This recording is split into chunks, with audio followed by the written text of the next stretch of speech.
Hi, Patty. Debbie. I'm going to have trouble looking here and looking over there. Be patient with me.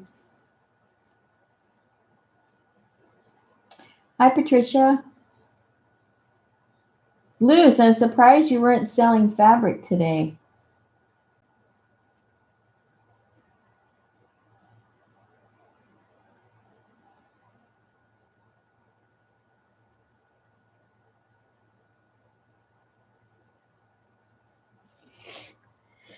So what I'm doing, I'm giving time for people to show up so I don't have to repeat myself. You know how that goes. So once we get started, if people come in and ask a question that you guys that have been here from the beginning know that I already covered, if you can kind of fill in the gaps for me, because I'm really bad about looking over and doing stuff at the same time. It's like I can't do two things at one time. The paper possum, what a cute name.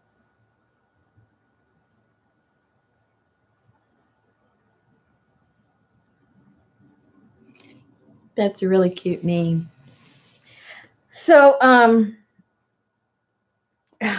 I'm not really sure where to start. In the sense that, okay, a lot of us are at different stages as far as knowing how to make journals. Some of us only make junk journals. Some of us make what I would call more like books, and kind of everything in between.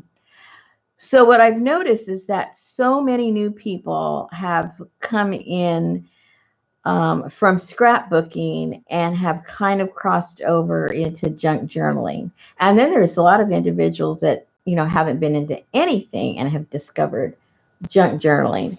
So that's pretty much where I want to start at, is for those individuals who probably haven't really even made a journal before and are confused about all the terminology about different types of journals.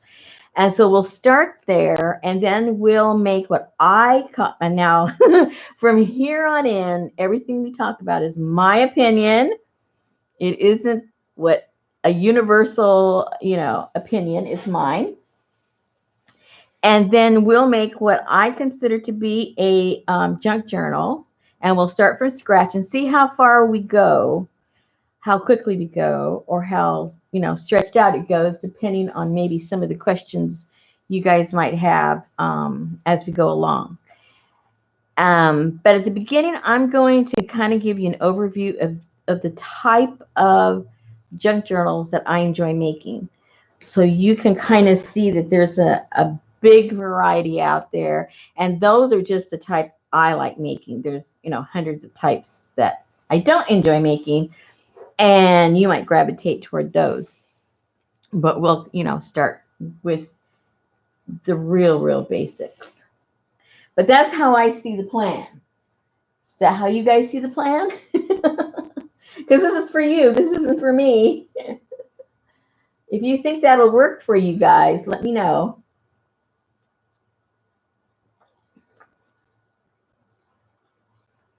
Okay, Linda, sounds good. You're here to learn. Hi, Kathy. There's one of my Texas ladies. Oh, no, we got a hurricane lady. Well, we've got one of everything. Hey,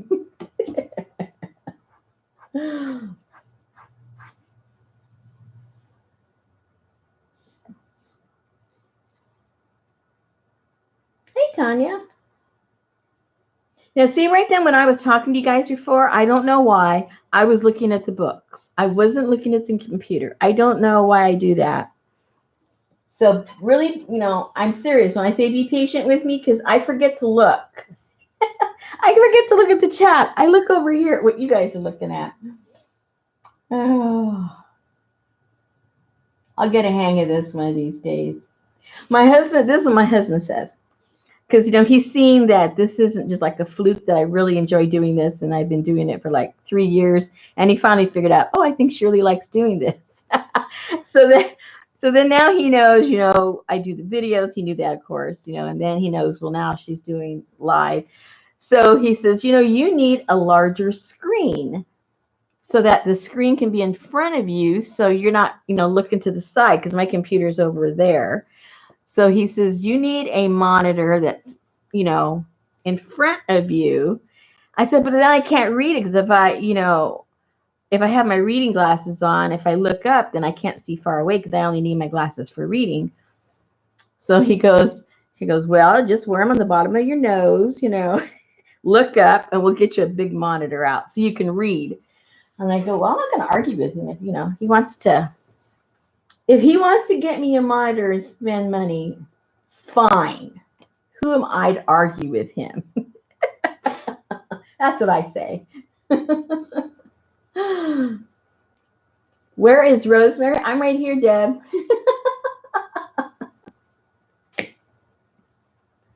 Well, I do have a deep table. I have, look, those tables that, what do you call those tables? What are they called? Utilitarian type tables. The kinds you fold up, and, you take them to places and put them out in the yard, and, those fold up tables. Well, because I conduct workshops here. In the room I'm in, I have 3 of those. How long are those? 8 feet long or something, or 7 feet long, and 3 feet deep.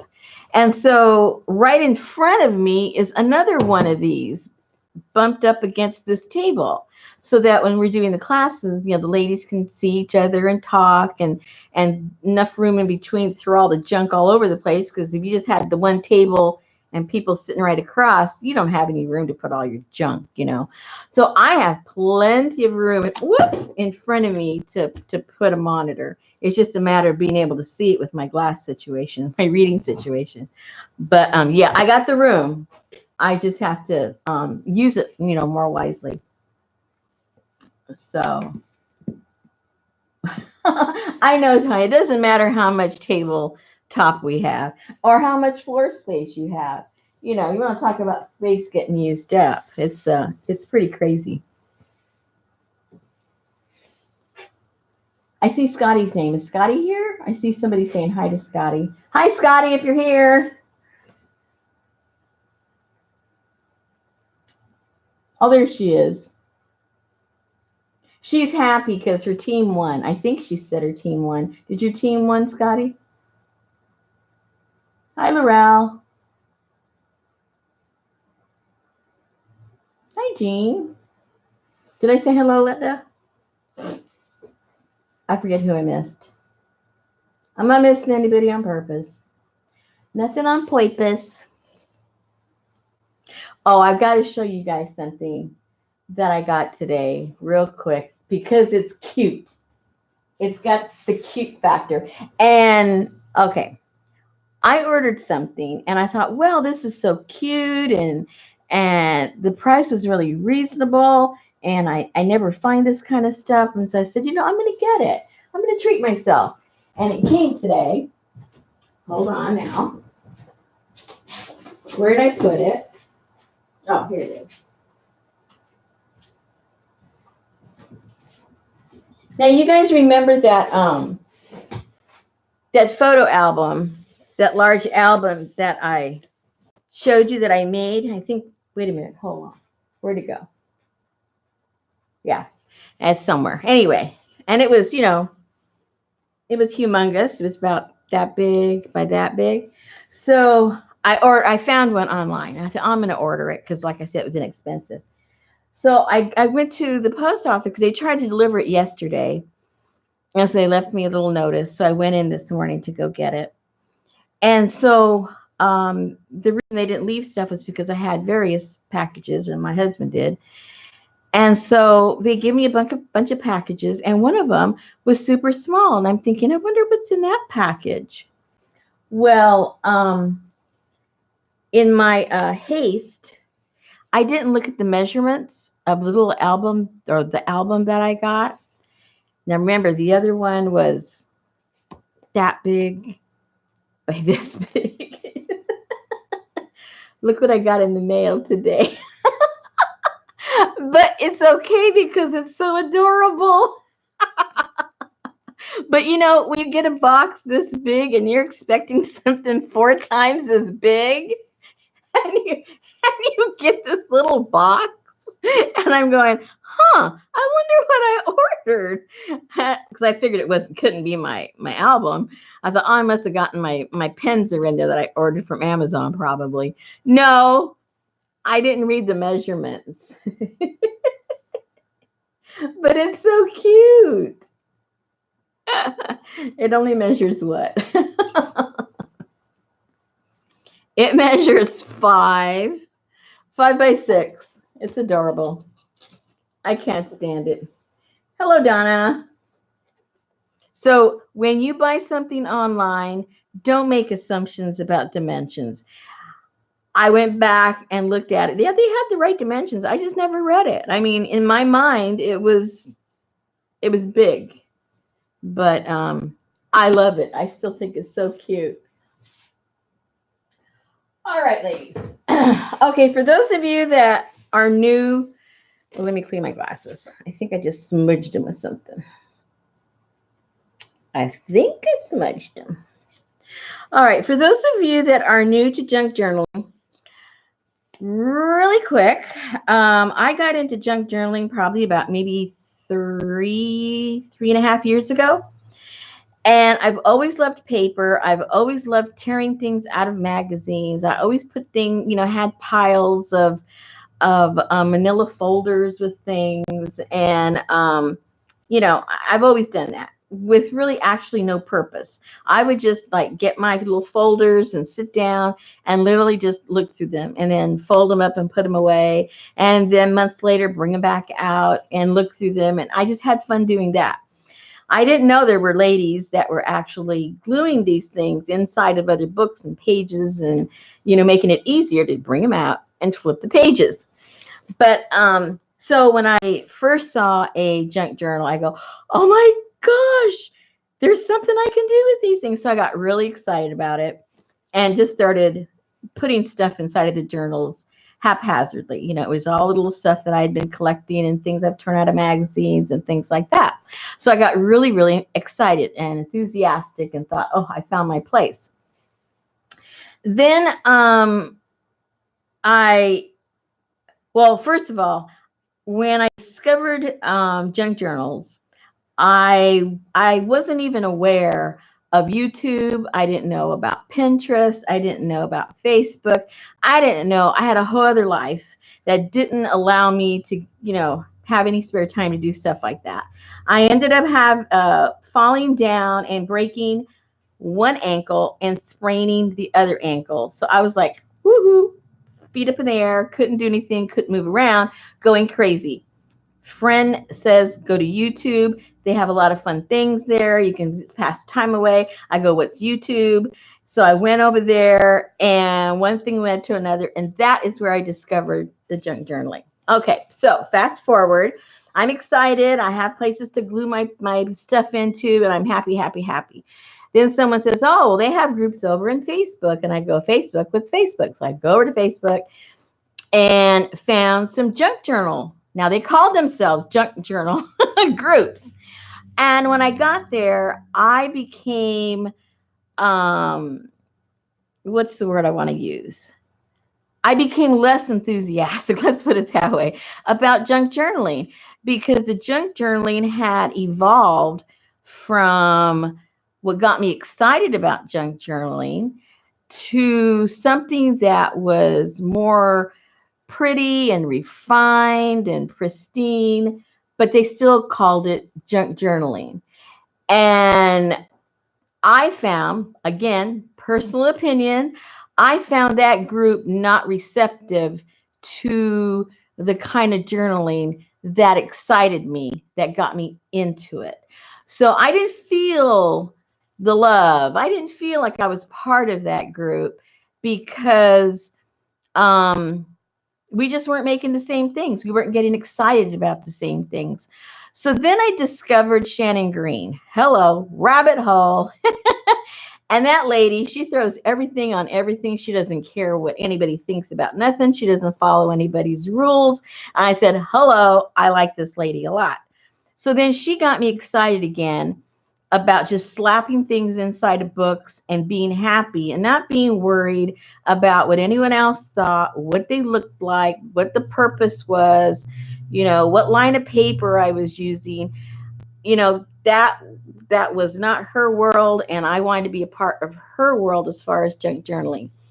And shortly around the same time I discovered her, she started that thing called Journaling by Fives. That if you ladies have been in junk journaling, you know what I'm talking about.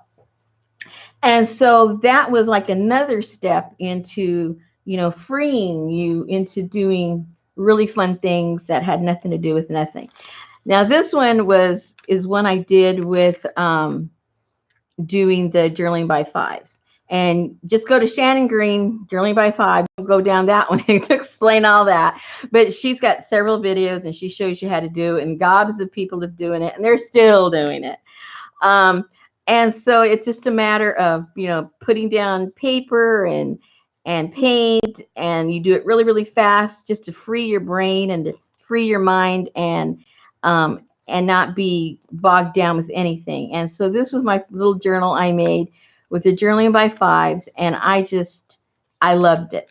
And I just made it out of one of those little mini composition books, and that was it. And I was hooked after that. And so then the type I ended up gravitating toward was really junk. Okay. And that's how I started my Facebook group, was because I couldn't find anywhere where people were getting excited about the same things that I was getting excited about.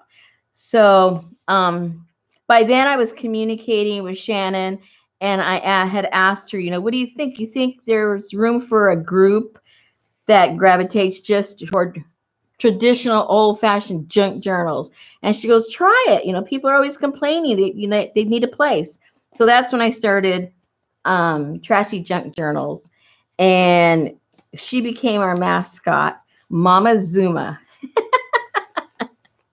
And before we go down the trademark thing, I don't want to hear anything from you. This is from a potato chip bag, Mama Zuma's Revenge habanero potato chips. Anyway, when I very first made this, I wasn't thinking of copyright or anything at that point, but the ladies in the group all wanted one of these. So I contacted the company and told them what I was doing, and asked them, do you have any like seconds? I don't know what to call it, like misprints or something of the bags they might have hanging around, and we could buy them or something. And they said, unfortunately, the printing was done elsewhere and this and that. But she says, oh, please, but, send us pictures of what you're doing, and that we like to see, what our customers do, because they put a lot of effort into their chips, because into their bags. They have a real big variety of very strange bags. But anyway, so they were like, yeah, make them, have fun, send us pictures. So don't tell me anything about that. Okay. Another one of theirs is the sweet potato Joe chips. But you can see how using your trash, it can be really, a fun way of making your journals. And then, what I do with my personal journals is I'm a glue person. That's just what I've always done. Like I said, I've been collecting papers forever. So it was just a natural transition for me to find the things that I like to glue and glue them into my journals. Now, these particular pages that are in here are a little bit of everything. Some of them are cardboard that came out of packaging. As you can see right here, some of it's just plain old packaging. Some of it is maybe things that I tried to paint or draw that went really, really bad when I thought I wanted to do that. So then I would just put them in here and then just start gluing things on top of those things. A big part of all these journals also is you know, junk mail, because if people say, well, I don't have any, I don't have anything to work with, I don't have any papers, I don't get magazines, I don't have any money. Well, it comes every day to your house, the stuff to make junk journals. And so you have to, it's the way you look at things. You start looking at things in a completely different way, and you realize that you don't throw away as much as you used to, and then you start becoming a hoarder, and then your family either thinks you're crazy, or now they start helping you and they enable you, and now they're collecting trash for you. So it all just depends what kind of family you have. So this is where they're like completely all done with trashy stuff, things that you would normally throw away. And what I call trash too is if its intended purpose is over, then to me it would have been trash for the normal person that doesn't hoard. Like calendars that are already, last year's calendars, even though maybe they're pristine or you never even wrote on them, but it's over. But you bring those things together and make, put them in your journals.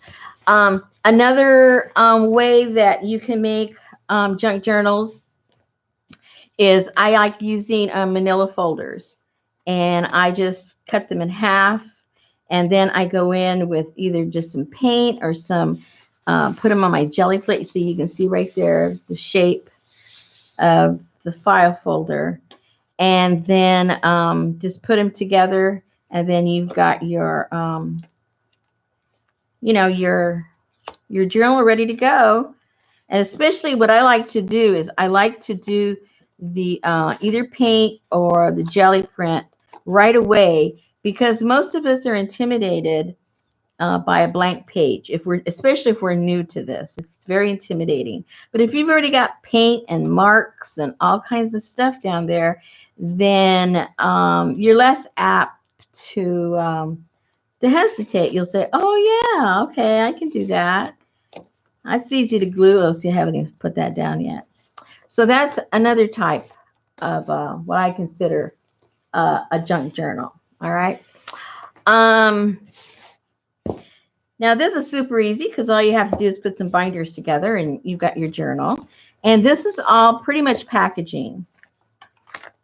You'll recognize everything. It's all cardboard and paper packaging and junk mail, envelopes where you can put stuff, leftover pieces of some of your scrapbook paper. And so that's another way of making a junk journal. And then you can start gluing if you're a gluer, if you're a drawer, if you're a sketcher, or if you're one of those rare people that actually write in their journals. You'll have plenty of room to write in your journal. So that is a different kind of journal.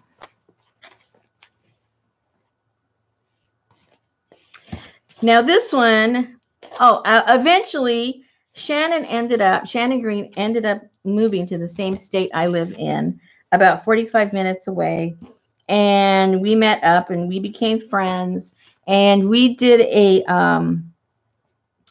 workshop together, a beginner's workshop of journaling up close to where she is. And we made it very simple. We used 12 by 12 sheets of you know what I'm trying to say. Is it the full toy? Wait a minute, I'm speaking out of turn. No, we cut some of them off. I forgot. Hold on. It's 12 this way. No, we didn't even do that. Now I'm lying all the way. I forget what we did. Anyway, we one thing I know for sure is we did use scrapbook paper. See how quickly you forget what you do? Scrapbook paper. All the pages are scrapbook paper.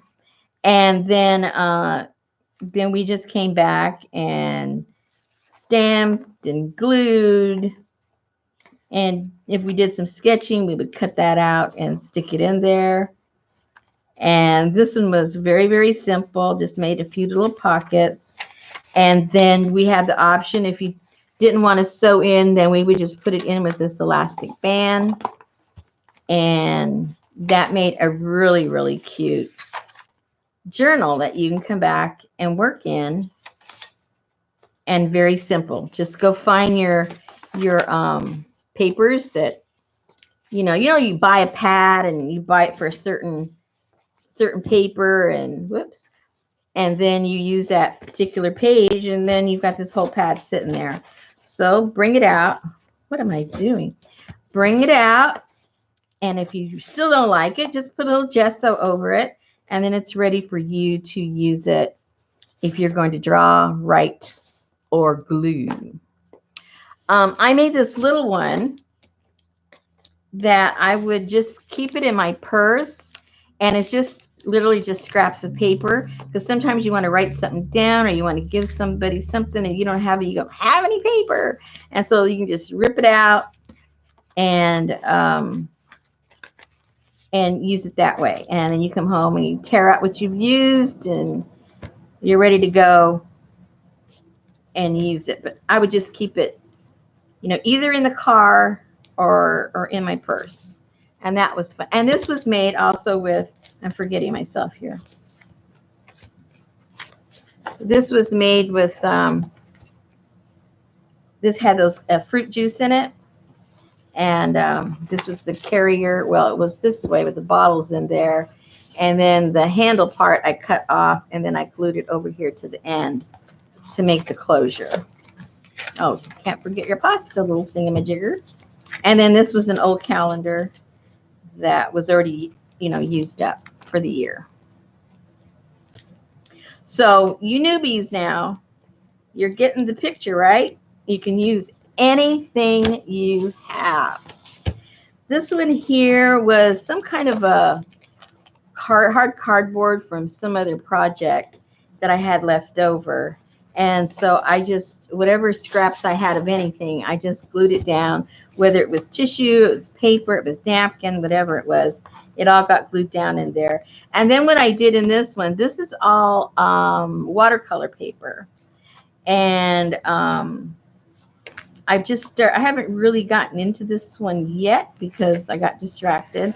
But all of these are watercolor papers. They're different sizes. And what I did is I put the signatures on both sides. So they just kind of a waterfall over each other in this direction. And then once it's filled up, these look really, really cool because you're seeing all the pictures underneath. And so that's another way of making a journal. You can do it with junk. I just happen to do it with the watercolor. And you can come back and you can do whatever you want. You can glue, you can whatever you want. All right. So that is another approach. Let me see. How are we doing, people? I better go look and see what you guys. See, I got on a tangent and I haven't even looked to see what you guys are saying. Now, if you have any questions as we're going, if you can just put it in capitals, that way I can just kind of go back and go, oh, okay.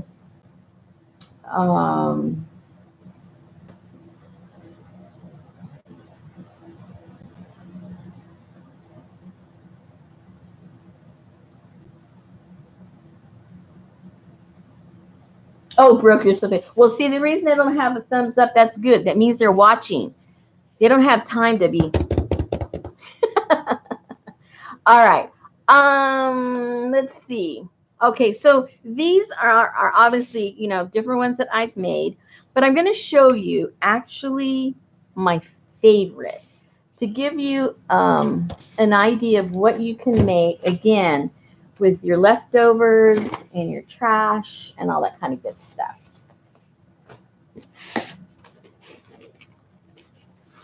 These two are my all-time favorite. No matter what I make, even the really pretty ones that I make and I sell, I still love these two journals.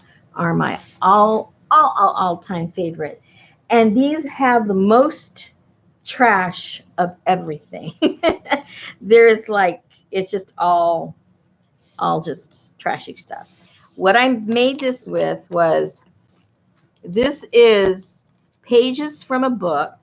I think I got like about 3 or 4 pages and on each side. So there's basically 6 pages here, and you can either sew or glue those 3 pages together, and then bring the other one, the other 3, and then sew them on the perimeter, and then that creates for you a pocket from these pages that you can put other goodies. I'll show you in a second, other goodies in there.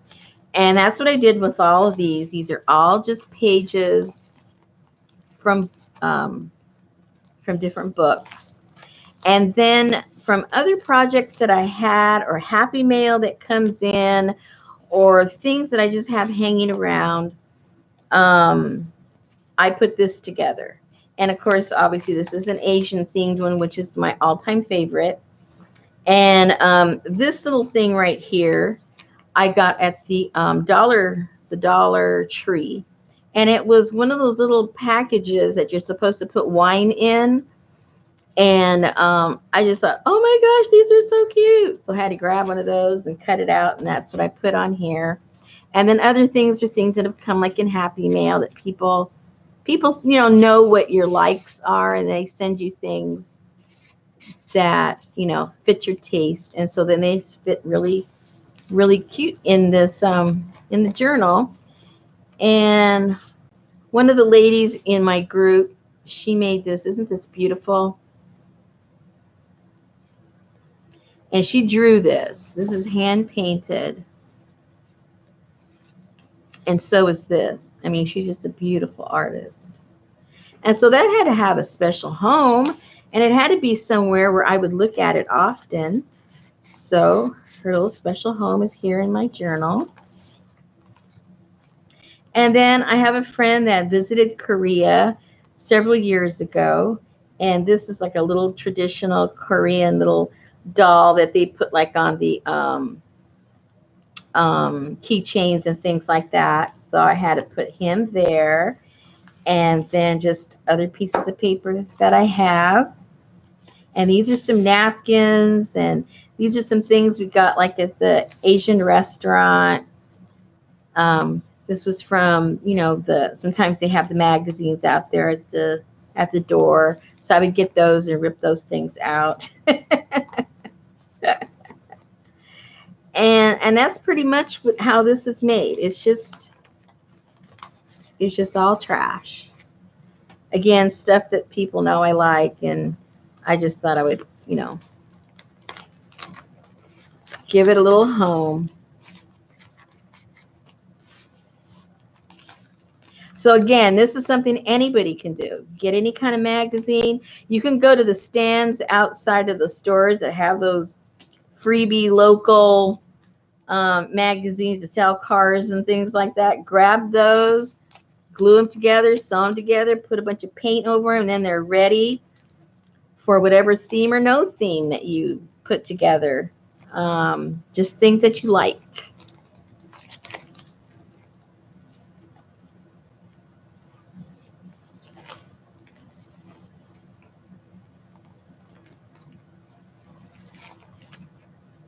And if you were to really, really look at this, you'd start recognizing where all the stuff came from. But because I'm going fast, I'm creating the illusion, right? And these are napkins back here that just reminded me of spring in Japan. And that's that. And this one is made exactly the same, except it's just a miniature one. And it's just glued. This is also pages from some kind of a magazine or a book sewn together, creating the little pockets in there. And now these tags here are ready for me to glue new things in there. And easy binding, they're just holes that are punched and then bound together with some fibers. These kind of journals take absolutely no money. Everybody, I'm sure, has some kind of paint of some kind, no matter how cheap it is. They've got a glue stick, and they got something to do this with. And you can get books and magazines at, free or for practically nothing.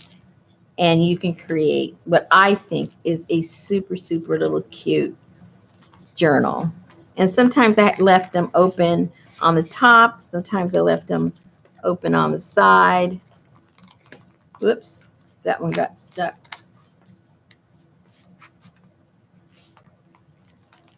But out of all the, the products that I have and the papers that I have and, real ephemera that I have, these are still my favorite ones, which are the ones that I made at the beginning before I started buying stuff, right?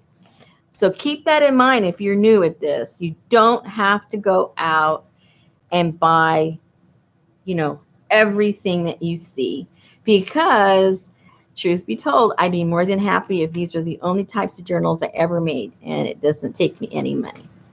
Okay, so are we still all together, ladies? I better go look again. Oh dear. Okay, I don't see no questions, so I guess we're okay for now. Now, storing. Okay, let's say you're a gluer like a lot of us are, and you say, oh, how do I get organized? How do I do this? I get it, because I've tried all kinds of crazy methods, and I listen to other people, and other people's methods may not work for you, just like the ones I'm going to show you right now may not work for you, but it may spark an idea of a different way for you to store your items. Okay, what I did with this book is I basically created like a filing system out of this book, and I put little tabs that went with the colors that I normally tend to gravitate toward, that I cut out of books. So then what I would do is I would just keep this nearby, or if I was like, sometimes if you're in front of the TV and you just want to cut, but then you just got a bunch of papers all over. Well, if you have something like this, well, when you find a magazine that has something that has a green something that you like, well, you tear it out or you cut it up or whatever it is you do, and then you just throw it in the green pile and forget about it. Don't even worry about it. And you do that with your magazine, your book, whatever it is you're doing, and put them in here and don't give it a second thought. And then when you're ready to glue and you're ready to do something, if you're like me, some people like to organize in by the categories of things. I prefer colors. That's just my way. You may want to do it by the thing, cats, dogs, flowers, whatever. I pretty much do colors. And then this other crazy thing I did one time. Hold on, let me see where I put it. I know I put it here in this big old mess. Oh, here we go. I made this crazy big thing, which looks crazy. I'm the first one to admit it, but it actually works. Okay, you've probably seen this design in small form. I don't know the name of it right now. I'm sure one of you ladies more experienced than me knows the name of it, but it's a way of making a little crazy journal type thing. But I went humongous, because usually they're like this big, and I just went crazy. And let me get this out of the way. I went crazy and made a bunch of colors. And so what I do is, again, if I'm at the table, this is more if I'm at the table and I'm cutting things out, I've got it all by color, and I can throw it in here, or I can create another little pocket that I can just sit here, or I can put a clip and put something like that. And then between each one, because you glue these things together, I left it open on the top to create a pocket where you can still put more things. So it's like, it's got a whole bunch of junk and compartments and, craziness, but it folds up, lays flat relatively. You can, put it on your shelf in front of you where you do your work. And then when you feel like gluing or something, you pull it out and you've got your colors. And so between this one, where'd the other one go? I already lost it. Well, you know which one I mean. Between, oh, over here. So between these two, oh, I didn't realize it's the same color. How cute, I coordinated on purpose. No. Between these two, they fit, they're compact, and they fit in a shelf if you have limited space, or it can fit underneath something else. You know how that goes. You can really stay pretty organized because you don't really need any more stuff than this. Until you use these up, you're just, you know, getting kind of like crazy, you know, hoarding stuff, which I've done it, so I understand. But don't think you need any more space than this. If you don't have a lot of space, this is plenty. And then you can come back and you can use it up, and then you can start the whole thing all over again by collecting some new things to put into your books. So so that's inexpensive way of storing. Now, somewhere in my videos, I'm not sure where, but I have a video of how to put this thing together and how to put this thing together. I'm just not really sure where they are right now, but they are there. So if it's something that interests you and it doesn't take any, you know, money to make those, try them out. And before you go out and start, you know, buying stuff. This is a journal that is just all glued. It's done. I don't think there's any more room to glue anything else in here. And so it's pretty chunky. But again, I like to just look through it. Sometimes it just inspires me for colors. I'll go through and I go, oh, wow, I didn't think about putting those two colors together, but yet I put those two colors together because I like that. So then it might inspire me to do something else with those colors. And what I would suggest is don't overthink things. I think we talk ourselves out of our creativity. I really do. I think we all do that. We overthink it. And if we were just to like kind of go brain dead and just let our body take over, we're very creative people, but we stifle ourselves. So don't overthink things. If you think, oh, that orange looks pretty good with those stripes, and then you go, oh, but I don't know. There's not that color in here, and this color is not there, and it contrasts. Shut up. Just glue the picture down. Follow your first instinct. You liked it. It's your book. Do it. You won't regret it. And if you do, hello, there's more things you can glue over it. Don't stress out. Don't worry about it. Okay, so all glued up. That one's done. Okay, so let's take a breath. And we're actually going to make a journal. Can you believe it?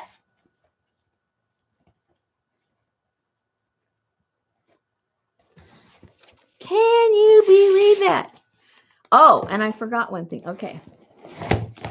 So that you don't feel limited in what you can make a journal out of. If you have a purse, you can make a journal out of it. We've all got purses that are just sitting there we don't use, and it doesn't have to be fancy frou-frou like this.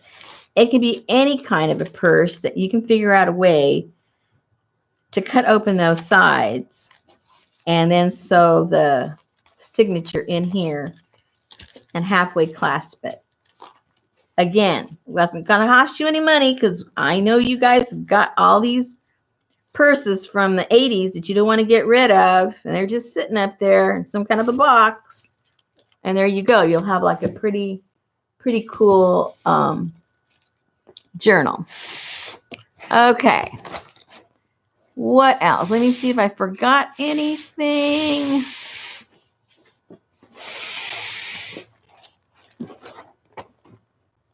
Oh, this one here just shows how, you can just do them in colors. I have a whole series of these small journals that I put the whole journal is of one color. This just happens to be my pink one. But I have like around, I don't know, 10 different colors, I think. that I did these journals in. And these were a lot of fun because you just bring this out, you open up that little gizmo I showed you, flip open to pink, and you just start gluing all your pink stuff down. It makes it really easy. And then some of you may have heard, if you're new, you may have heard of altered books, which is really completely different from the junk journal. You got books and you like to glue and, you know, glue and glue and paint and stuff. That's another option of making a what do you call it? How cute, little elephant. He's so adorable. Anyway, an altered book. Okay, I think we've got all of the examples now that I've completely confused you. And if you're new, you don't know what is your favorite. That's good. That means you're interested and you're going to end up probably trying them all because it's fun. All right, so the next thing now, okay, you saw the completed versions. Okay, well, Rosemary, what do I have that I can use? Okay, we've all got stuff we can use. All right. I have quite a few books that are falling apart, and those are like the really cheap ones you can get, and sometimes they're just giving them away at the library. So that would be like my first go-to is these library sales.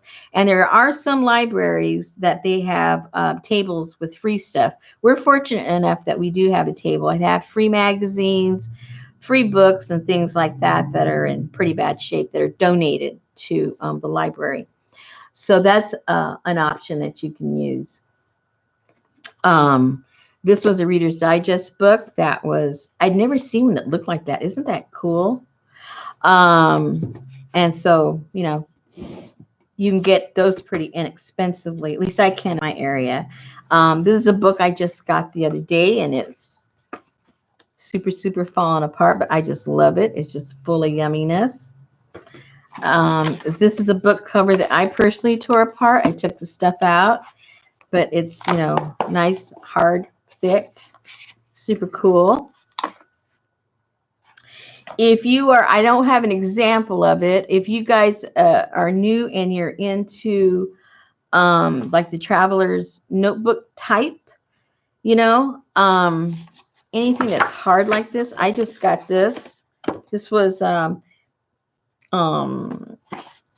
a wallpaper book, and that I got. I bought some wallpaper from a life sale. And this was kind of the stuff that was in between the wallpapers. And this is perfect thickness if you're just going to make a personal traveler's notebook. Like I said, I don't have one to show you, but I'm sure you've seen them on the videos if you don't have one of your own.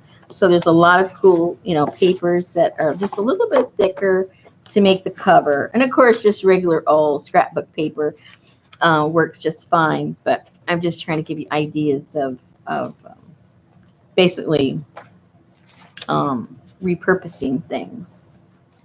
Oh, here's the other page to that. I mean, a cover. And then these are just leftovers from other projects that I have. Okay, so then any kind of papers that you might have will be perfect for these junk journals. Really anything. All of us like a little bit of graph paper, a little bit of, you know, contemporary ledger paper. And of course, if you have the old stuff, you know, we all like the old stuff. And I just thought they were so cute. They're on the cover of our local magazine here in town, but they're adorable. And here is some wallpaper. Here's another cover to one of our magazines. This came out of a book that was about orchids. I love orchids. This is from a calendar, an old, not old, but, you know, a couple of years old. Oh, not even a couple, 2018. Boy, I don't know what's wrong with me. Okay, a year old. There's some pages of that. And here's that cardboard that comes inside of the calendars. Don't throw that away. You're going to use that. Some more wallpaper. This is some mixed media paper for another project that I copy dyed. So I got some extra of that. And then this is, I forget, some kind of really, really, really cheapy paper I got somewhere. I forget what it was called. I think it was just drawing paper, but it was really, really inexpensive. And that tea dyed really good. And then I have a jelly plate. So I've always got some jelly plate pages that I could put into my journals. This came out of some books, book pages, more book pages. And then again, you know, if you have the scrapbook paper that say, you know, there's 5 different ones in there you like, and then there's those 4 or 5 you don't, well, put those in your junk journals. If you're going to glue or if you're going to write or paint, you know, you just put some gesso over them and cover them up and incorporate those into your book. So I'm sure you've got at least 1 or 2 or 3 of these kinds of things around.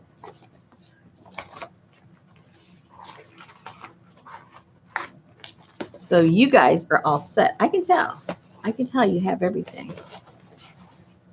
You're going, I have that. I have that. So now you get to use it. Now you get to use it. All right. So just to be clear, we're going to make a junk journal. We're not going to be making like a book. We're not going to get all highfalutin and fancy. We're going to get all real basic, so that if you've never done it before, you're going to say, I can do that. Where'd that go? I can do that. Nothing we're going to do is going to be intimidating. And let's get these. And if you're the type of person that, you know, has their cardboard from, you know, cereal and things like that, those are the kinds of things you can use. I save a lot of the backs from paper pads because I buy a lot of watercolor and mixed media paper for my eco printing. And so the back of those pads have these really thick cardboard, which is really cool. So, you know, if you use those kinds of papers, those are good to save. And again, you know, cereal boxes, you know, any kind of cardboard really. And even if it's thin, because you can always double the cardboard up. Like, see, this is pretty flimsy. But if you cut the piece one this way and one the other way, it'll be very sturdy and stable. So let's leave that out in case we decide to use that. I think, did I have 2 of those? Maybe yes, maybe no. I already forgot. Is that 1? Oh, those are 2 right there. Okay. So that's that. So let me get a drink of water because I haven't shut up the whole time.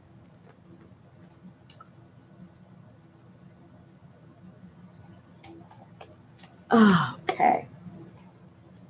All right, let me see.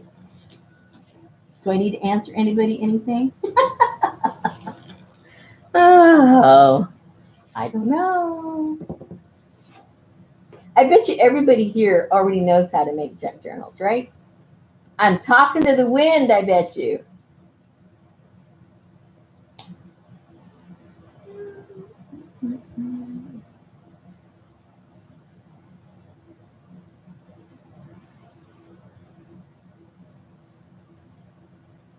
See, I think all of you know how to make a junk journal. I'm looking at the names. I don't see anybody here that. Everybody here, I think, has a YouTube channel, and they make junk journals. What are you doing here?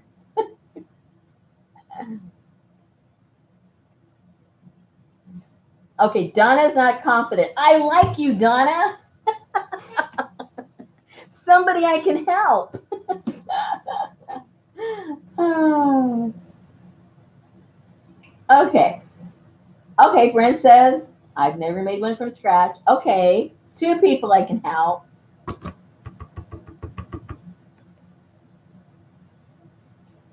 Yeah, but Judy, you know how to make them. You may not have a channel, but you know how to make them. That's true, Tanya.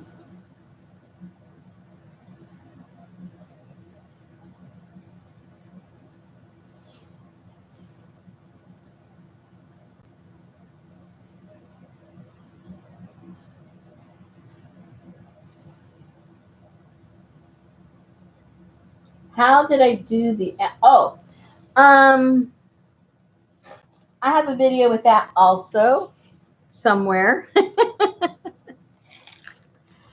I'm very free. I share. um, this is nothing new. This has been around forever and ever and a day. And basically, what you do is you get a good chunk of your pages in the back and glue them all together. I think I got about 1/4 of an inch there, and glue them all down. You cut out, you know, a little cubby hole there, and then with you can do it with washi tape or paper or fabric. You create a little hinge where you put the little door. It looks a lot more complicated than it is. It's really pretty simple. It just takes patience to glue all these pages down, and then the patience to cut the hole out. And that's pretty much it. And you decorate it in whatever fashion you like. This is just some tissue paper I had, and then I just threw some different colors of paint on that. And then this was given to me in Happy Mail. This is hand drawn by somebody, and that's hand drawn also. And I thought, oh, that's perfect for there. It looks like it belongs.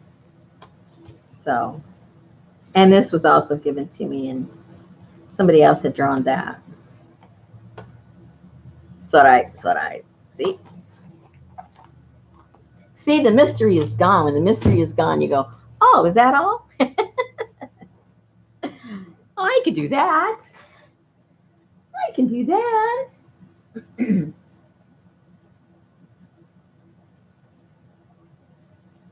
And there's a book. Uh-oh. Let me see if I can find it really quick. No, it's not that.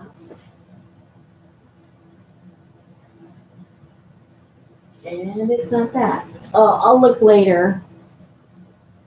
Maybe I can get the name for you before.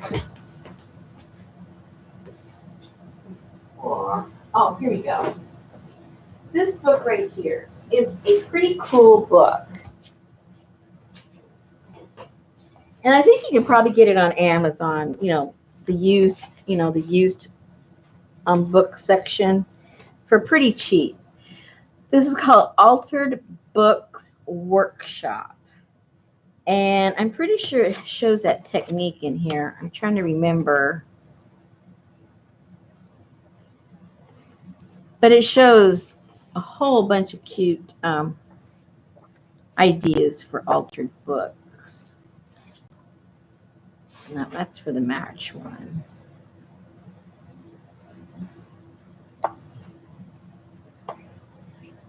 Huh. I don't know why I thought it was in here. I guess I am mistaken. But it has a whole bunch of other... Oh, here we go. There we go. It's a little different than mine, but same principle. It shows you, gluing them together and making the little cubby hole there. I don't think they put a cover on theirs, do they?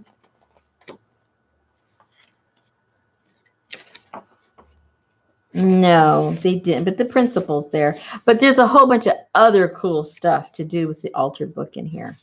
This is a really pretty fun book. So the name of it is Altered Books Workshop, and I guess it's by Bev Breselton.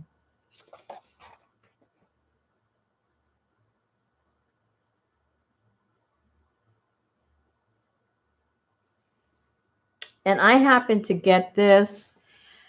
One of the bookstores here locally was closing out. And I was fortunate enough to get it for like $1 or something, but I still think you can get it for pretty cheap. But if you want to learn more about altered books, I would really suggest getting this book. Okay. Now, let's get down to business. I guess the first thing we'll do, I think the easiest, let's try the easiest. Well, no, that's not the easiest. Well, the easiest. Where are all my papers? The easiest, if you have a book already that you have gutted for whatever reason. And all I do, and I know everybody has their own little way of doing it, but I like duct tape because it's sturdy. It doesn't go anywhere. It's sticky, and it really does its job. And I basically put a strip here and a strip there to secure it. Because, well, once you've taken all this out and you've done a lot of movement and, we don't cut that exactly perfect.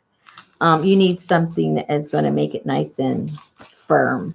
And so if you do have a book that you want to do that with, that's pretty much what I do.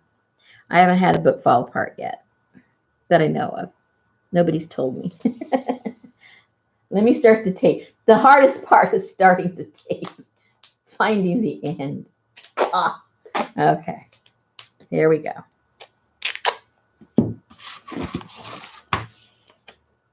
And I don't put it all the way from the end to end either. Only because you don't bring your papers necessarily all the way to the end. So, and then when you cover it up, it's not so bumpy once you layer other papers over that. But that's just me. You can go all the way to the end if you like. Try it different ways and see what works for you.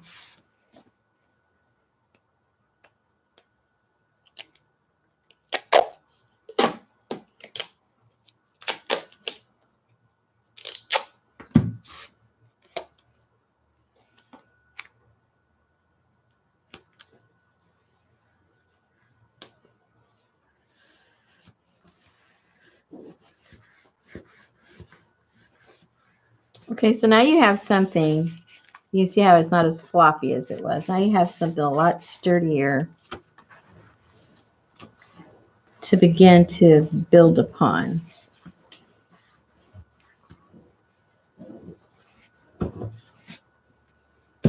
Now, what I think a lot of people feel is the easier way of putting these signatures in, and I'm just going to go by the majority. They say that the easiest way, that when they first learned, is to just have the holes and the signatures sewn in through the back, and as opposed to various other ways that can be done. So why don't we go ahead and do that? And so if we're going to do that, we need to already go ahead and put a cover on the inside so that it looks finished, because we have to finish this off before we put the signatures, if we're going to pull the signatures out through over here, at least for like the beginners type. You other people, I know there's other ways to do it, but we're doing this for beginners. All right, so now we would get some papers and we would determine, now if you're going to turn this into a glue book, you got to leave a lot of room for all of the stuff you're going to be gluing in there. So we're not necessarily going to fill this up with paper so that, it's full like that, because by the time you start gluing, it's going to look like that. So we'll be kind of sparingly putting in our signatures to make a lot of room for our gluing. Now, what I like to do, everybody has a different amount of papers that they turn into a signature, and it all depends really on their spacing and the look they want. And if you want it to be like a junk journal, you have chunkier signatures. If you're looking more for something that you want it to look more like a real book, then you'd have very few pieces of paper it needs signature, so that you could bunch them together and it lays flat and everything looks really professional. So it all depends on the look. We right now are making a junk journal, so none of those hoity-toity things need to be concerning us. Right? All right. So, ooh, that looks pretty. I'm trying to find something to cover this up with. But we got this other paper. Okay, let's see. We could put a paper like that, or even like that. We could, if we have, depending on what the look we're going for, if we have book pages, we could glue them all the way across. That's another way we could do it. Other pieces of scrapbook paper. And it doesn't have to be the same across unless you want it to be. I actually like to have different ones all over the place. It speaks to me. And I don't know why, but I just like having print. Some kind of text on the front and the back. I'm not sure why. I always gravitate toward that. So maybe that's what we'll do. Maybe because it doesn't make me be stuck. Because, when you start a journal and you make it, you might have a certain idea. And then halfway through, you go, no, I think I want to do this. And I think when I have just text in the front and the back, I'm not stuck to a color. I'm not stuck to a theme. I'm not stuck to anything. So that if I change my mind midstream, it's easy. And I know I can go with it. Maybe that's why I do it. I'm just thinking about that right now as I'm talking to you. I wondered why I did that. So let's just go with that. Let's just go with that. And see, even something like this, it's like, kind of ambiguous. You can do anything with it. But let's just go with the text because I already convinced myself that that's what I wanted. Let me find some more stuff. Now, see, these are just pieces I have. Ooh, this is from that Dutch one. Ooh, maybe I should go with that. Okay, hello. I see. You just got to keep looking, and then you find stuff, and you can patch it in there, see if you have enough. Okay, that's what we're going to do. See? Just keep looking through your stuff and talking to yourself. And you'll find some stuff that you like. So when it comes to this, you can use whatever you have. Whatever glue you have. And again, I don't make it fancy. It is a junk journal.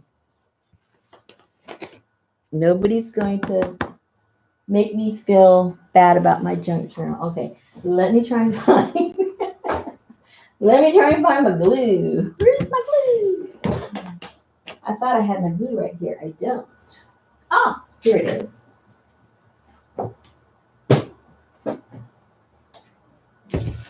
And I need a little container. I forgot to get that. I need to go get something to put my glue in. I don't like to dip into the big container.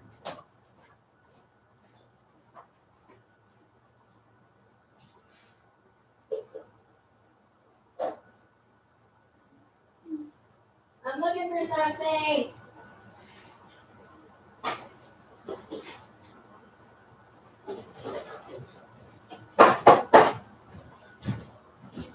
I don't have anything. I don't know what this is, but I'm going to use this. Look at this big old thing. I don't remember what came in that. Here, let me get stuff out of the way or else I'm going to start creating a hazard zone.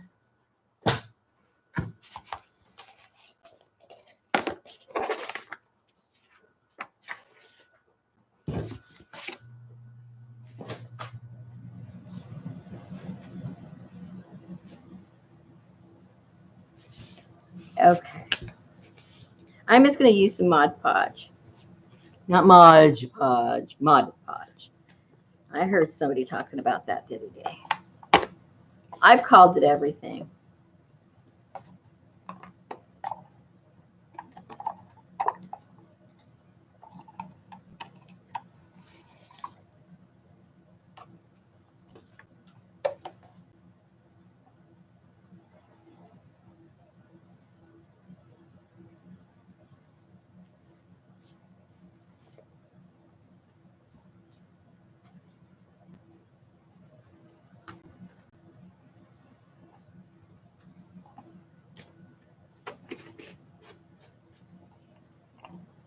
Okay.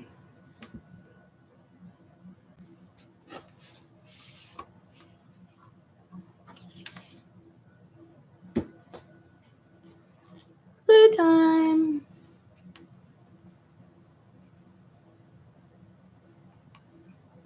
Okay, now this is when I wish I could hear you guys talking. So I'm tired of hearing myself.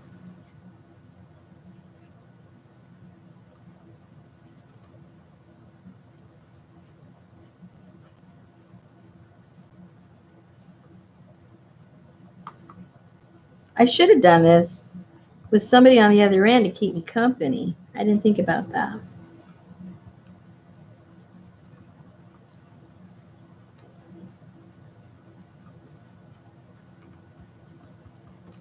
All right. So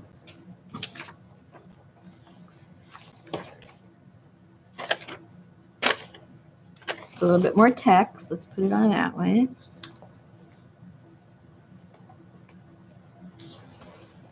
I like to leave a little bit of an edge just because, no particular reason.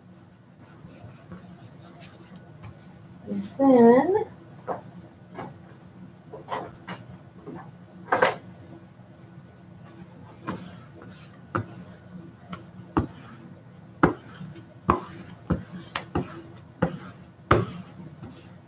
use a credit card or whatever. I happen to find these on clearance at Michael's. They're usually expensive. They were super, super cheap. And they work pretty cool.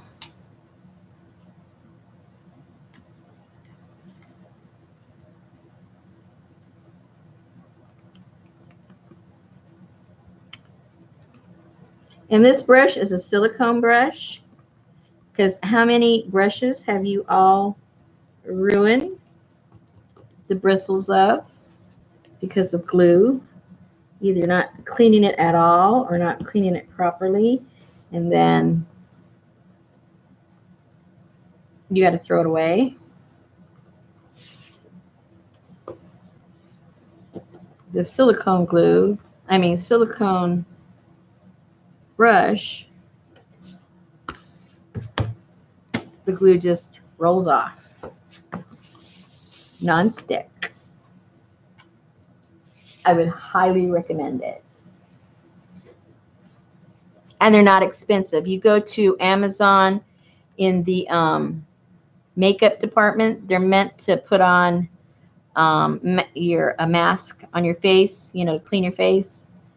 And I think I got a package of 3 or 4 for, I don't remember. I think they came out to like $1.50 each. And you know how much you waste on real brushes, you know. So run, don't walk. Maybe I'll put this in the bottom. And they come in different sizes. I just got the cheap one. It works. Because there's more expensive ones, you know. But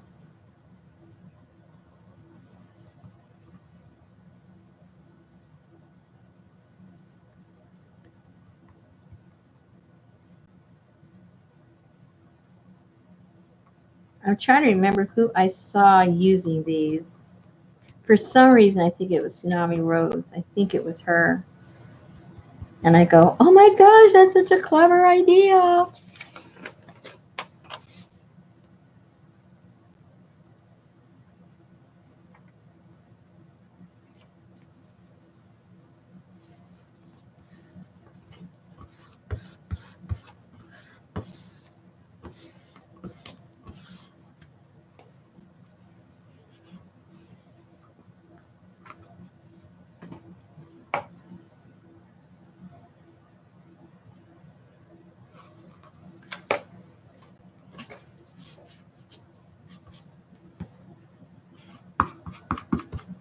Okay, so now we'll stagger some of this print on the top and on the bottom. Let's see where some good stuff is. There's some good stuff right there.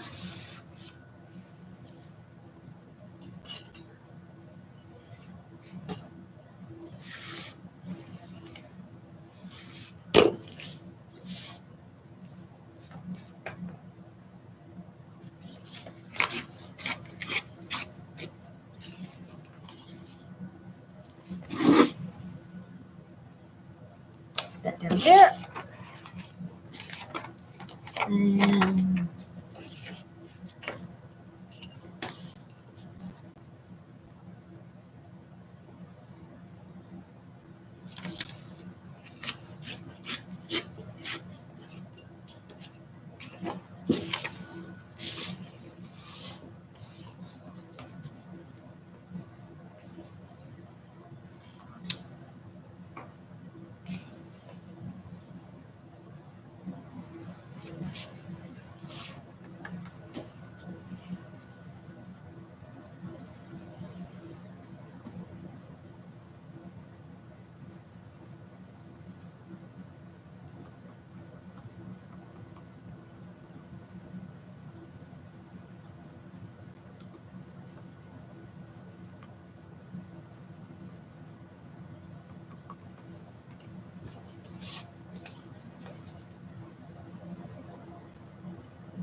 so we'll get through this basic journal, and then of the ones that I already showed you that I made, if there's a particular one, maybe in a future stream we can make that one if there's a particular one that, you know, a few want to figure out how to make.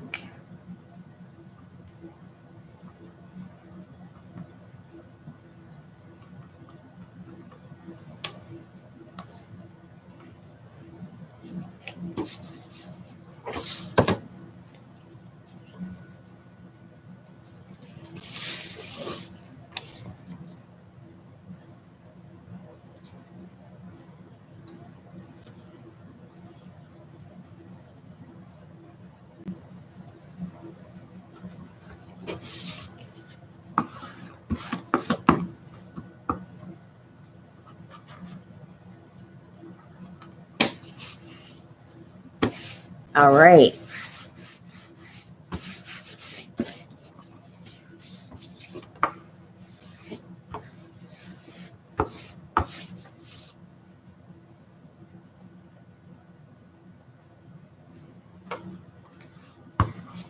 And I have a habit of using my fingers a lot. I know a lot of people don't like to touch glue and paint and everything.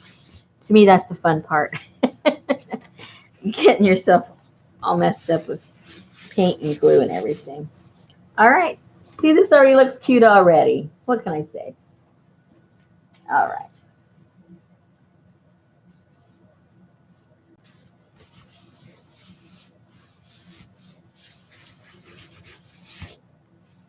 I love my glue. All right, let me see. Any questions so far? Oh, let's see. Oh, Linda, good. We have a swap going on over in my group. We're doing some flow journals. This time it's a scavenger hunt.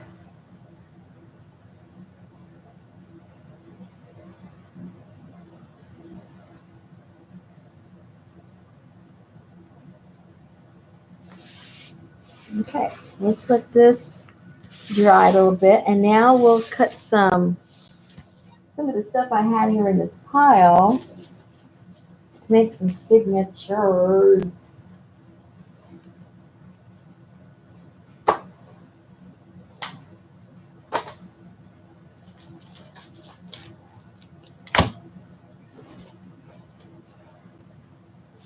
Get this out of the way. All right. So I'm going to have to cut these down because they're too long. That is not a problem. We have the technology. And we'll use some scraps. That's a little small. Use that.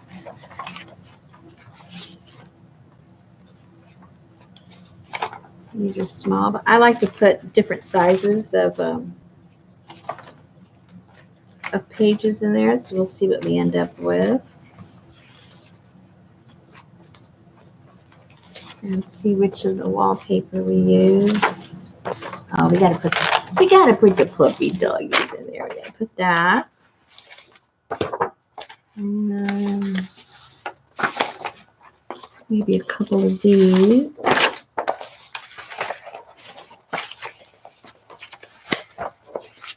I like that wallpaper. And put some of those. Then we need a couple of solid ones. Cut those in half.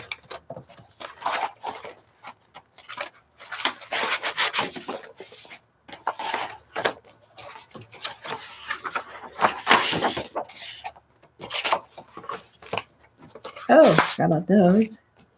So let's start off with these and see how many we end up with.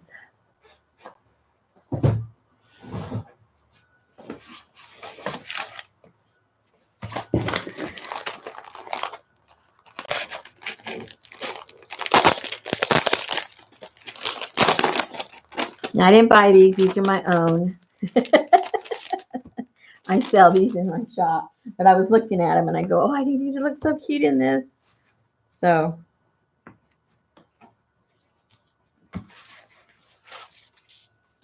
And these came out of a book that size. So it'll be perfect. So the things that I cut.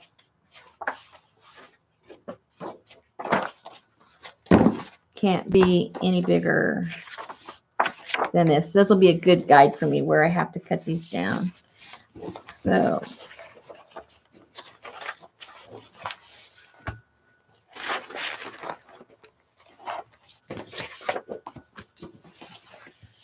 and then we'll just play around with the different thicknesses of paper and see how many we're going to put. How many we're going to put and how many signatures go into each one.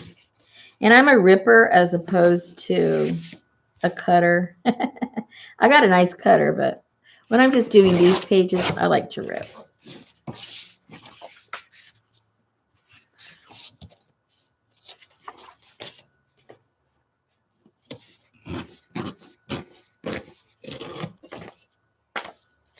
Now, because the white came off, then I just think it's fun to put it down here. Just because. You got to keep the family together. See, now they're still together. No hard feelings.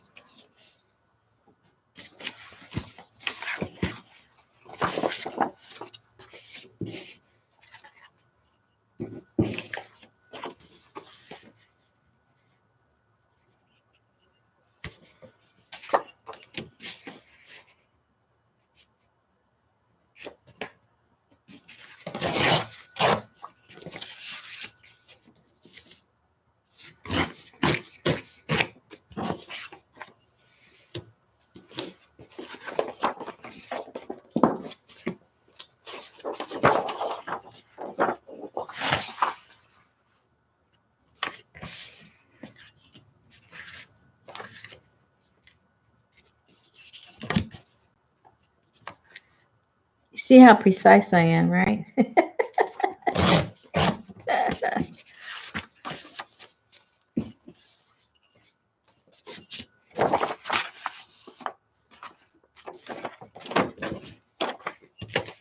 And I like leaving these ends just because it gives it character.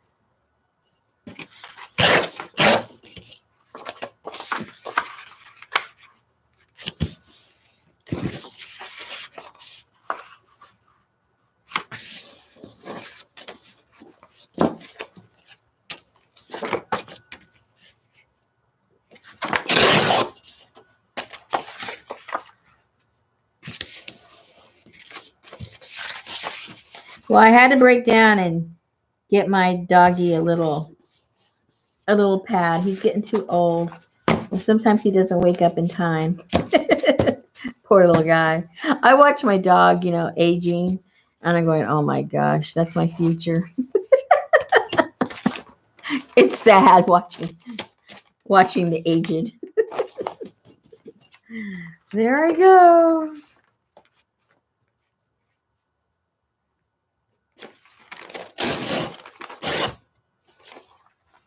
Uh-oh, that's a little too long. Yep. Measure, Rosemary, measure. You didn't measure.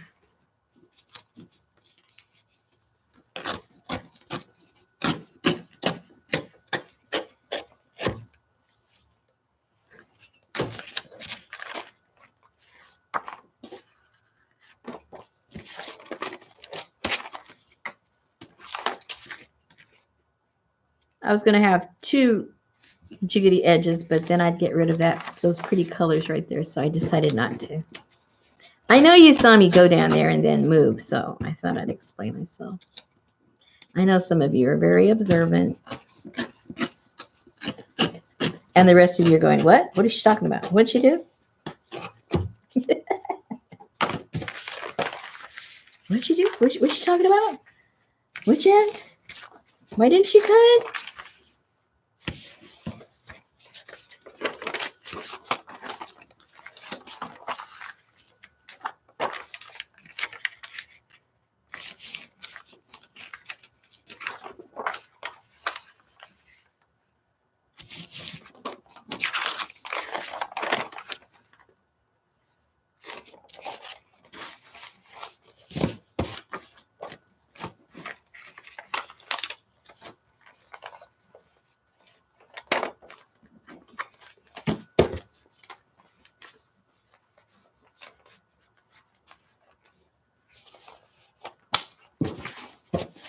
All right, look, we're getting pretty chunky already. It goes fast.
All right, we're getting there.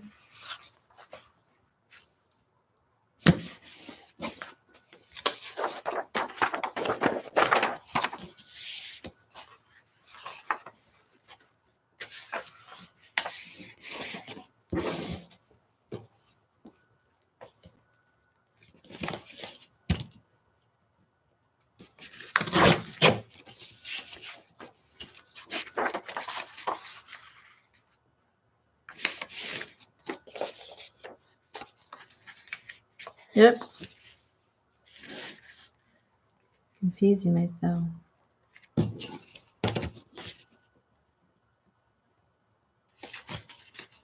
Uh-oh. What am I doing? Oh, no, I'm doing it right. I'm really confusing myself. I think I need a drink of water.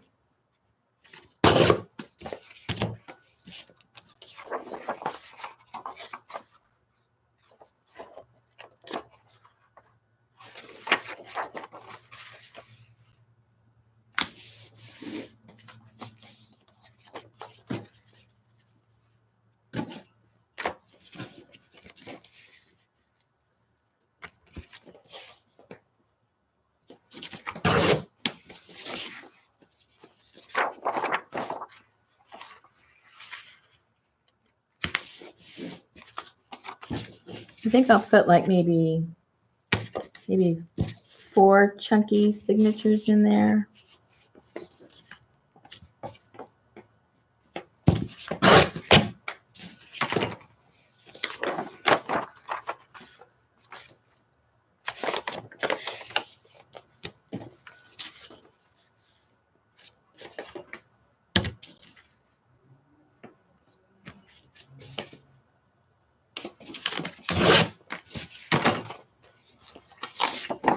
Oh, the little dog. And I gotta see whose face is gonna get chopped off. I may not put it in this journal because see, his whole little face is gonna get chopped off. If I put him in another kind of journal, then his eyes are gonna get chopped off.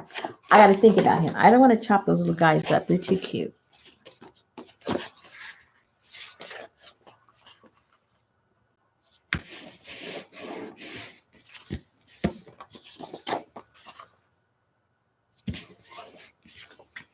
And this is wallpaper.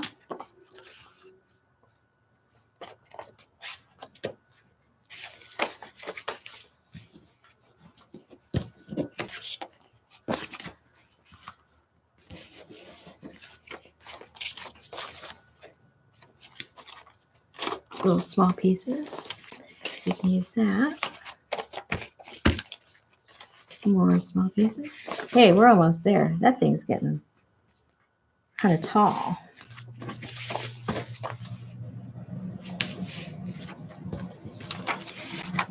This is what? Paper.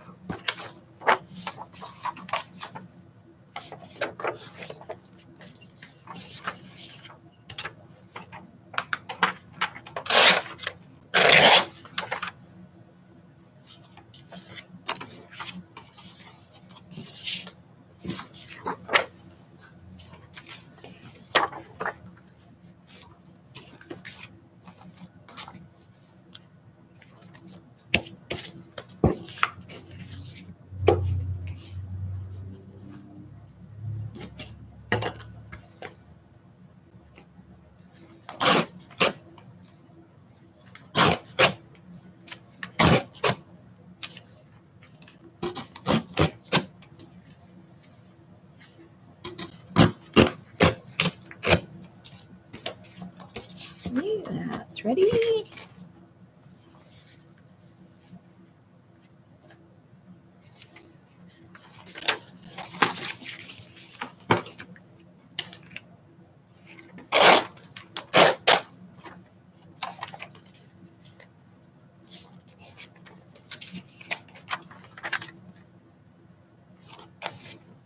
All right.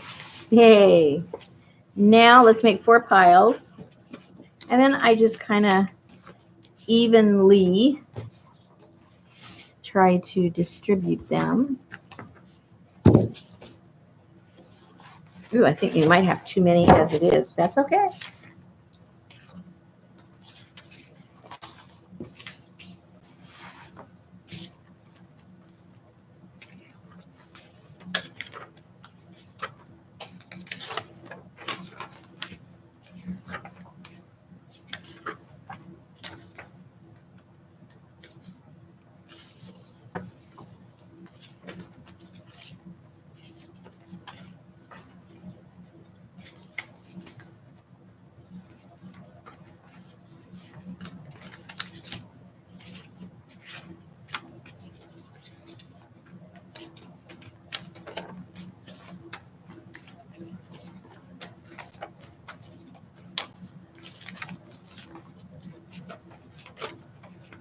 Notice I'm not thinking about it.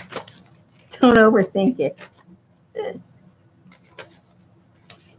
Just as long as I'm not duplicating.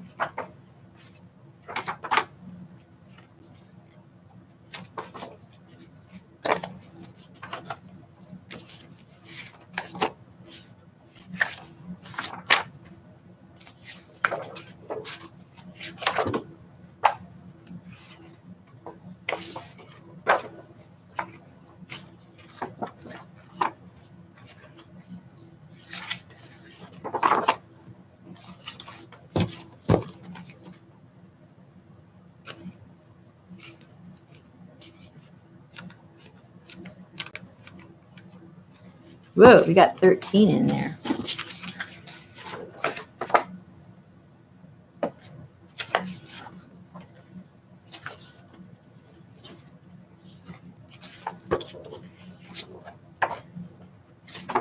Aw.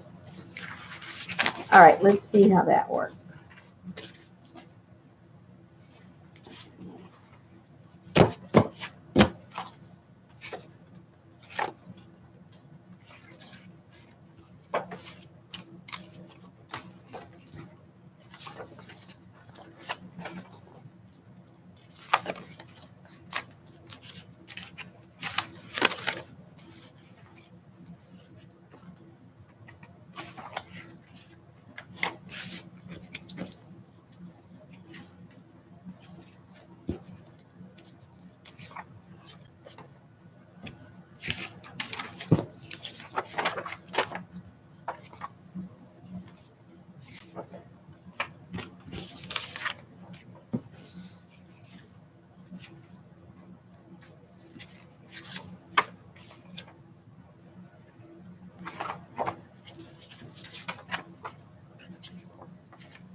Okay, that's one signature. Yay!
Signature number 2.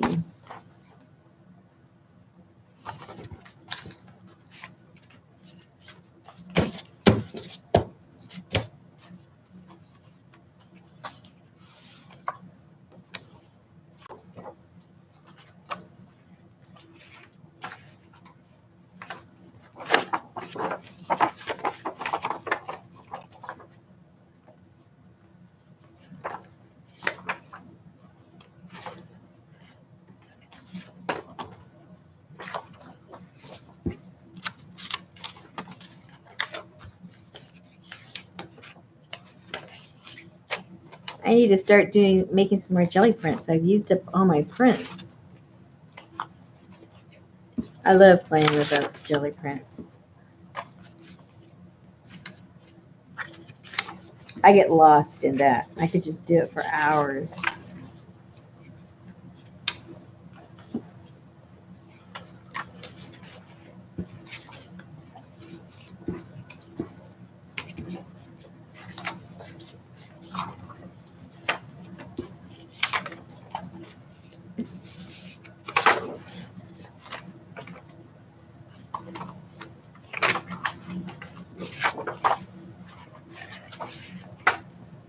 Okay, number 3.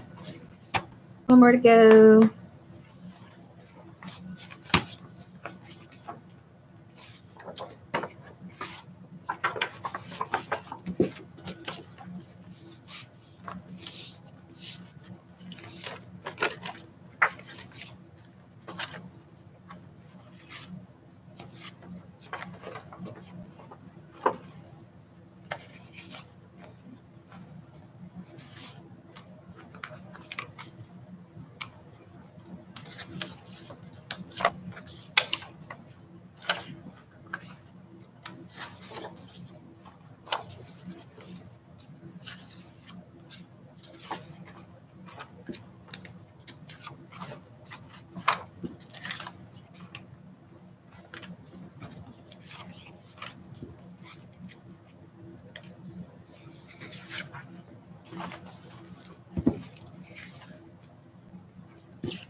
Alrighty.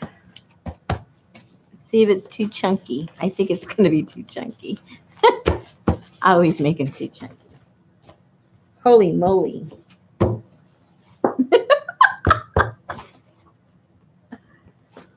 What do you guys think? It might be too chunky, huh? I got to cut these down a little too long.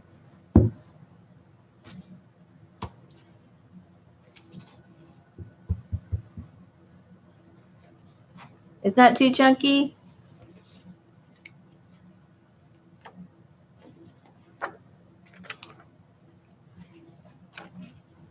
Let me see if I take one out.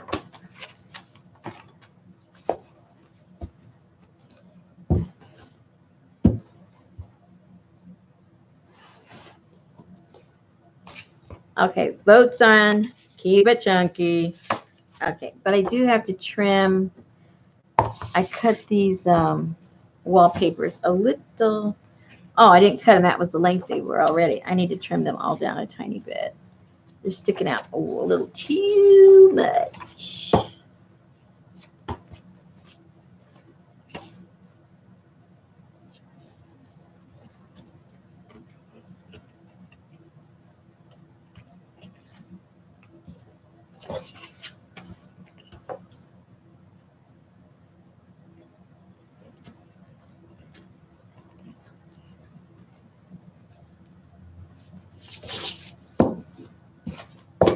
Okay, that looks better.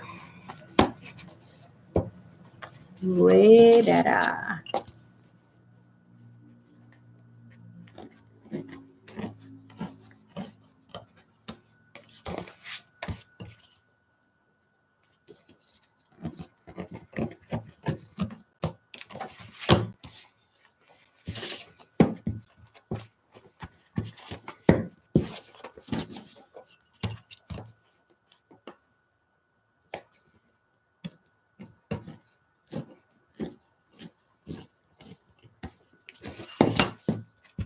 Oh, those 2 or 3 that need to be cut. Okay, scissor time.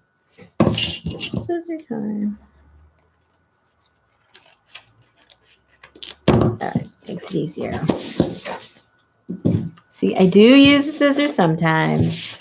All right, so we have here 4 signatures, and we have a total of, let's see how many pieces of paper we have. 1, 2, 3, 4, 5, 6, 7, 8, 9, 10, 11, 12, 13. There's 13 pieces of paper. None of them are really thick, except this is mixed media. It's a little bit thicker, but the rest is like, you know, the thin scrapbook paper, you know, almost just a little tiny bit thicker than a regular copy paper. And then this is a little bit thicker. But so it's mostly thin, and there's 13. And that's true for all of these. Okay, so now the next thing I do, I get me something to drink. Where's my water? And I'll check up on some chat, see if there's anything I need to know about. Okay. What are we all talking about? Somebody had a crappy day.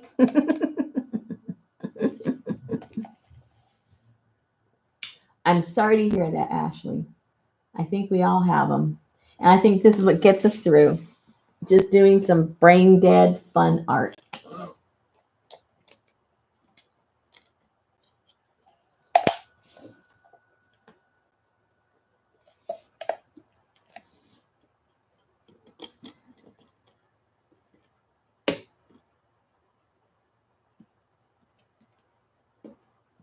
I don't know. Louise says she likes hers chunky. Everybody's into the chunky.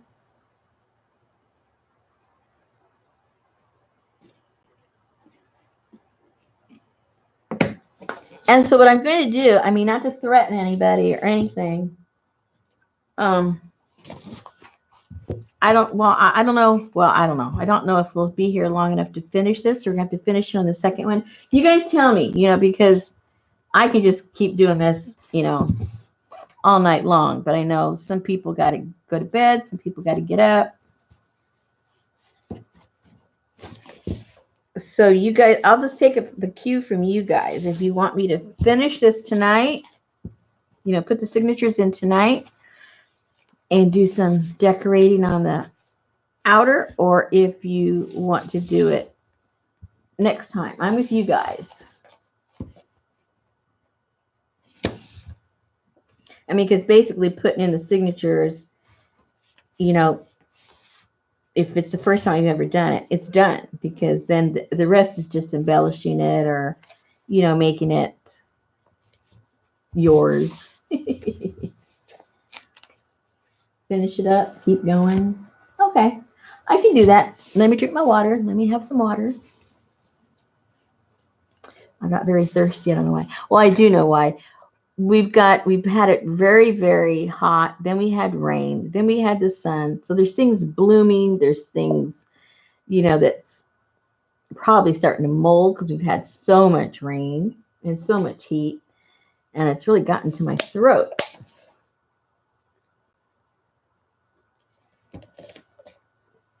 Okay, we'll finish it up. Because if people have to leave, they can always watch it on the repeat, It isn't like they're not going to see it. I mean, if they're learning, if you're not learning, well, you don't have to see the end. You know how it ends. But anyway, if nothing else, you guys, no matter what you do, if you use any kind of glue, these are fantastic.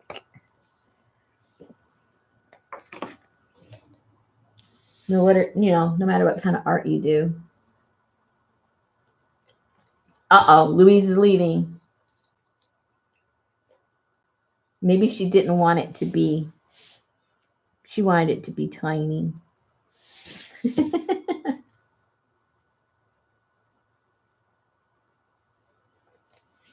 The soldered one? What's that, Louise? The soldered. Oh, my soldering?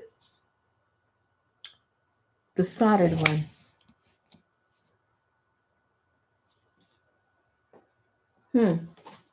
I didn't know it. Soldering. See, I've talked too much. I'm confused. Oh, I did some soldering. That's right. But it wasn't a journal. Where is my soldering? I can show you the little piece, Louise, if I can find it. Oh, here it is. Underneath my other stuff. Here it is.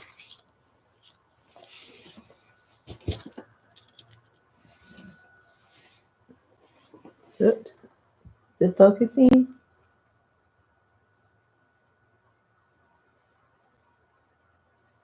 There it is. I mean, it's loose on everything. I have it on a piece of mica because I haven't figured out exactly what kind of a journal I want it on. But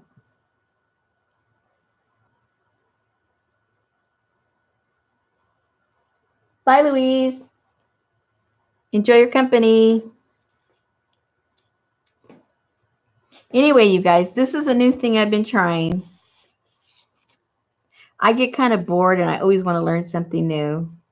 So this is done with a soldering gun, and of course obviously some solder. What's a soldering gun without the solder? And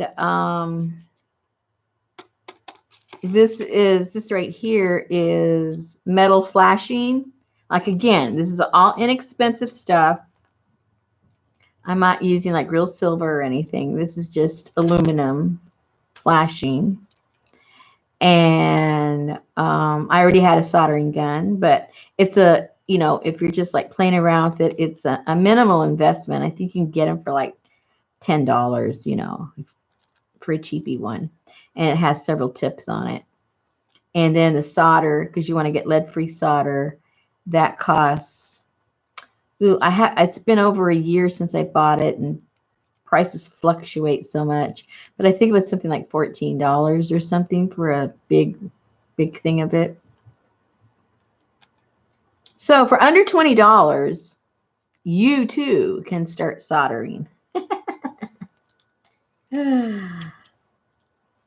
It actually looks kind of cool in this journal, doesn't it? The blue and the blue, because this is a peacock feather here.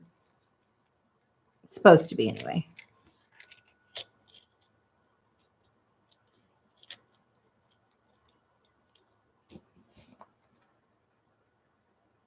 Ta-da! What did you use? I used the alcohol inks to color that. I just put a little bit of alcohol ink on some wax paper and then used a Q-tip and then kind of put a couple different layers. There's actually like 2 or 3 different colors of green and blue until I kind of got the color I wanted. And the alcohol inks, obviously, you know, they work really good on metals, non-porous stuff. Anyway, okay, so onward and upward. And I got glue. Here I was saying, I love the glue all over me. Well, it's still all over me. Let me get it off there. All right, so now it's time to decide what kind of tools you want to use. Obviously, it depends on the kind of tools that you have, but you have various options. You could, if you wanted, make your holes with this thingamajigger. You could, water out of the way.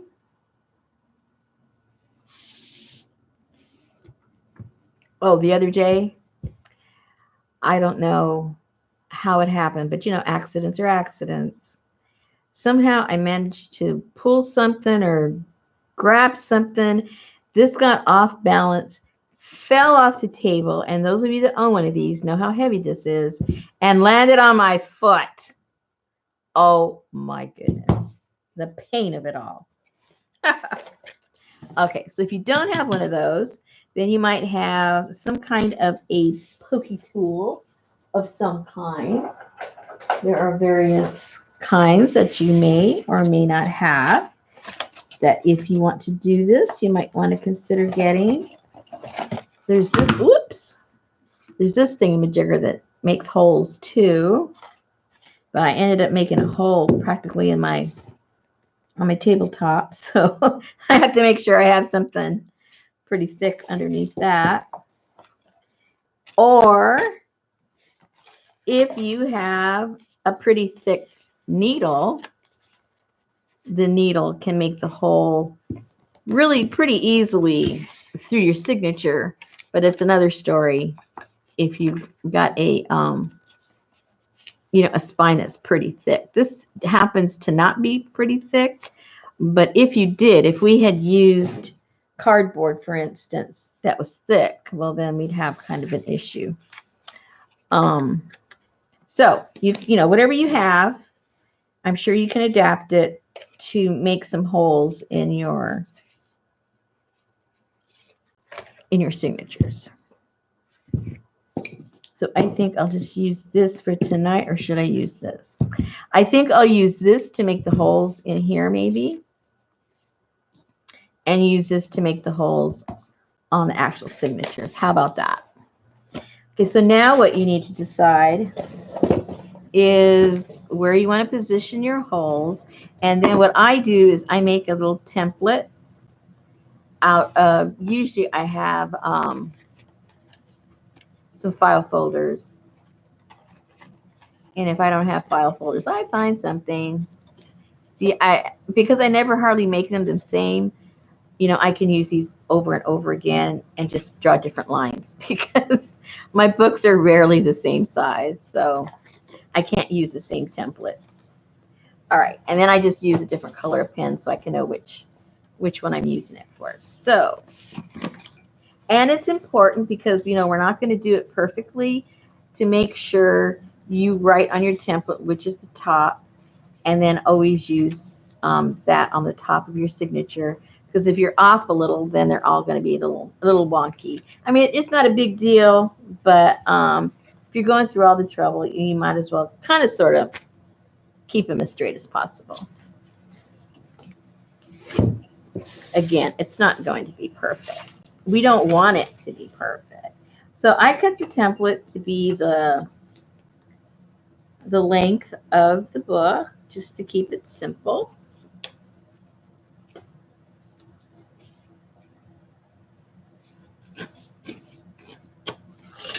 All right. And now, then I decide how many holes I want. And I think I'm just going to put, it's a short one, I'm just going to put 3. And so one's going to be, for me anyway, one's always in the center. And then depending on the size of the book, how far I go in. So let's find out what the center is for this first.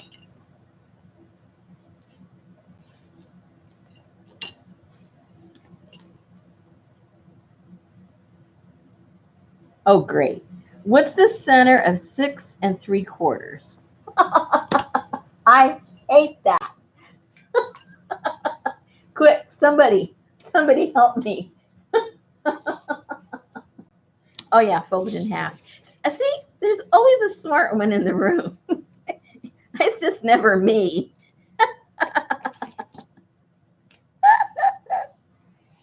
Okay. Thank Kevin for a smart person. Okay.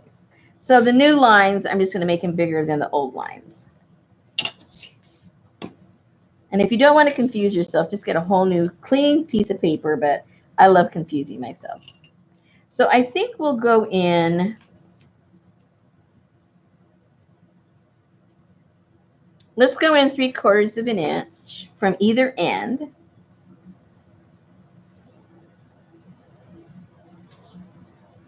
New line, long line. And you can make it whatever you want. I just chose that for whatever. Oh, and it lines up with this one.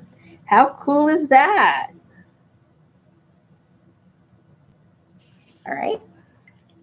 So now we get our little pokey tool. I make our little hole there. That was already there, so that's cool. And right there. Okay, so we got it in the crease. I was covering, my hands are covering that. Sorry about that.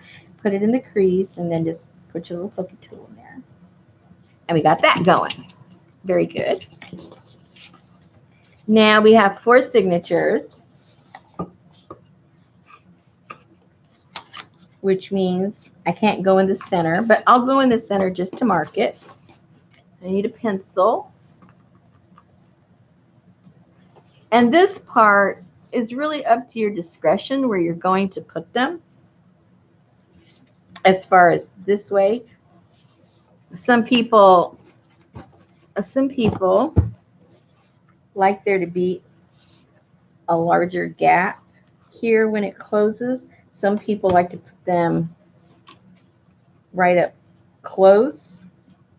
I like to, you know, keep them a little bit off so you have that room when this starts to grow. It's allowing this to flop up, you know, in a natural manner instead of having to push it. So I like to stay a little bit away from the edge there. How much? I don't know. I just guess things. I don't really know. It's hard. It's hard for people that just guesstimate. And now if you measure it like this, it's going to be wrong because it's open. You're going to be looking at a wider area than you're actually working in, which can become dangerous. All right, so we have an, what was it, 1.5 inches? Yeah. So we have 1.5 inches from the center. Yeah, we have 1.5 inches. Can't do this in my head. You know I have math issues.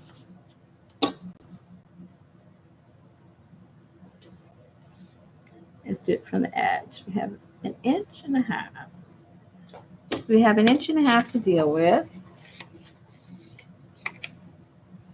And now you guys don't have to do all this. And see, I have dyslexia. So I can't do math and spatial things the way you would do it. So you may, I'm sure you have a lot easier way to do this. So don't, from here on in, don't follow what I'm doing. You just figure out for yourself where you want to put these. And from now, from this forward, do not do what I'm doing. All right. I have to do this because I have to do this. What did I say that was? See numbers and me. Numbers and me, we are not friends. Oh, that was 1.5.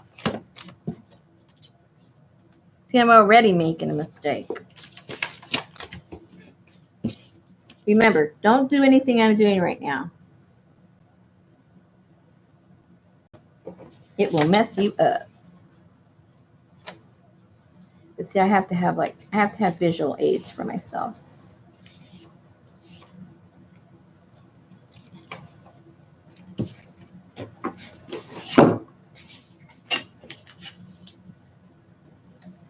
Just hum.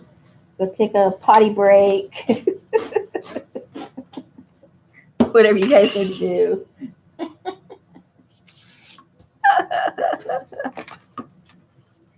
All right. Now see how this looks a lot smaller because we didn't use all the visual space. All right. So now, because I'm putting in 4, remember, you do not have to do this. It's just the only way I can do it.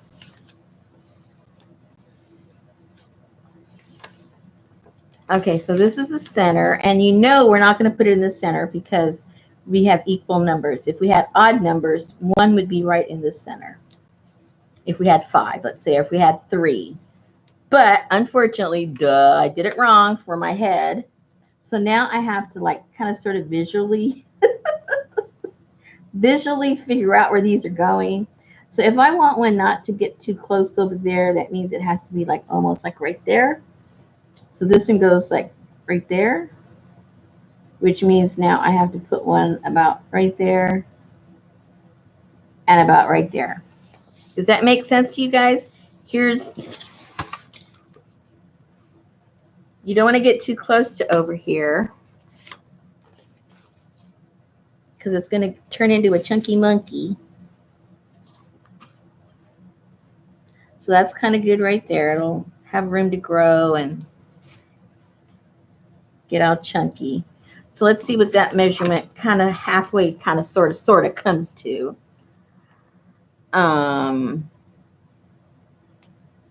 It kind of sort of comes to 1/4.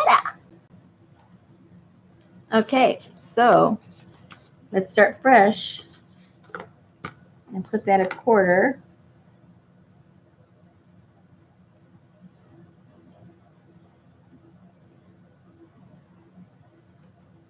Oops.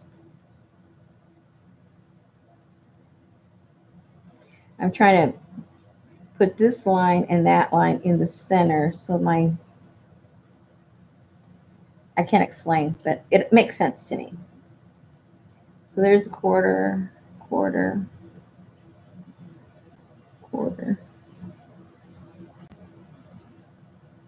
1/4. It's probably wrong, but that's what I'm doing. It's working for me. It's working for me. I mean, once you get it in, unless you're like horribly off, it makes no difference. It'll be fine.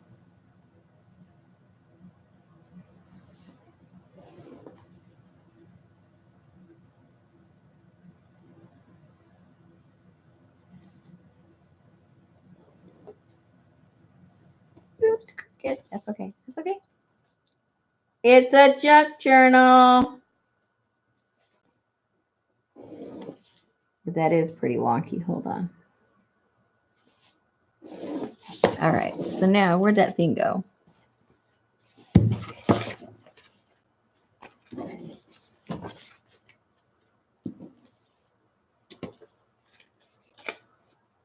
Yeah.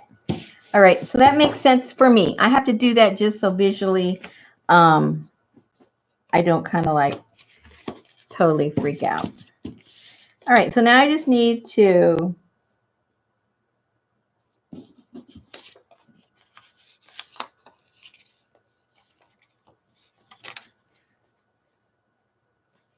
I'm doing something wrong, people. Hold on.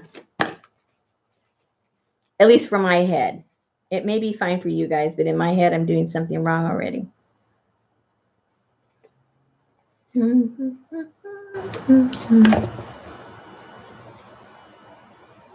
Oh, I see what I'm doing. Okay. It's all good. It's all good.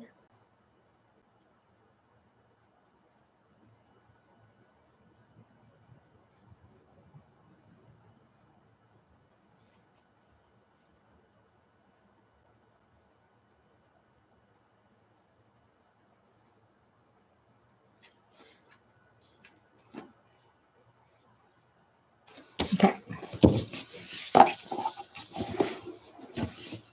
You do whatever works for you. The easiest thing is to pick an odd number. That truly is the easiest. Just pick an odd number and you'll be okay. I should have thought about that before. I can't think of everything.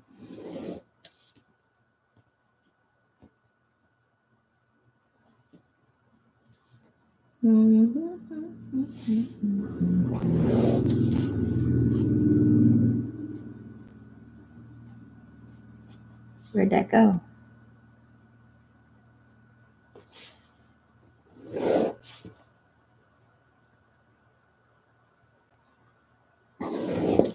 Okay, so now we will punch the little holes with the little pokey tool.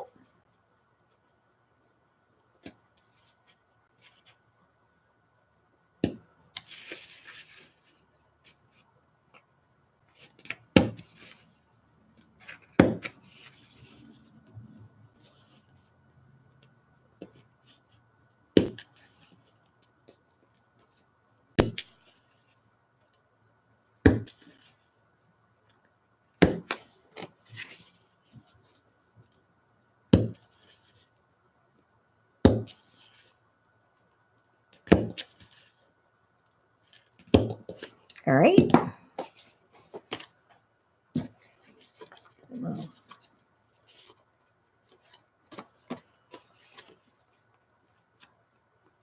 Whoa! Too big of a hole.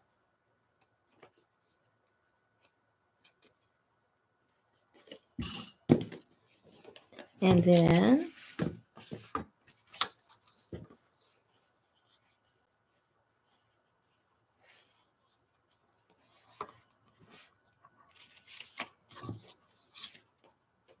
I'll cut this down. I'll make it flatter.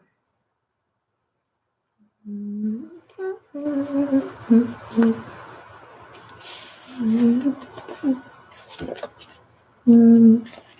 how much I have to cut off of that.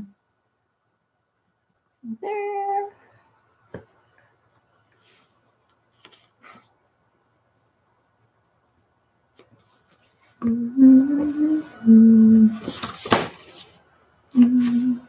Scissors. I need scissors this time. Oh, maybe not. Maybe not. Maybe not. Maybe not.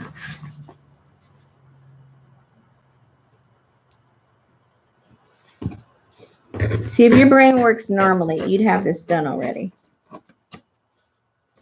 But because my brain is fighting with me right now.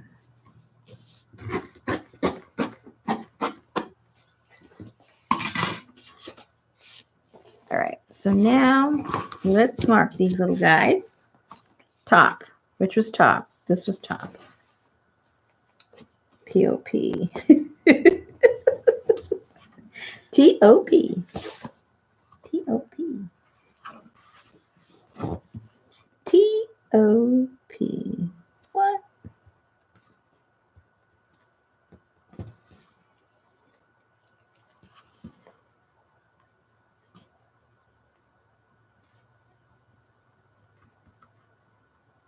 Let's hope I'm going through. Yeah.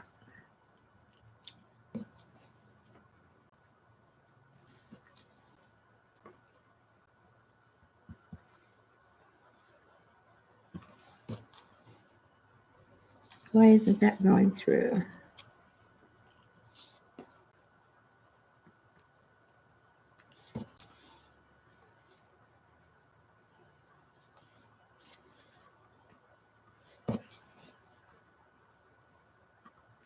This pen is so light. Pencil, excuse me.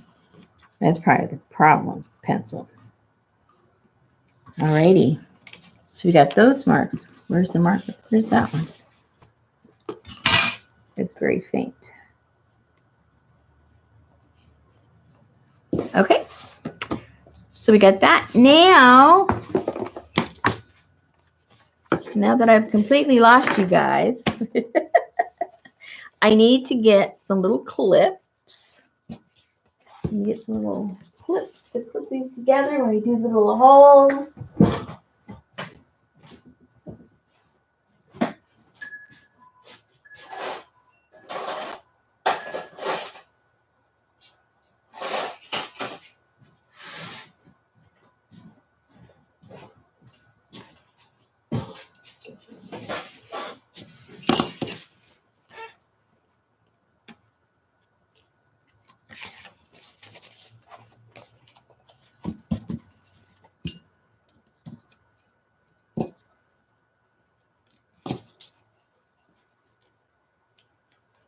I just put one on each side. It's a junk journal. I'd be a little more precise if I was, making a nicer book. But for the junk journals, this is fine.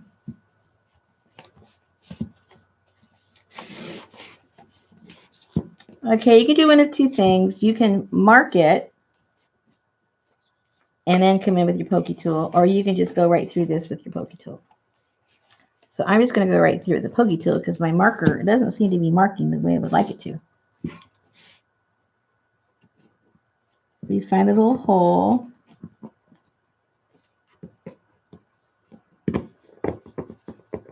And hope you go all the way through. If not, you can always come back.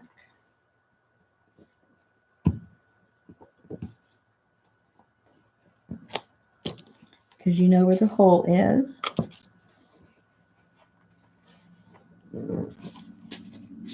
This one has so many holes in it already from the other book. I got to make sure it's the right hole.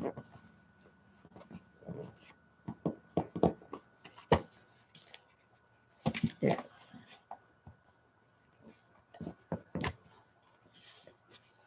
Where's my? Let me get this. Hold on a second.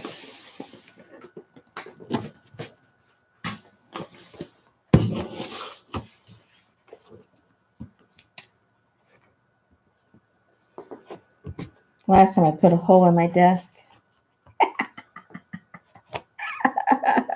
That was so funny.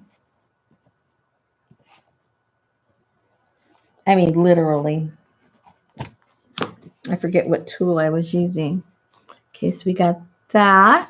Oh, I got to poke. Okay, we're going to poke the holes just because we can. We're going to poke them with these. Woohoo! They're going to be big holes, but that's okay. Remember, this is chunky. Oh, let me see here. We got the chunky monkey.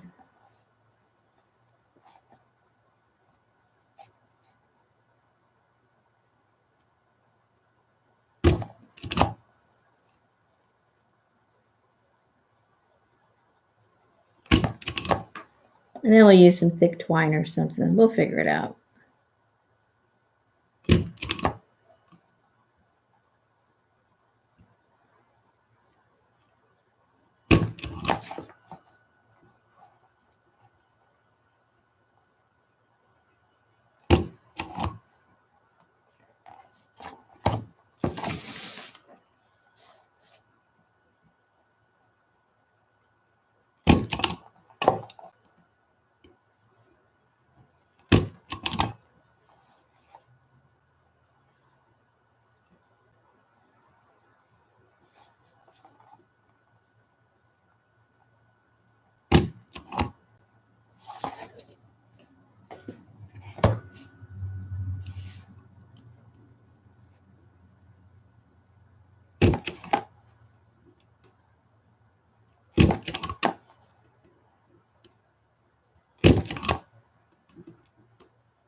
All right, so now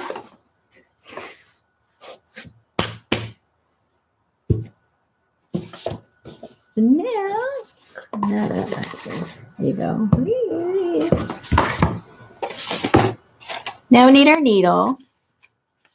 Select the needle.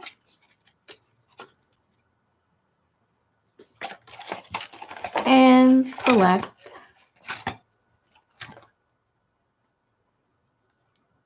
your thread. I think what I'm going to end up doing is covering up this spine. So I'm going to have the thread on the outside when it ties off, because it's going to get covered up anyway. I mean, that's my thought right now. All right, so now what I normally do for the thread, rule of thumb, most people, they will get the length 2 times and a half. And cut that. And that's what we'll use. And I just lost my needle. Oh, there it is.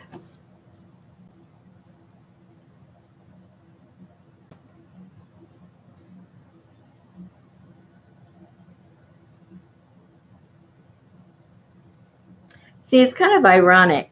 I'm sure a lot of people do it for different things, but I've pushed myself without really realizing it. I pushed myself into jobs that, okay, we go in here. If you've never done this before, I'm forgetting. If we're going to tie on the outside, we start off on the outside. All right. And I like to go in the middle. And then I have to find where that pokey hole is, because there's so many holes from the book itself. There we go. Anyway, I was thinking the other day, a friend of mine was asking me, oh, you used to do this, didn't you? Yeah. You used to do that? Yeah. You used to do that? Yeah. Oh, you must be really good at math. And I'm thinking, that is like my absolute worst thing, because of what I just explained before. And it was weird, because everything I've done has really required a lot of messing with math. And I think that I just like always challenged myself to do what I couldn't do, or it was difficult for me to do. Let's put it that way. And I wonder how many of us do that without even realizing that sometimes we put ourselves in precarious situations basically as a challenge to ourselves. I wonder. Like, what the heck am I doing this live? You know what I'm saying? Like, the worst thing I can't do. And what am I doing? I'm doing it live. So everybody knows I don't know what the heck I'm doing.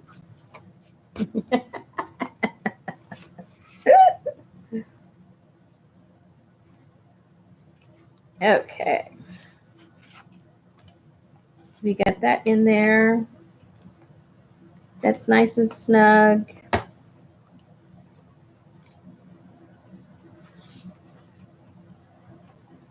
And now we'll put this back through there. If my needle goes through.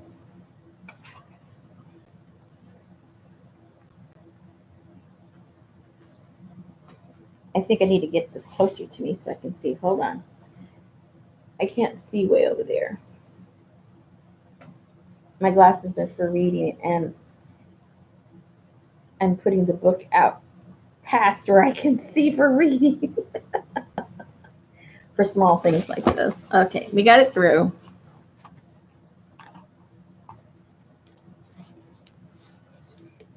Ta-da. It's through. So we tighten that up, pull it nice and snug. Make sure it's going the right way. I've done that before. And make sure that this is on either side of this long piece of thread, whatever it is you're using. And because this is a waxed linen, it really ties pretty good and stays secure. You don't have to worry about this falling apart. Okay, so we're just going to do that. I'm going to have to probably do this closer to me, but basically we're going to do this with all 4 of the signatures, okay? So if you see me going off, it's because I'm trying to see. Trying to see what I'm doing.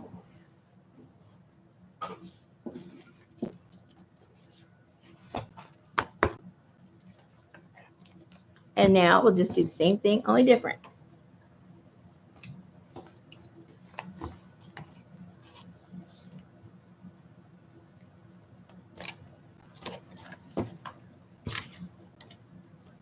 Yeah, I'm doing this without editing. You know what I'm saying? I do not have the privilege of stop, edit, make myself look good. Boy, she really knows what she's doing. She just whips those things out. It's so easy. I think I need a different kind of pen. It keeps popping in. That is just so easy for her. She should be giving those things away.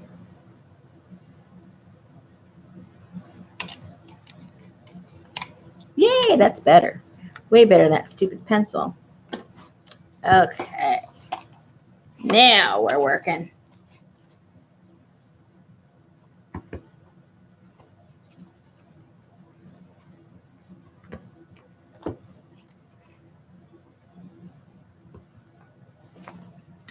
All right. Thread. Thread. Thread.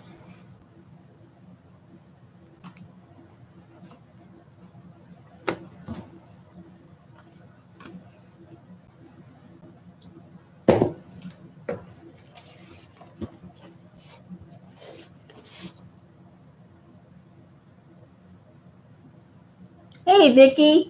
You see how long since I've looked up? I just saw you. I'm here like, oh, I can't see. I can't see. Oh, gosh.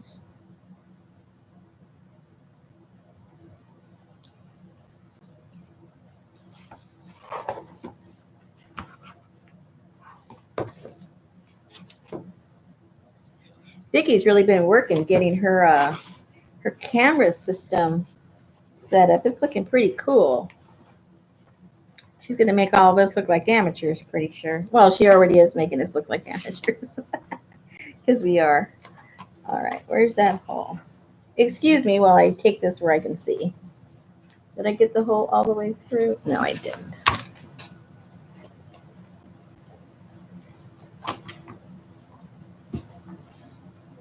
And Vicki doesn't edit. She just lies, but also she knows what she's doing, so that helps.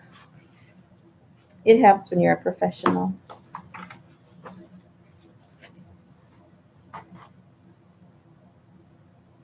If you guys ever wanted to watercolor, you need to subscribe to Vicki's channel. And even if you don't want to and you just want to watch somebody do beautiful stuff, go watch Vicki.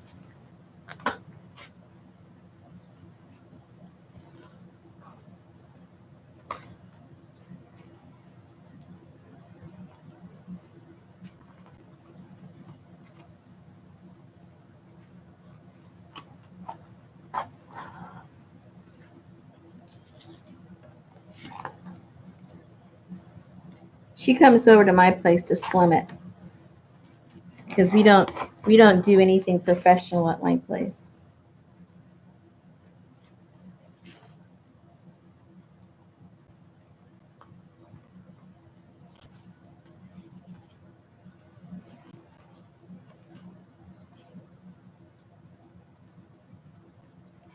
Where'd that hole come out?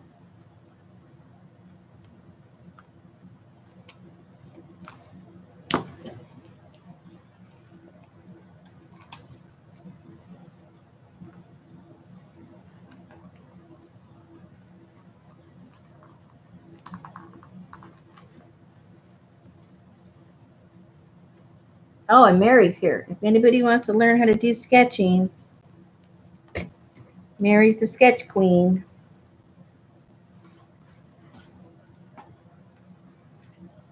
Yeah, whatever you guys want to learn. There's somebody there in that chat that knows what they're doing.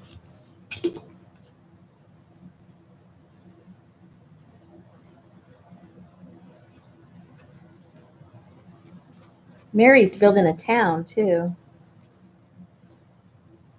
I've been trying to get a job in her town, but when I show up, they're not doing hiring, so.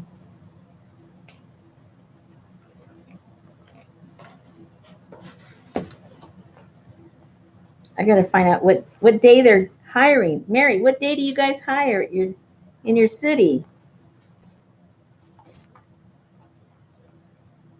Or you guys got a hiring freeze? Did you run out of money?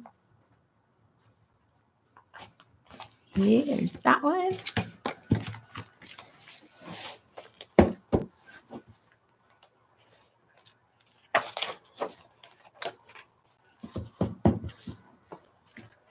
Aren't you still doing your town? You were doing a town in your channel. And you were handing out jobs left and right. I missed my job. Oh, yeah, Phibbsville. Phibbsville. I forgot the name of the town. That's probably why I couldn't get a job. I couldn't remember the name of the town. Okay, we got 2 done. 2 to go. We can do it.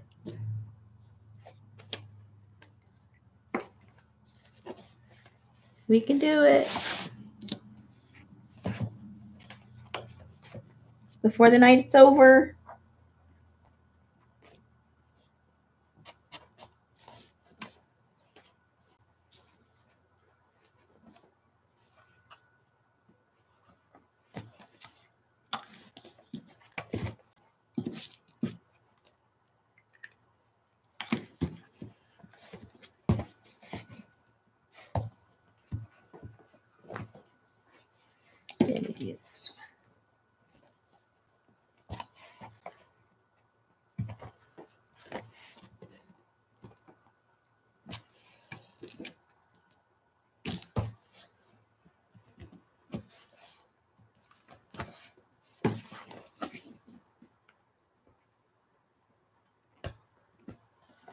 All right.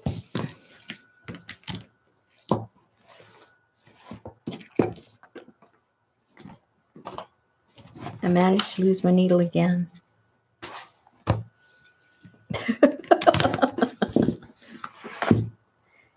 Needle.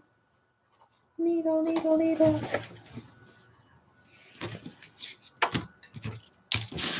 There it goes.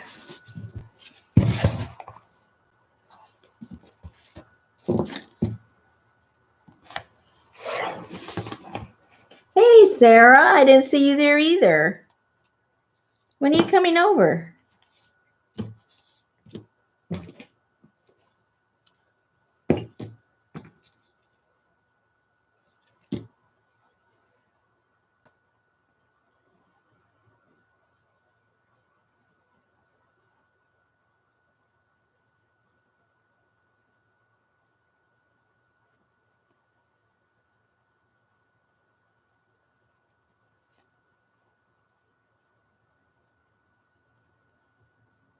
Oh, that's right. I do surveys on airplanes.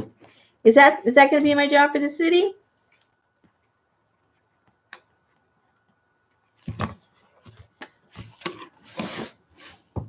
Is that my job?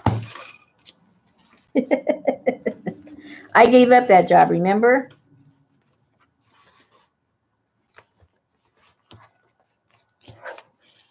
Whoops, wrong way. You should have told me. I'm going the wrong way. Was somebody hollering at me? Rosemary, you're doing it the wrong way.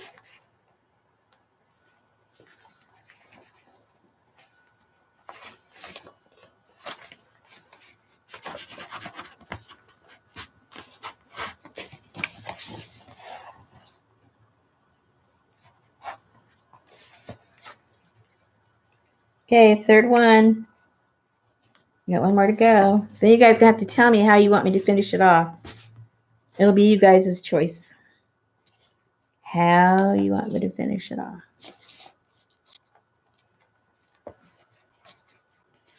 You'll have to have some input. I can't think of everything. Be thinking.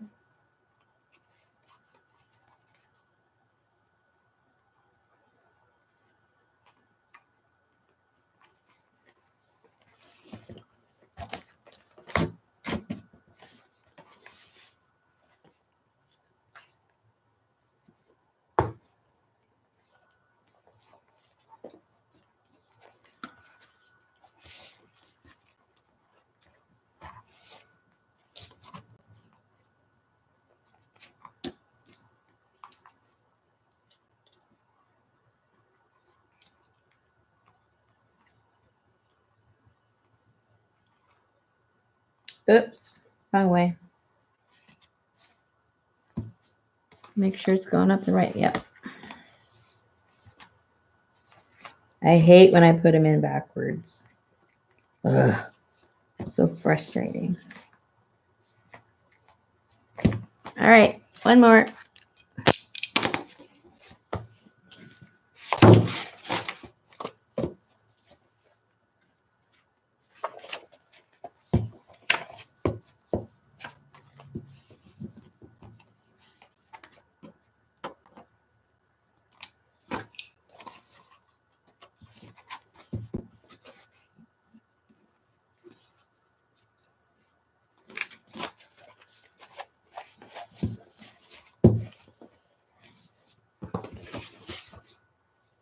Uh-oh.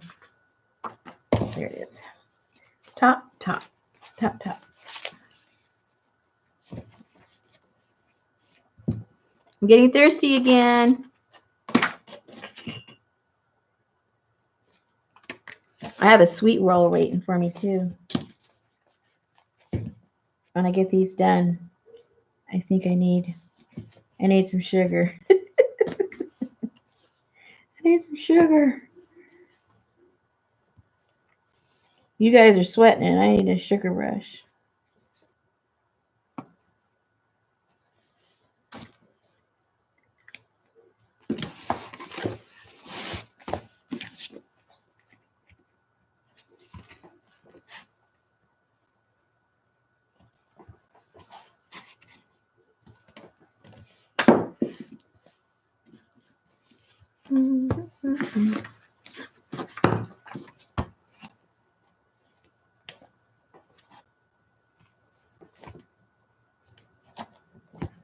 Ready? Thread. Needle. I can't believe it.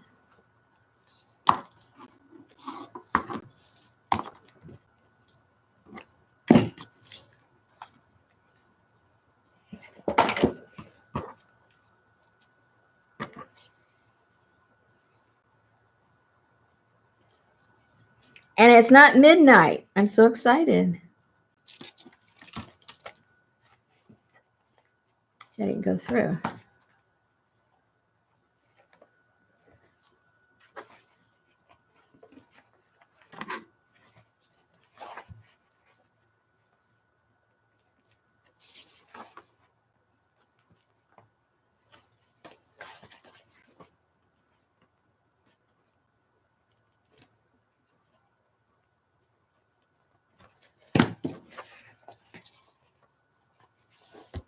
Up. Up. Very good.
Woohoo!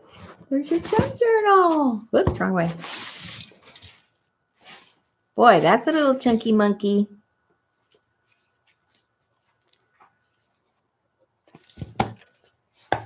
Oh, look how cute she is.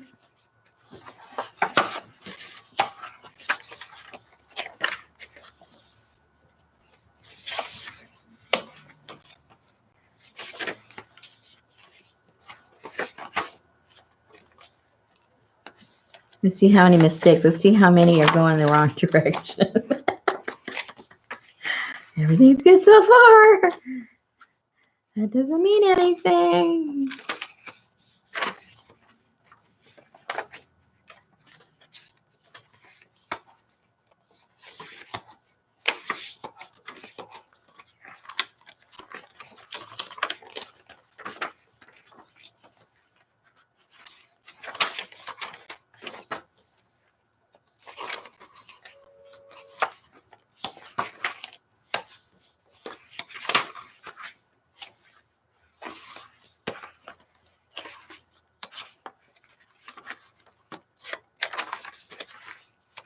Oh, oh, how cute.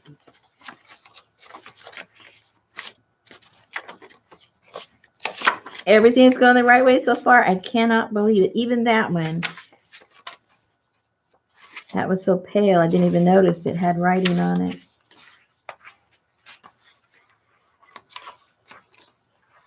None of the little kids are upside down. That's good.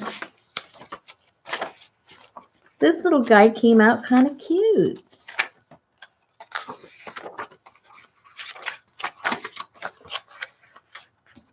Ta-da! Okay. So now you guys get to suggest how we should finish the cover.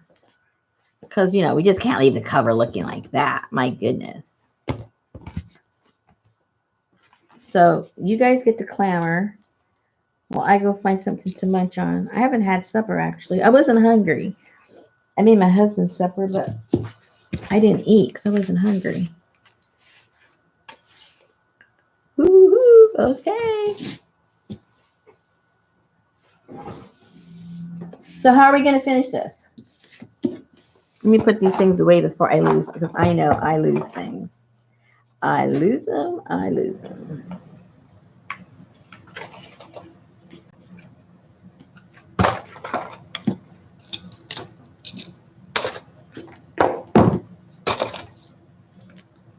Don't need that. That's been used to death.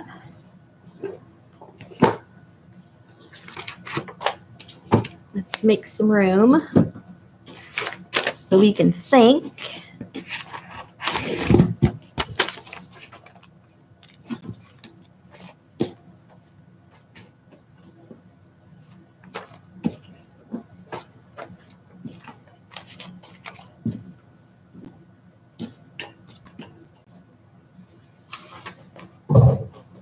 Put that on the floor before it lands on my foot.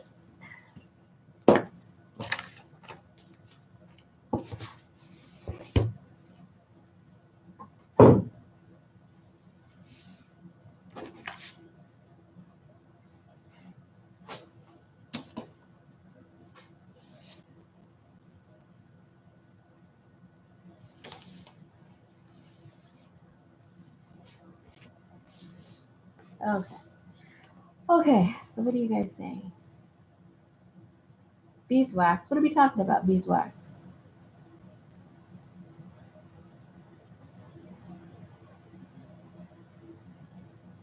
Something from your old art pieces. Oh, okay. Yeah, maybe I could do that. Oh, the solder piece. A page from the book Beeswax. What is that? Am I forgetting something I showed you guys? Beeswax. What beeswax?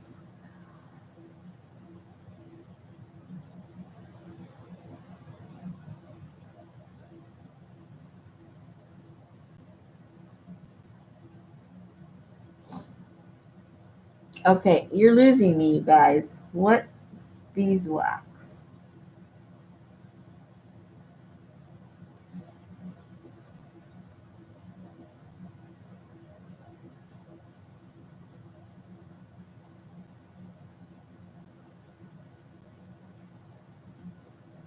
Oh, wow, CJ.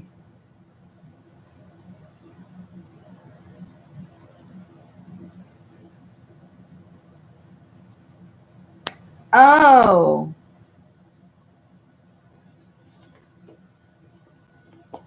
I don't, I don't know if I have any encaustic pieces that I could put on there. Let me check.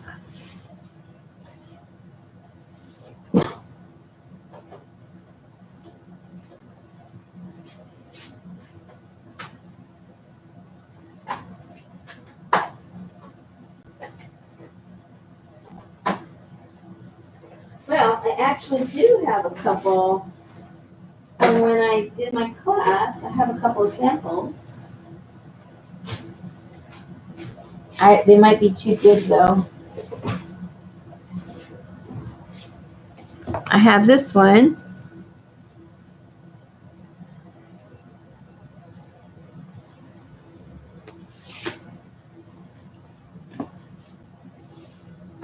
I have that one.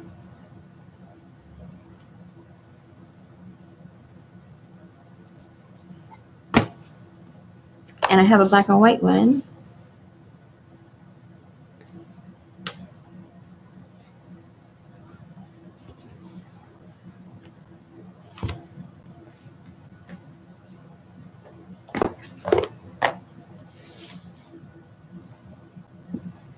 Looks like everybody liked the first one. Okay, let's see what we can do with that one.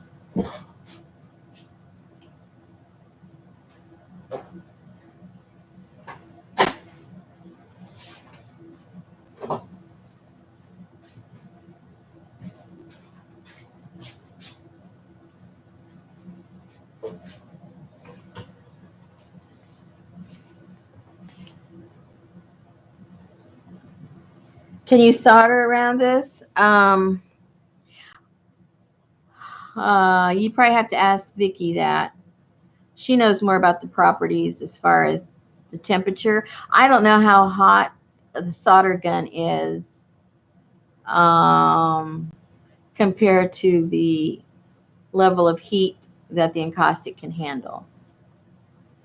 We'd have to, I mean, you could just practice. I mean, I don't want to practice on this because if it doesn't work, it'll ruin it. But I don't know if I have any. Well, you know what? Well, no, I don't have a small piece to practice on.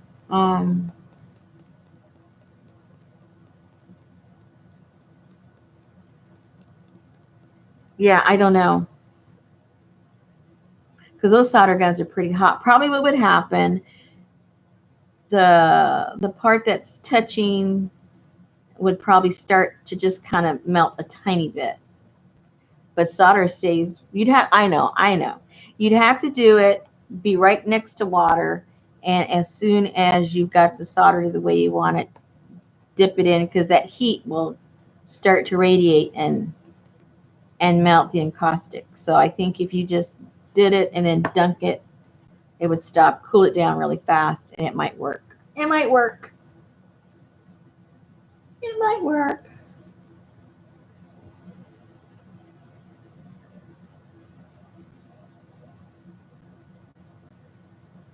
Never know. I'll try it someday. A little sample piece, see what happens. Okay, so the cover. This is way too plain. I don't like plain stuff like this. I like things layered. So, I've got to think what we need to put underneath this because it's too plain. Way too plain. So you guys chit chat. I'm gonna go see what I just might have.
Here's some fabrics that Sarah gave me.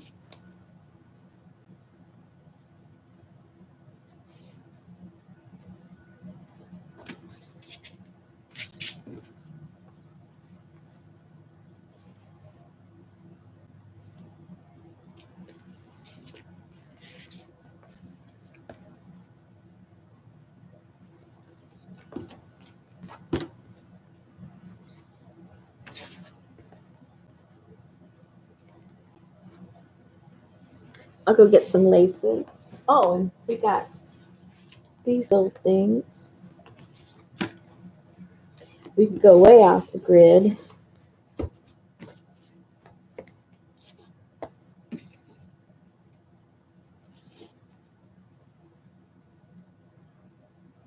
I'll go see what else I have.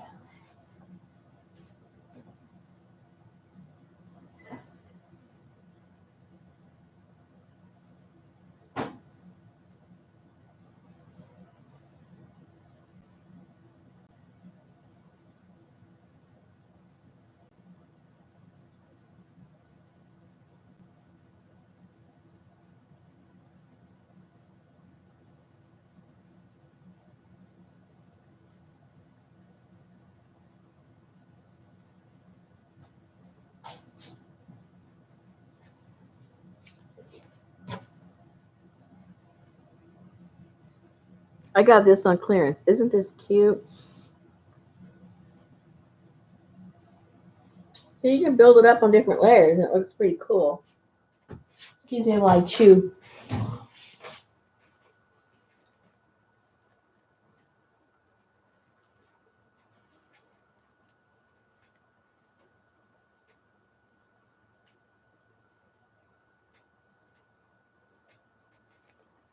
You liked the texture? You talking about maybe these?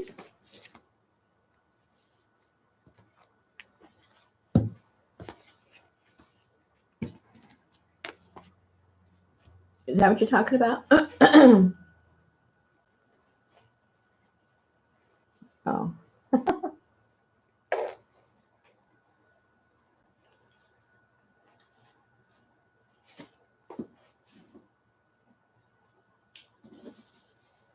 I just got squirted by a donut.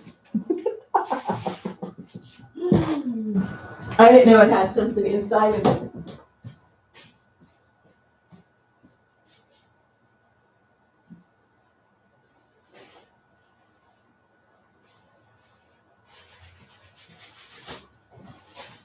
I thought it was a glazed donut and it had something inside of it.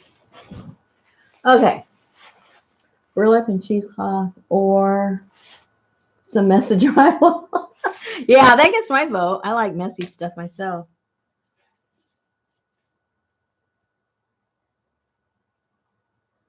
Mm. Mm.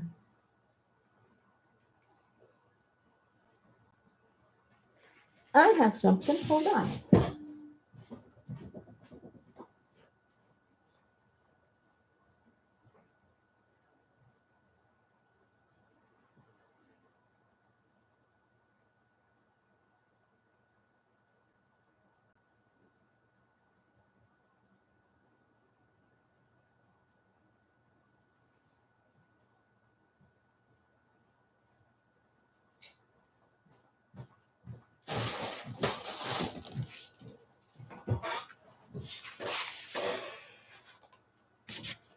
Where to go? Oh, I have some scraps of my plaster stuff.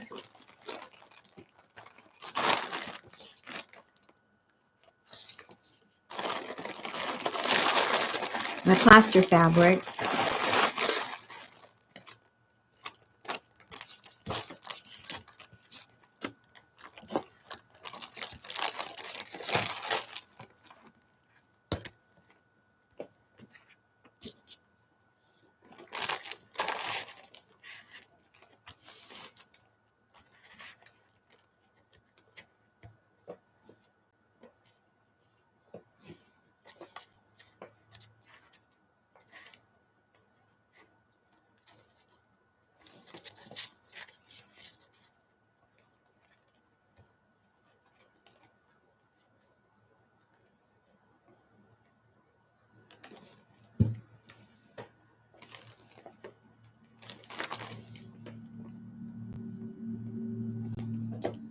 I maybe need to get some cheesecloth.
Let me go check. I got a little bit of, I have a little bit of everything, Penny.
This is the close I have to burlap.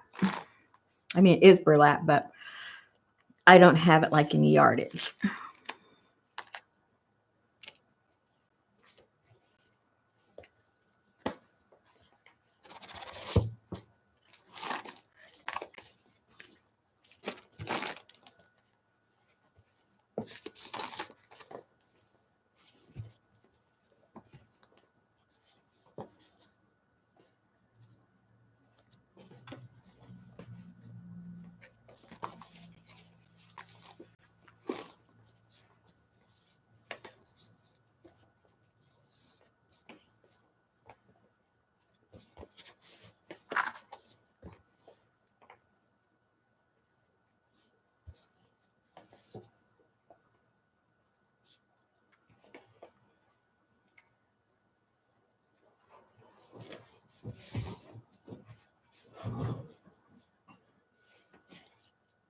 Are the lines too harsh, or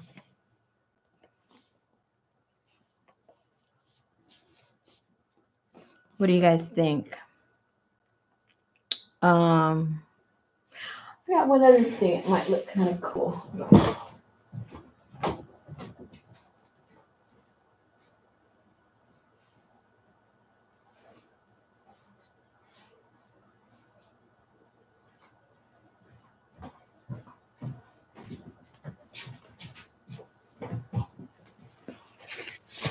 I've got these papers. They're wallpaper that I can cut some pieces off. You see what color looks good with it. Like that color.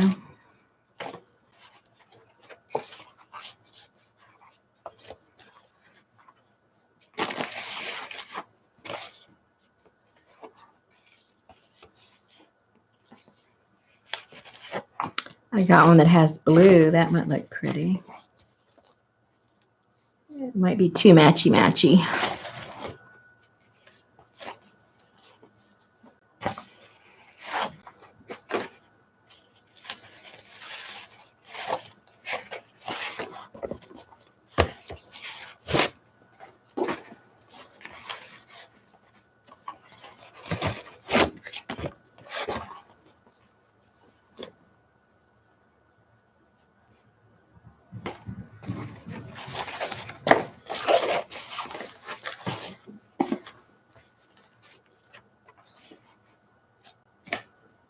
That one?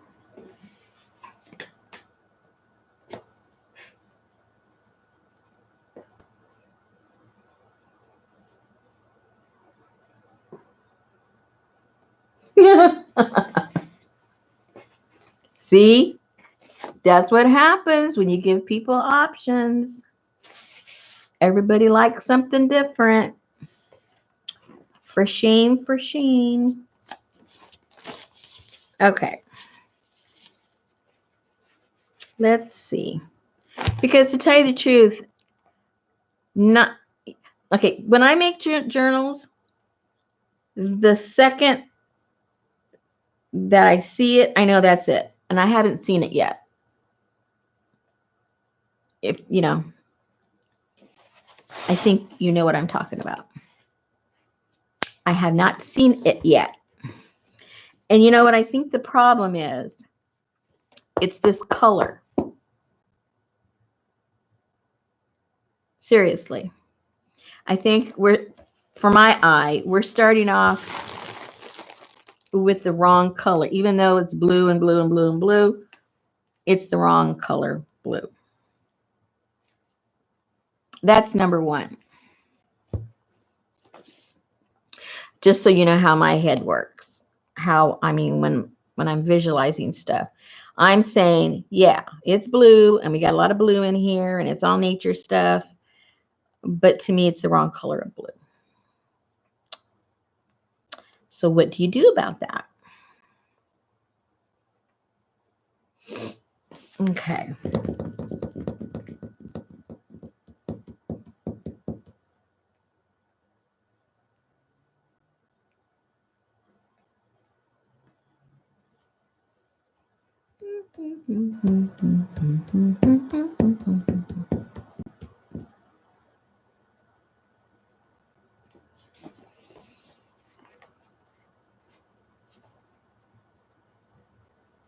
Okay.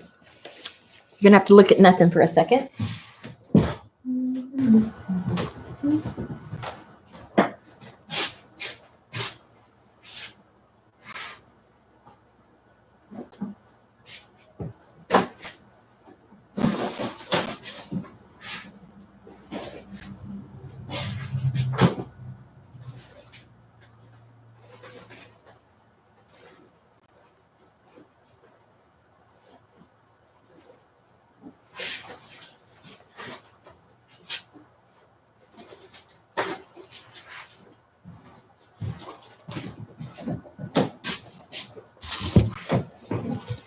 How about if we change the entire, let's just go, way off and change it completely. This is just a thought because I don't even know what it's going to look like, so don't jump down my throat.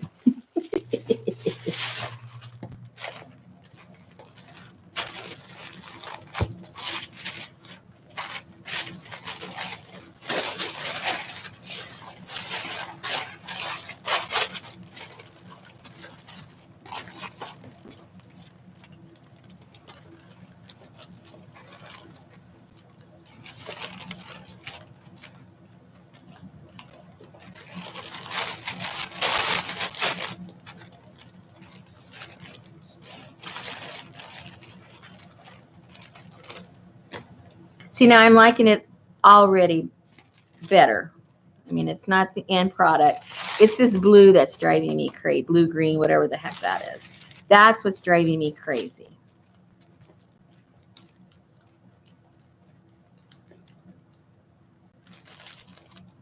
Hi, Anne.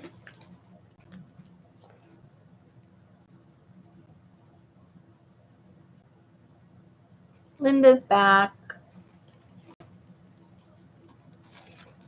Okay, so I think I'm going to make an executive decision, and I'm going to recover this right now with this, and then we'll work with that background and see where that takes us. So let me move some of this mess. Yes, this is why our tables look the way they do, because we have too many thoughts, too much stuff.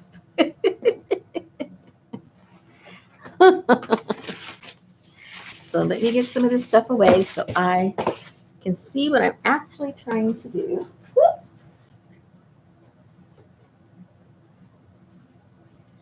And we'll keep some of this stuff here because now it may work with the new background, but just let me straighten it all up.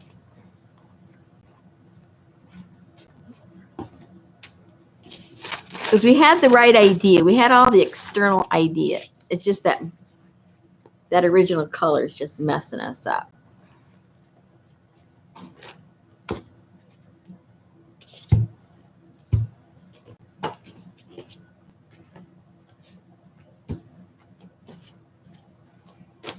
Okay. And fortunately, we have the little silicone brush is sitting there waiting for us. All nice and sassy. All right, so let me cut these down.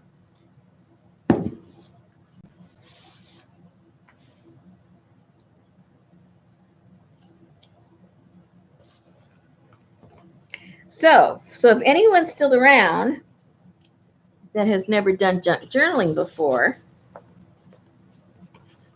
you can see how it evolves. You can't get discouraged. When you say it doesn't work, I hate it, it's ugly. No, it's not.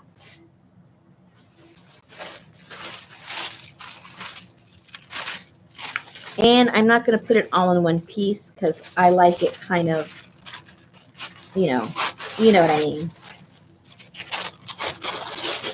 staggered and all. So let's start with this. And we'll have this come over and it'll match just fine on that. We won't have to like be fussy about it. It'll look cool. All right. So let me get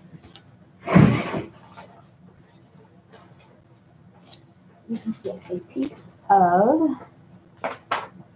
something to put here.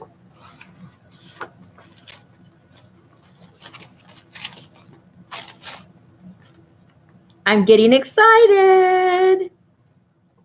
This is going to work. I was starting to figure like what's going on here. I'm not liking this too much.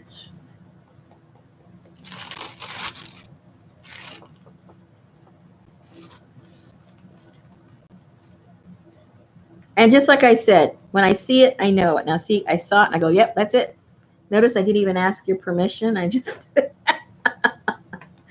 because I knew it was the right thing to do. And I want it kind of crunched up.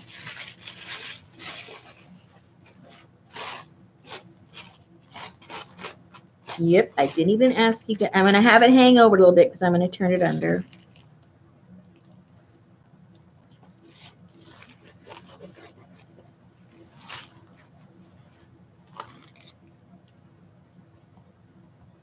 Oops, little goobers.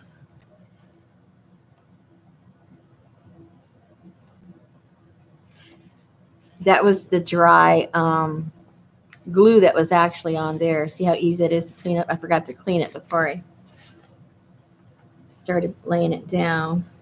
That's how easy it is to clean.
I don't want it to stick on there. Where is my, where is my, hold on.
Okay, it's coming together. I'm getting excited.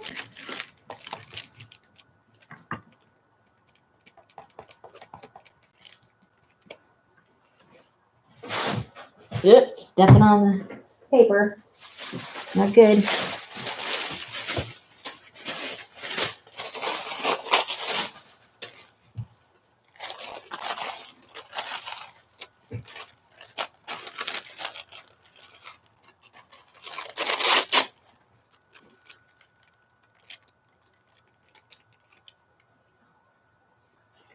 Oops.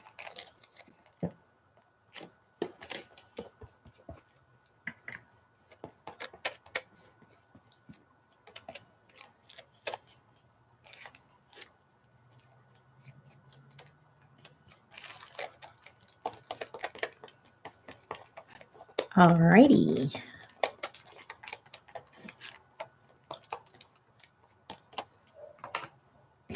See, now it's coming together. So instead of making a bunch of noise for you guys, I'm going to go over to where the heat gun is and try to, try this a little bit so we can turn it in. I'll be right back.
Not completely dry, but enough to play with.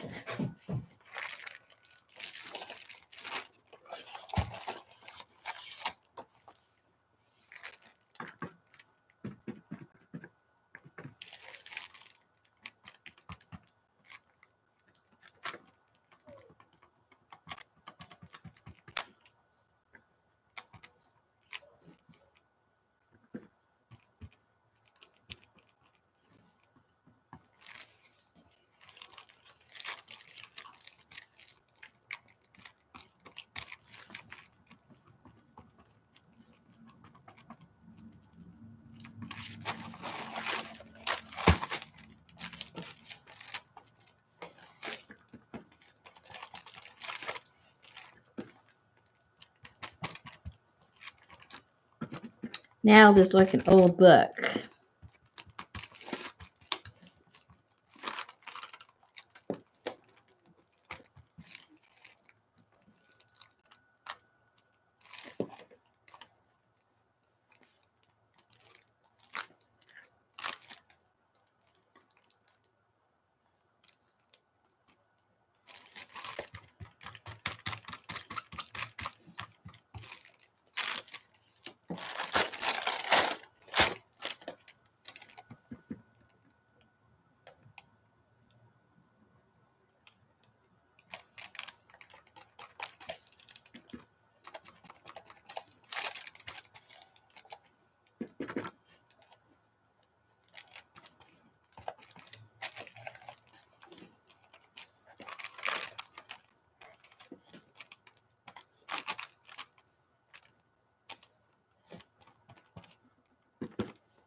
Alrighty. We're getting there.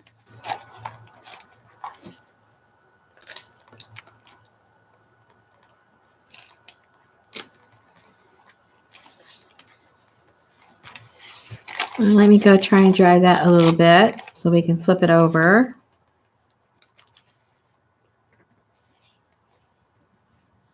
Try and get this little corner here.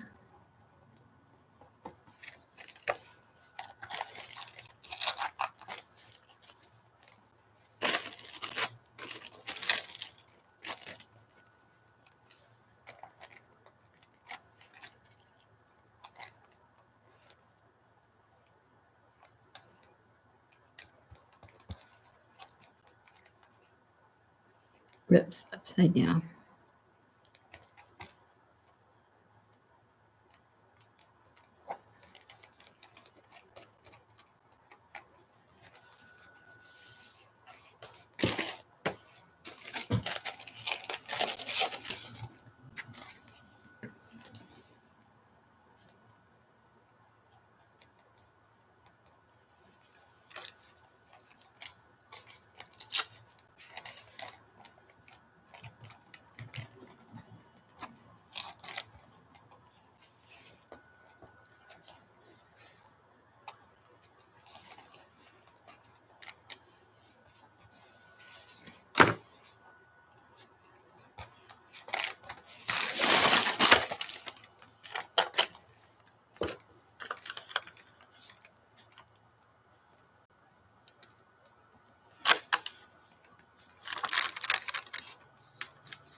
Okay.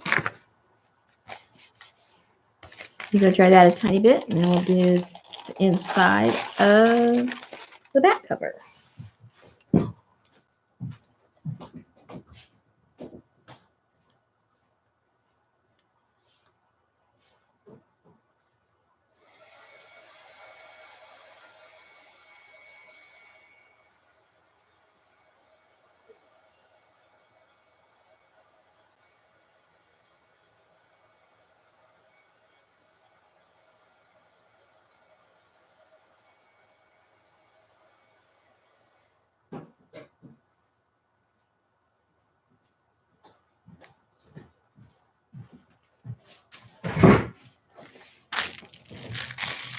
Now we're rushing it a little bit, obviously, because we're doing it here together. I would let it dry a little bit better so that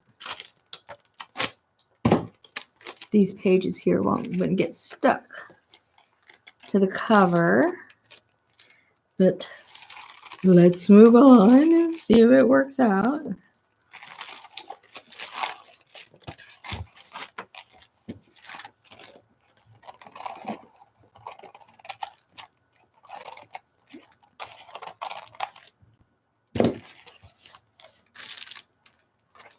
Oh, we got that little spot to do first.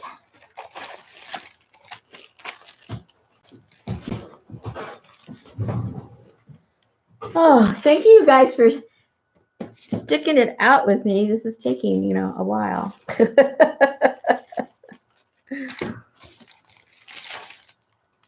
Hey, we're doing a whole journal from scratch, right?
Little blobbies. I forgot to wipe that down again before I started. Remember, if you get one of these, wipe it down, or better yet, when you've stopped using it, even if it's just for a couple of minutes, wipe it down and take it out. That way you won't have those blobs to contend with. Because those globs are coming from this, not from the glue itself.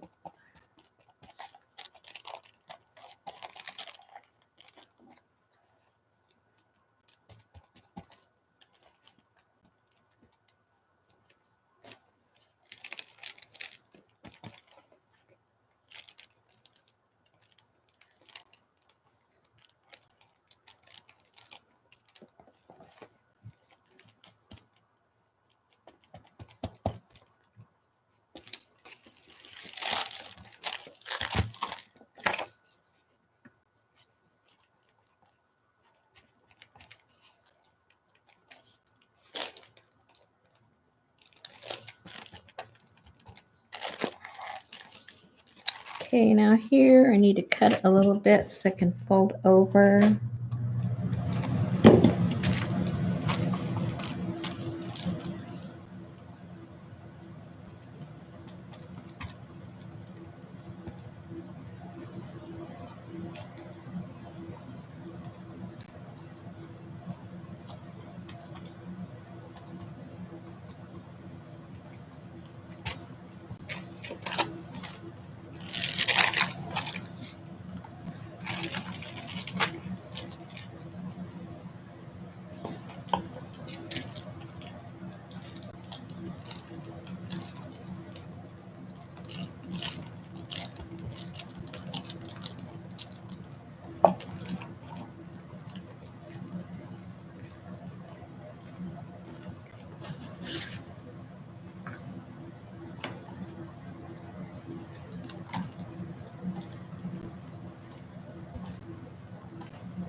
Okay, so let me go dry that real quick, and then I'll try and see what I'm going to do about tucking those in there.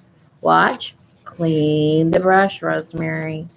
Clean the brush. Okay, be right back.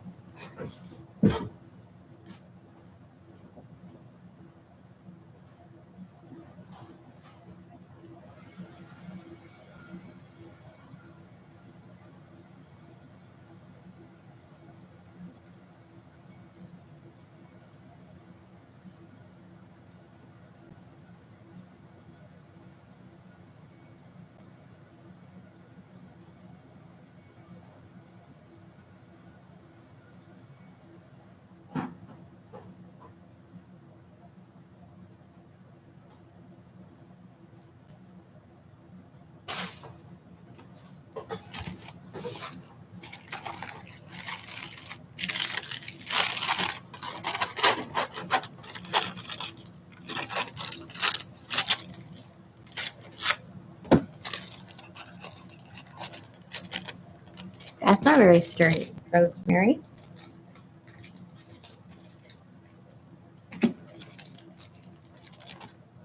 Okay, so now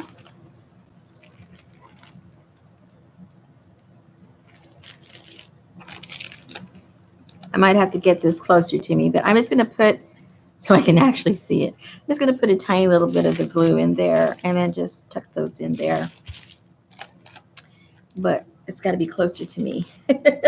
It's a little delicate. And all I have to do is like open up, just open these up and then tuck them in there. Like the rest of it, you know, it doesn't have to be perfect, just so that top edge, you don't see the blue, you see the paper. It'll make it look a little more finished.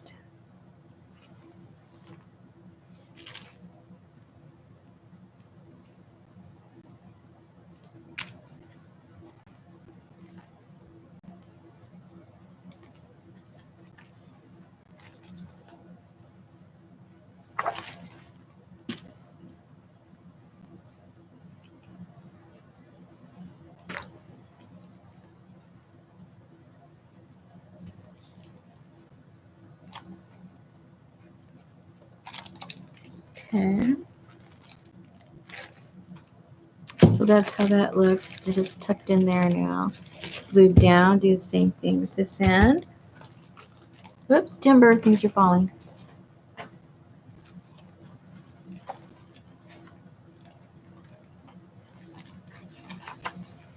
And if you have to tear it a little bit to make it go in, that's okay, because that's what we're doing. We're tearing everything.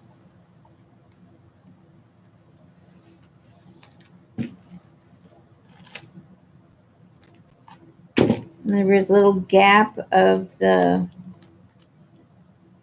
cover that shows. We can just go with a little piece of the paper and glue it on there and cover it up.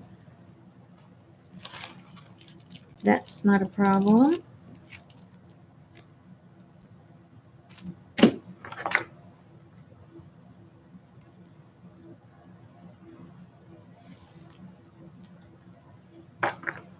Remember, there's never any problems. Just an opportunity for self-expression. How do I fix that?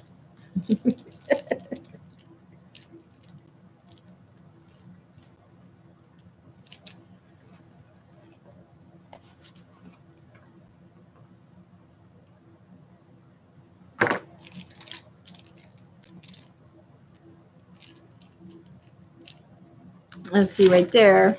Here's a tiny little gap, so let's just get a little piece.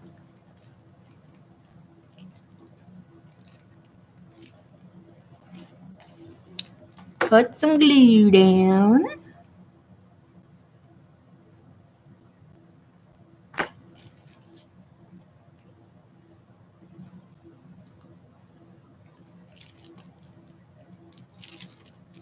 Put some glue down right there. And then just wrap it around.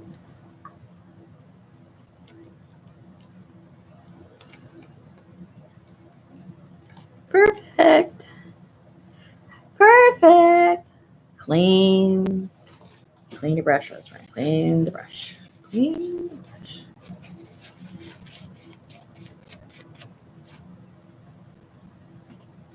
All right. So,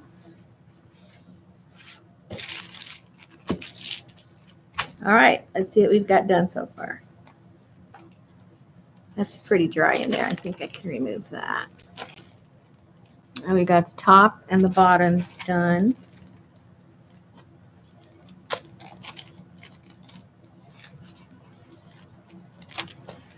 That's dry enough right there. Well, you never know. Let's not rush it. Let's just put them back. We can still work with those on there. Let's put that back. Let's not get ahead of ourselves. Just leave it there. It's not hurting nothing. Okay, so let's go back to what we had thought about the front. Okay, so now I already forgot. Where we did we have the blue on top? Did we have the fabric on top of this? I should have taken a little picture. What did we decide? Help me out. Who's awake?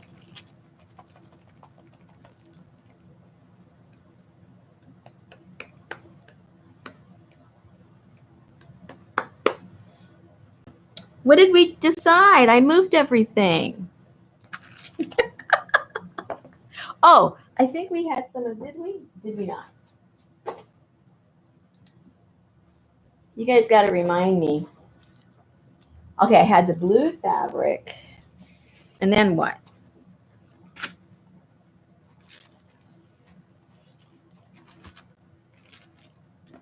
Was it that blue? I honestly forgot already. I got so excited when we decided to put the... Help me out. Help me out. Oh, maybe I can go back. Oh, if I do that, I might lose everything. Yeah, I can't go back and see what I'm doing. You guys can. Kind of slide back and somebody go back and see when we got all excited what was going on.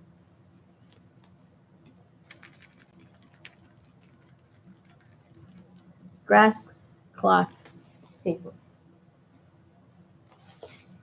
We had the grass cloth paper. And then we had that. And then we had that. I don't remember. What the heck is going on? I can't remember. And it was like, it was brilliant. It was brilliant. What happened? Okay. Let's see which blue looks prettier now, because now we aren't contending with that other blue.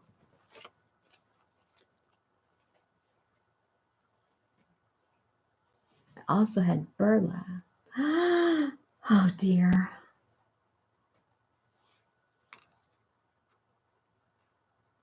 Medium blue. Holy moly. I'm going to have to go back and look somehow. We never even tried that one. Okay. Okay, I have to have like the flash again. I lost the flash. Oh no. I lost the flash. We had so many things.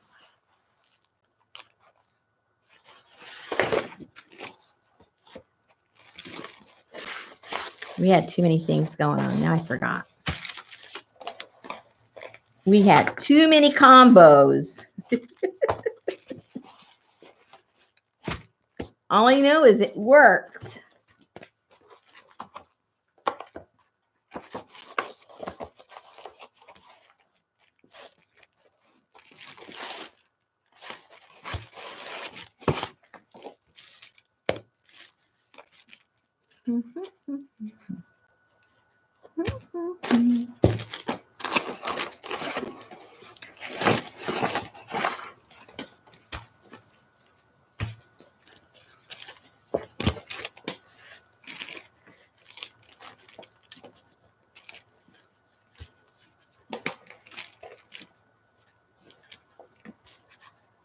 But there was blue. I know there was blue.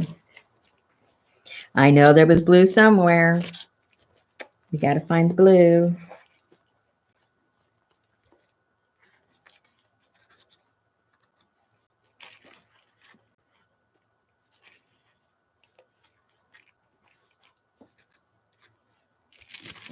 Are we getting any closer?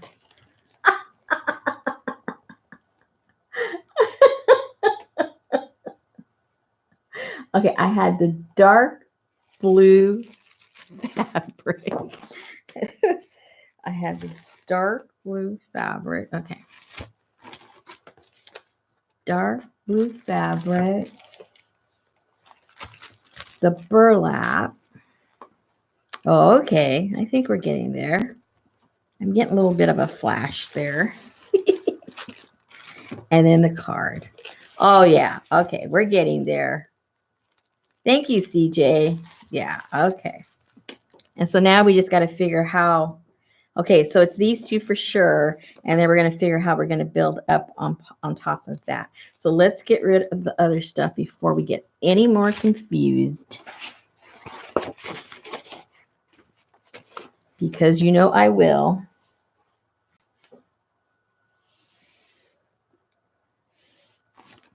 Yeah, it's sort of like build it, they will come. See it, I will know. All right?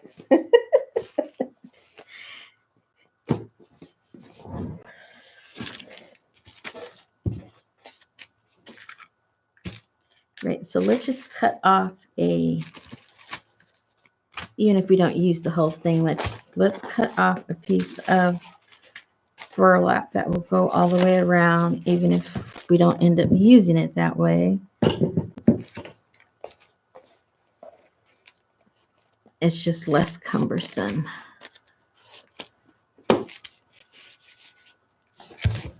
All right.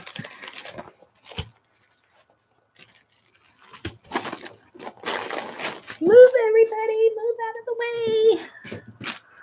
Move, move, move, move, move. Whoop, whoop, whoop, whoop, whoop, whoop, whoop, whoop. Okay, let's see if this is dry enough. Yeah, I don't think it'll stick to anything. And if it sticks, we'll just cover it up with tissue paper. All right.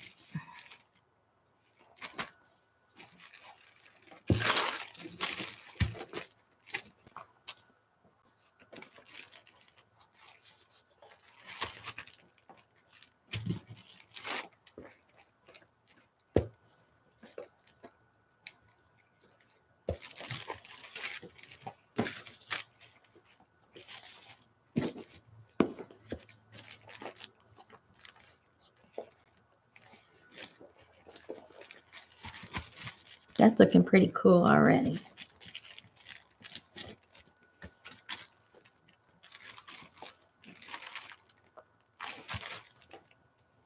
That's pretty cool already. So let's see what else do we need? I'm going to bring that all the way across.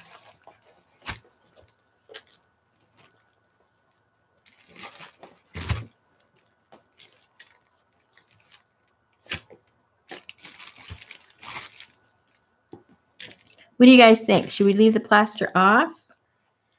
I think the plaster is too much of a contrast. If we want to use the plaster, I can put some distress and, tone it down so that it's not such a contrast.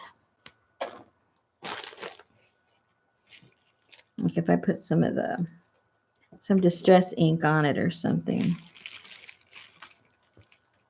Let's try that. Instead of talking about it, let's just try it. What are you talking about, Rosemary? Why don't you just show us? Okay, I'll show you guys what I'm talking about.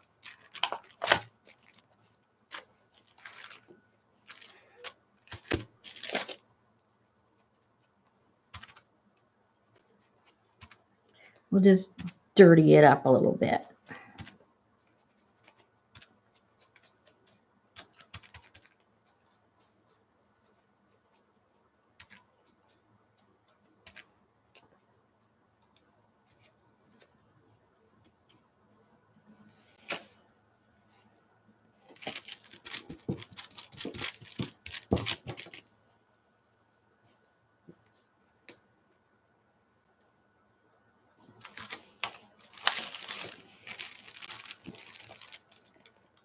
Because if it works out, we could use that to tie it off with. That's a closure.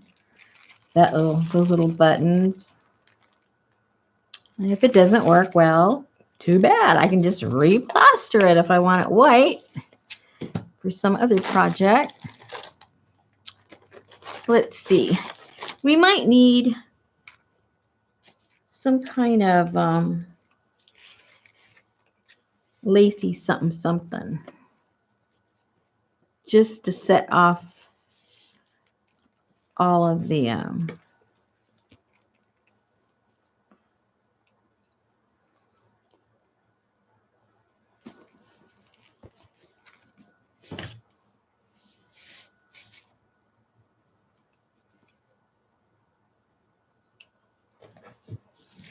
let me see. I have a thought. It may not work, but I had a thought.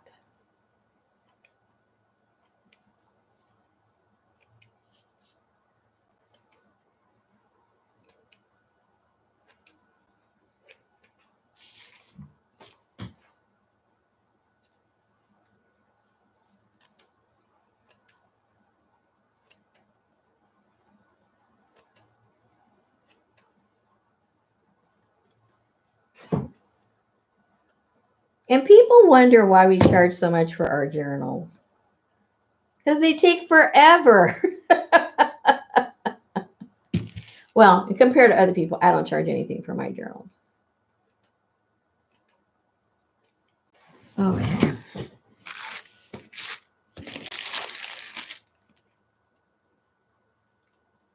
Now, if we got a little piece like this,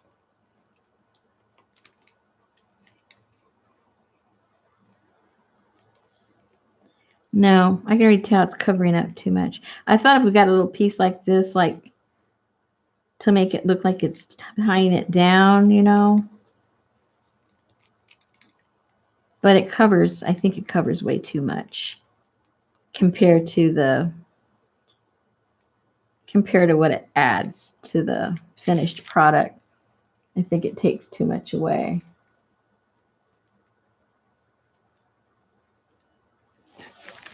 Let's see.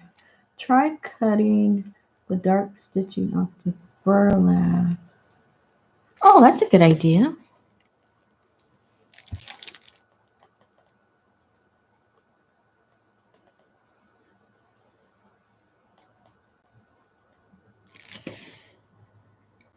Okay, so wait a second. So, just so I know, try cutting the dark stitching off the burlap. Oh, and then just have the narrow piece. I see what you're saying. Let's try it. Hey, all we can do is glue it back.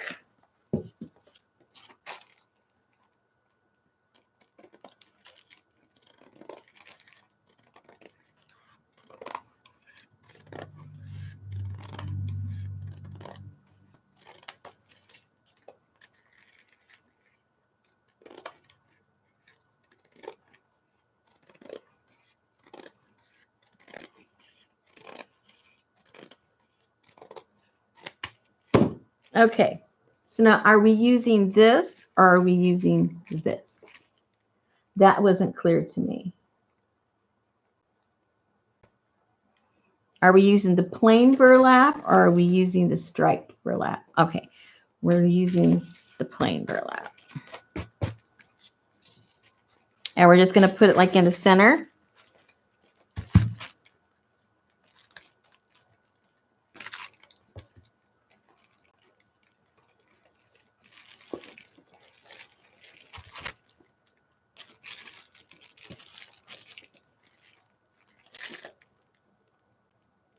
Does that work for you?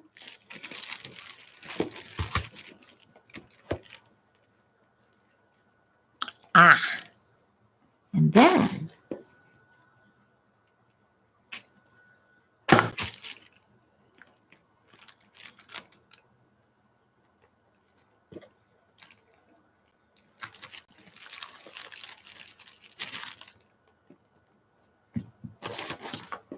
I need another piece. This is starting to look like a country wedding. That's all I can say.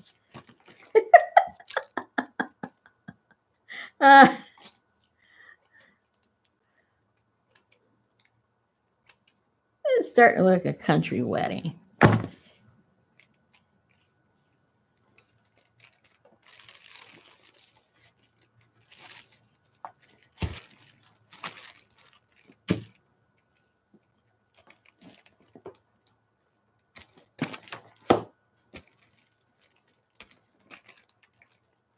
Need to be able to see those little, there we go.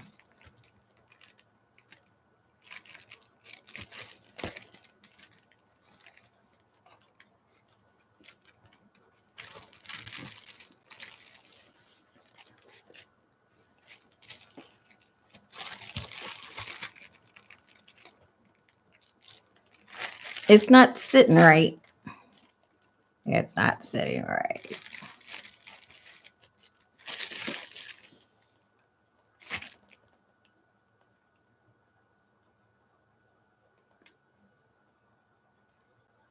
Now it's too busy. Yeah, you're probably right.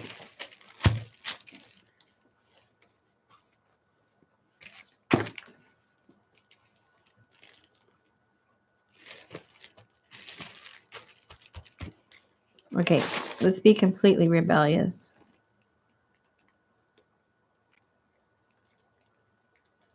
No, I want to be able to see the paper.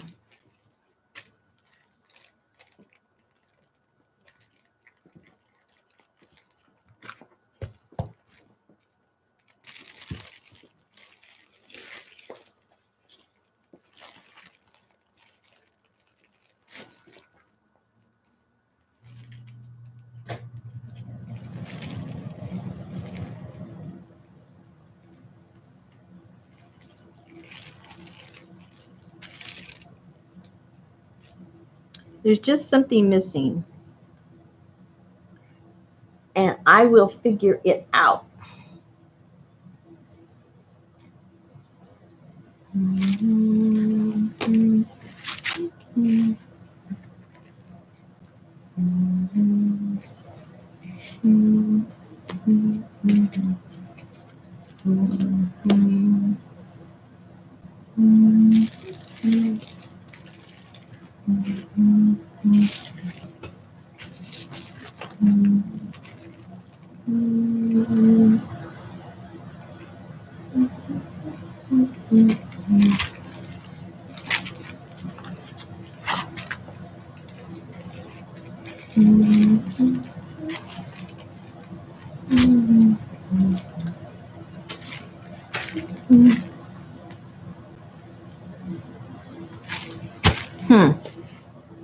What do you guys think? See, I'm not seeing it yet. That's my problem.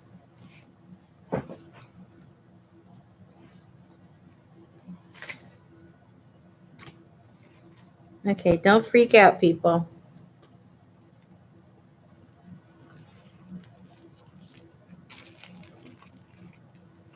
I think we've been making the wrong cover for the wrong cover.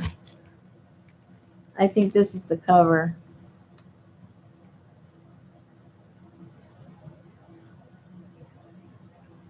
Oh, Jennifer. You're crazy. You cracked me up. See?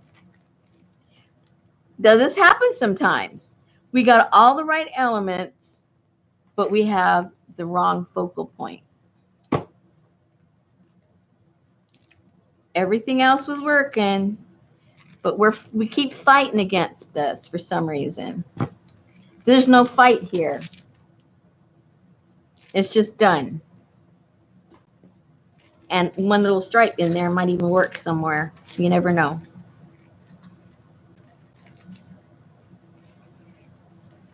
See, I told you guys, when it's right, and it's done. When it's right, it's done.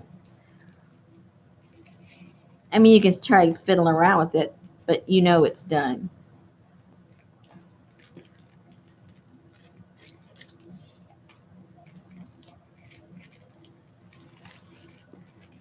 Yep. I think. I think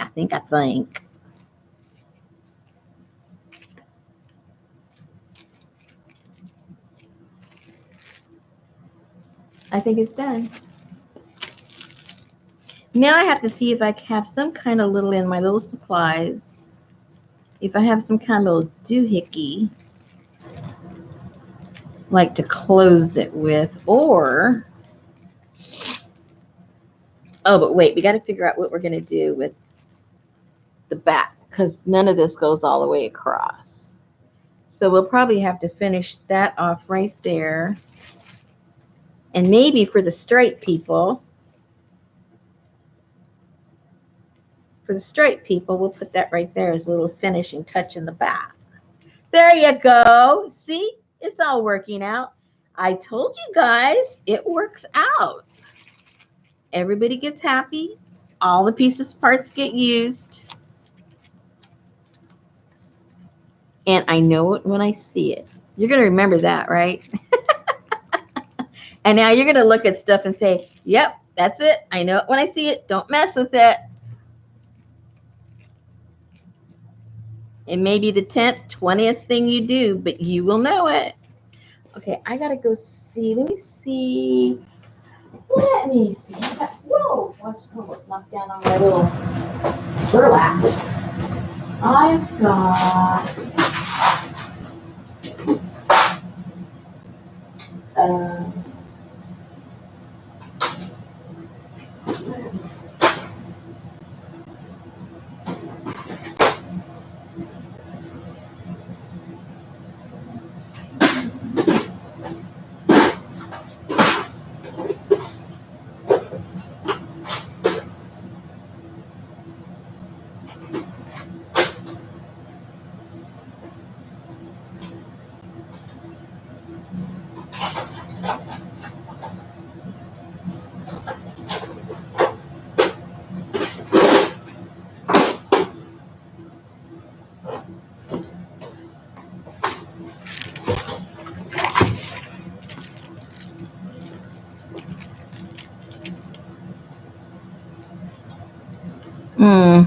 that's silver. That's bronze.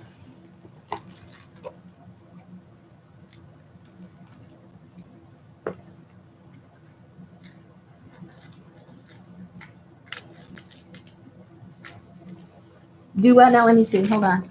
Can you try pulling the burlap a little bit away from the edge? Yeah. Yes, ma'am. I think that might look cool too because it's, yeah. I see what you mean.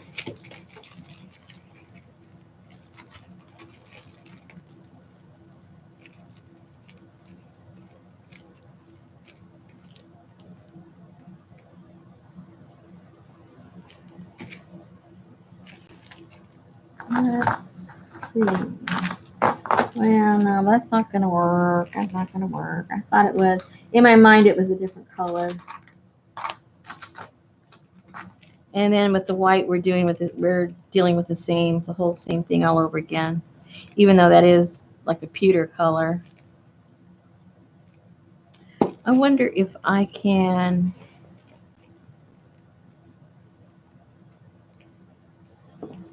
put a little something on there to make it look like it's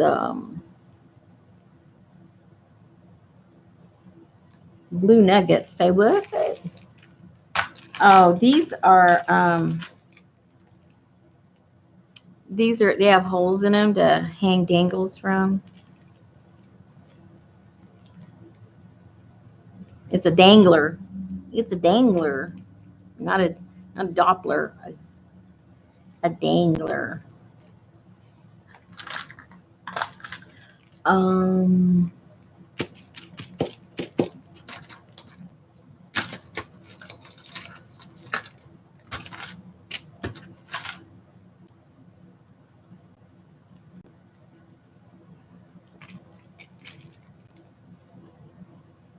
I could try antiquing this a little bit.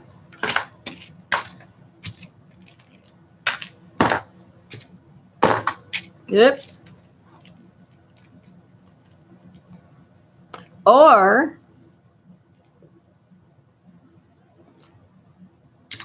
I could just put a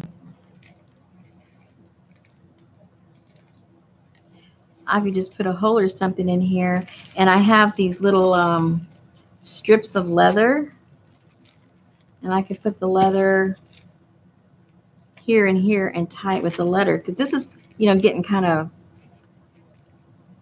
more rustic looking. Let me go see. Let me bring a couple of pieces and see what you guys think.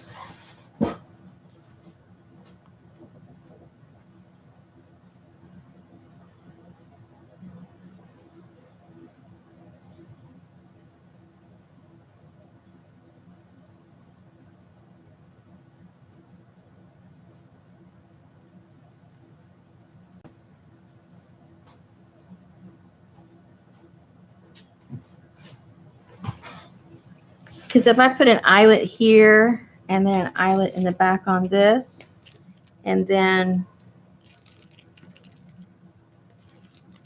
ran some leather to tie it,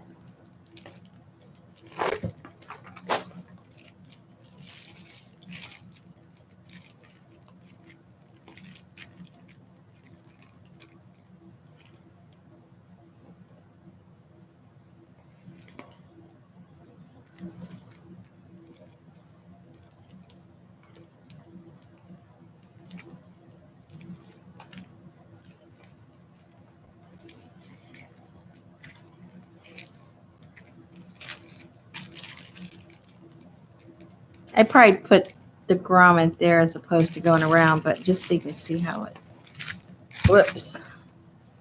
Where's the other end of this one? Whoa.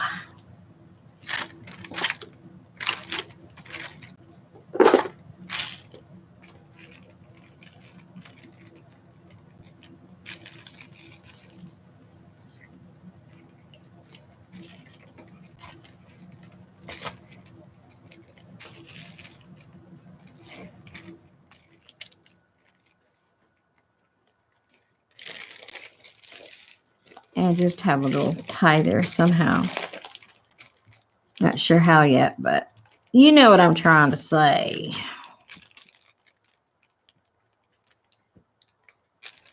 Oops.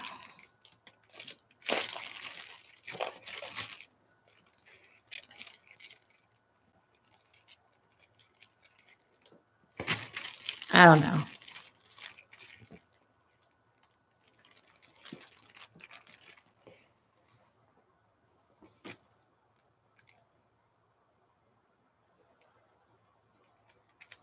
Oh yeah, let's try and see what the black does. That's a good idea. Let's see. It might be one of those, I see it, I like it. Okay.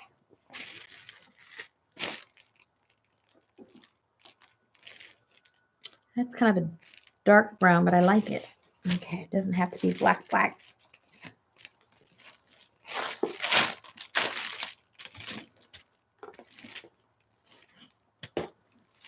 Oh, jeez. At least it's long enough. It's long enough.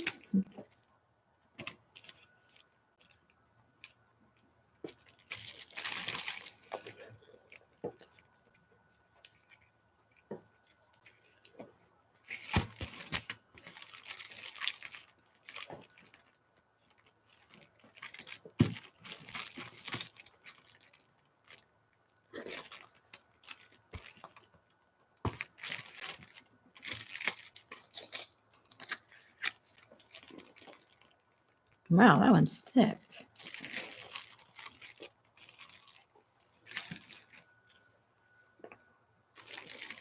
I kind of like that. I kind of like that.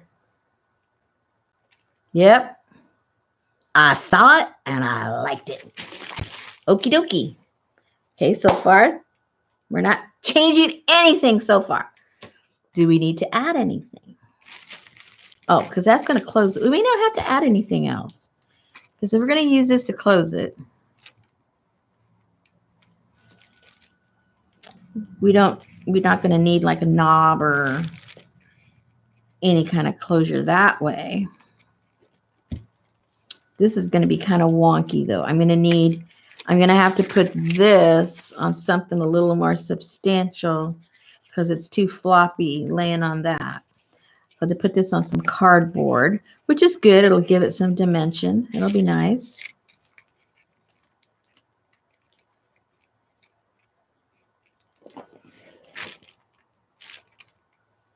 No more. I think you're right. I think you're right. I think we're done. But I do have to put the cardboard.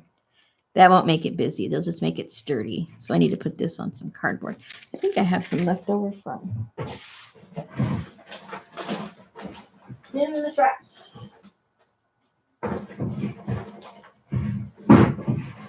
I got a package and I cut up some of the top of it. Yeah, I thought I must have thrown the trash. I was way too efficient. Okay, I have another package here I can cut up.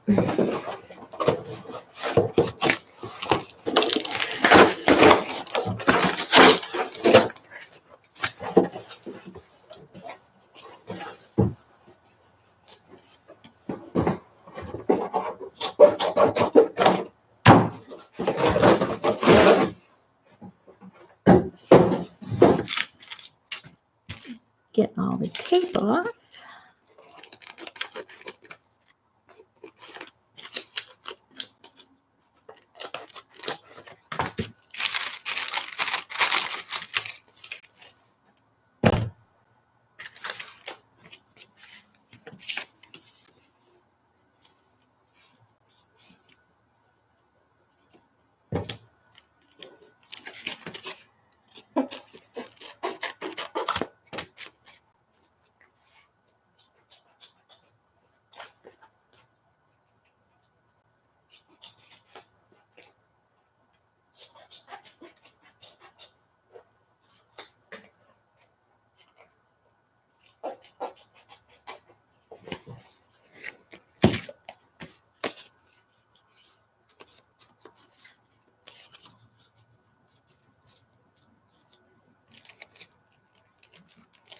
This thing's pretty thick.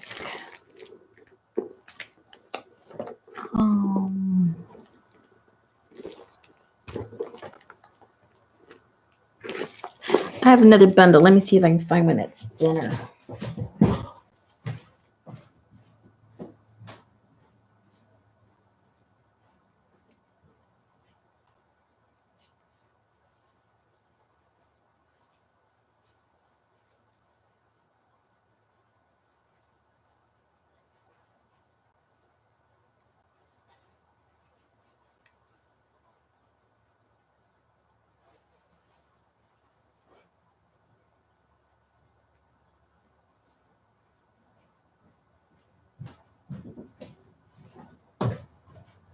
Nope, the rest are thicker, but I know what I can do.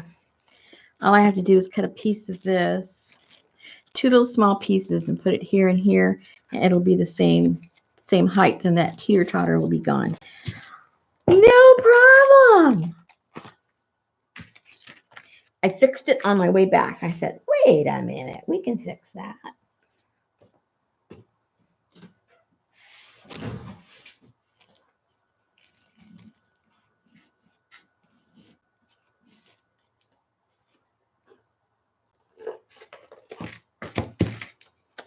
Alrighty.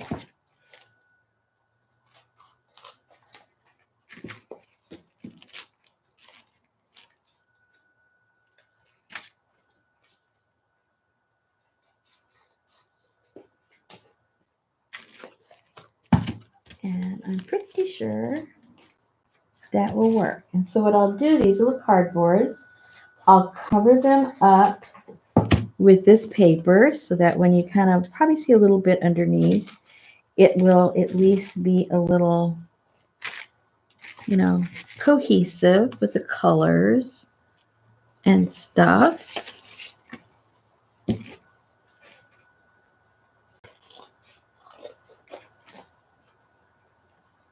Okay, and for this, hey, tape already. Hey, tape already. Oh my goodness. This was meant to be.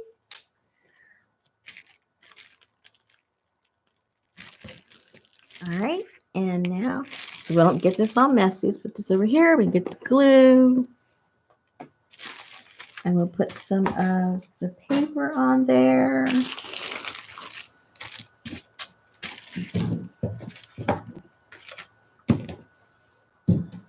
And I'm going to need a tiny bit more glue.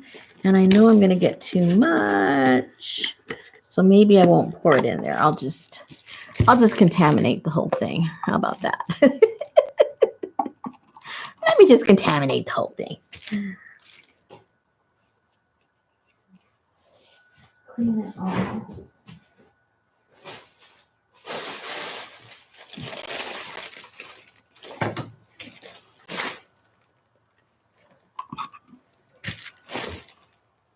Don't tell anybody.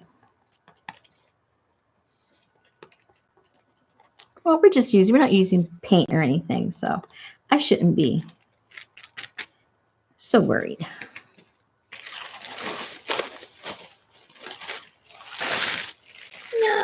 Not too worried.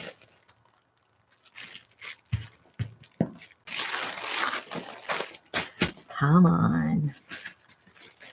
How long have we been doing this? How many of you are falling asleep and woken up? It's okay, don't be shy.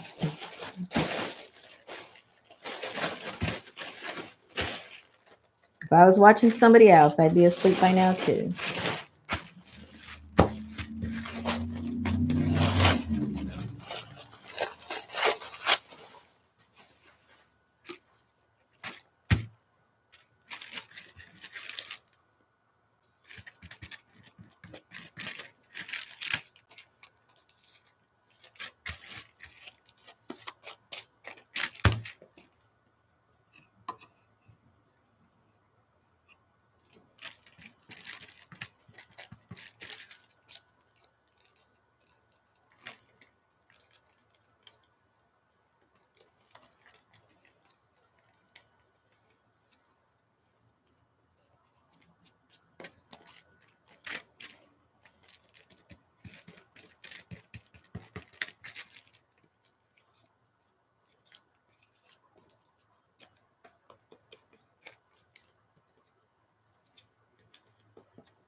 Okay. So that's ready to go. Wipe the brush off, Rosemary.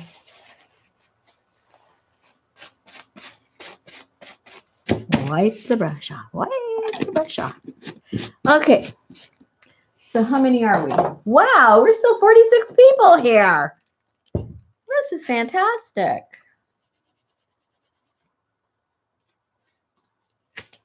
All right. I wasn't planning on doing this, but I think I will. We are going to have a giveaway for those of you that stuck it out till now. And the giveaway is you're going to get this journal. All right. So I know it's getting late and some of you are getting tired. I'm going to keep going and finish it. But we're going to do the giveaway right now so that, you know, you guys that have to go to bed or you got to get up early tomorrow or whatever, you can run off and watch the end of it later. Okay. So, how many are we? 46. So get your numbers ready. I'm going to write it down off to the side. Let me find a piece of paper. Let me find it. Notice no numbers. I'm going to write it on here. And how many are we? I forgot. Oh, we're 47. So let's say between one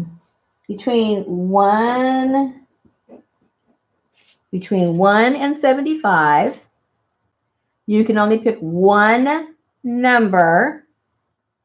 And of course, if you see the number twice, you can, you know, change and put a new number. 1 through 75. And let me mark it down first. What the number is.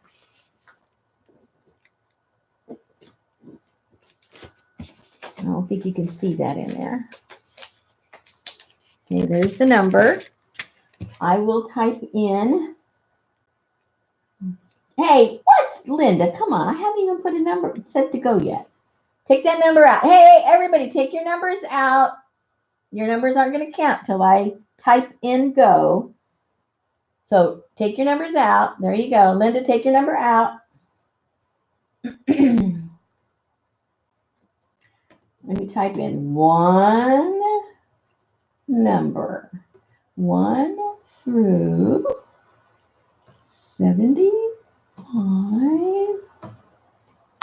Now you can go. And I'll keep working. You guys go crazy. Somebody keep an eye on the doublers and, let them know, give them a heads up so that they can pick another number. Because you know me, I can't do stuff and look at the same time.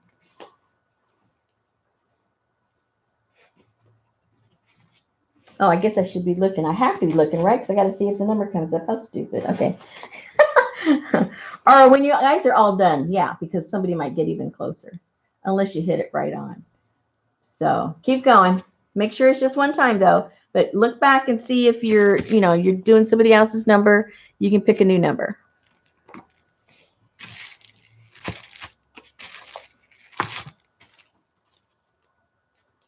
Okay. This will go right there. Right out there. Where is my other double-sided tape stuff? What did I do with that? Oh, I think I put it away.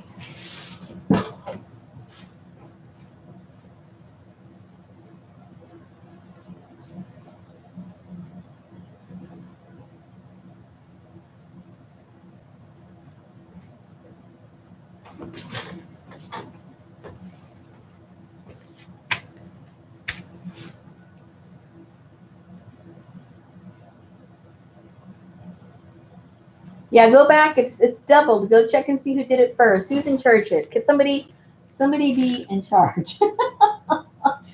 I don't have any. Oh my goodness! All of my wrenchy people are gone. They've abandoned me. Holy moly! Okay, so I'm gonna have to look. Okay, let me see. I already forgot what the number was. Are we done? Has everybody put in one?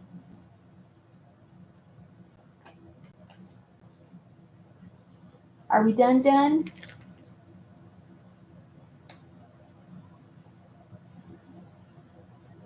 We can always double check. If it's close to the number, we can just move, we can just scroll up and see who had it first. All right. So, okay, are you guys ready for me to show?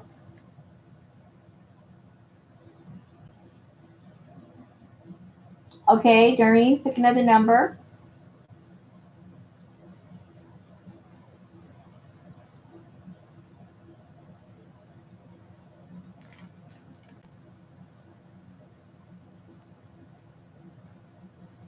Christy needs to pick another number.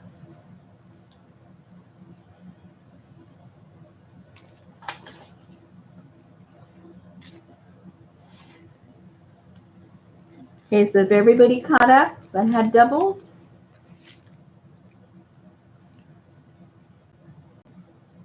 If so, I'll type in stop.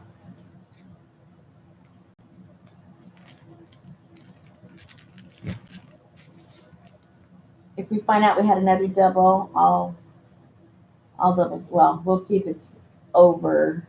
Okay, great. Okay, stop. And now the pressure is on. You guys find the first person and can't go over, closest to 34, the first one.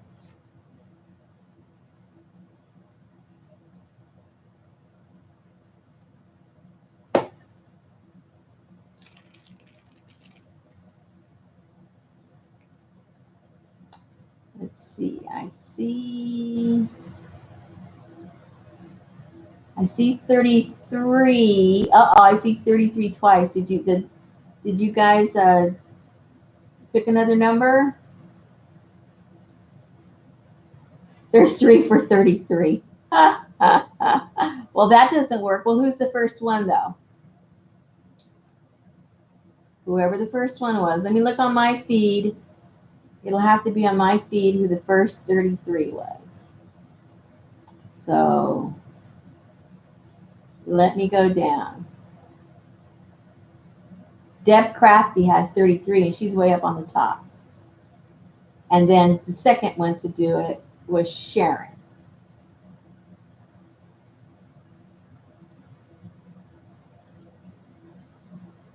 So Deb Crafty was first in my feed. And I don't see a 34. Does anybody see a 34?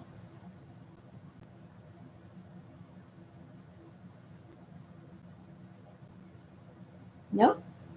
Deb's got it. Ding, ding, ding, ding, ding, ding, ding, ding.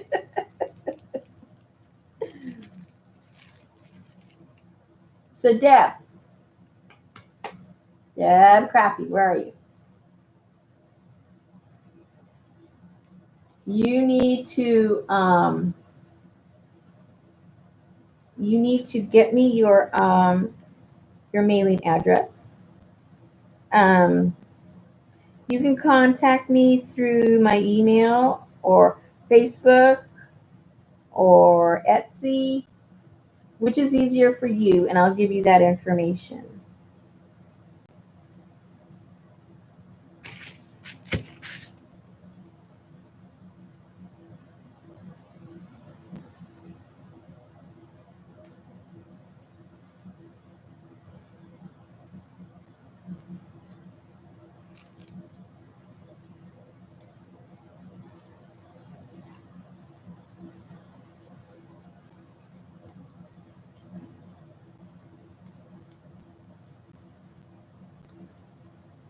Now, if I can get this backing off of this tape, that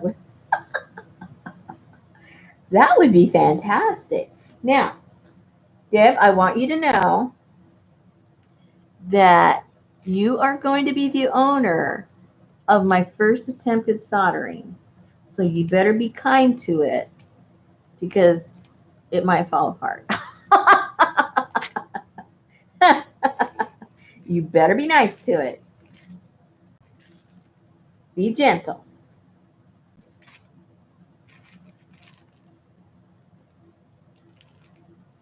Oops.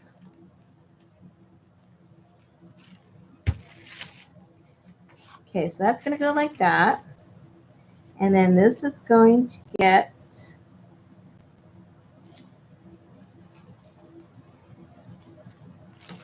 connected somehow.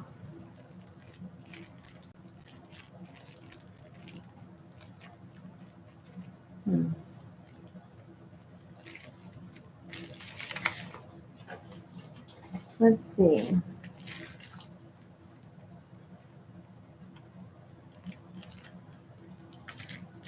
Maybe I should just take that on there and then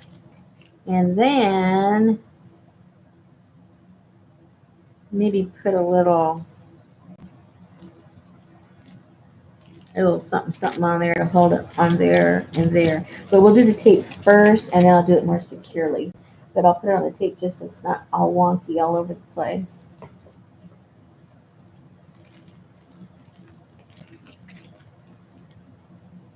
Now this is mica that this is on, just in case you want to know what you're getting. The mica chips, you know.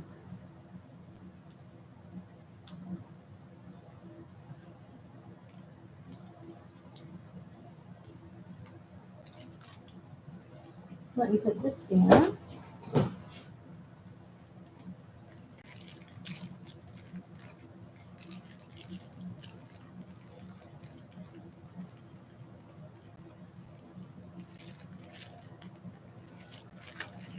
And then I think just to give it that, you know, because it's kind of looking, it's kind of halfway frou-frou and half kind of industrial kind of looking.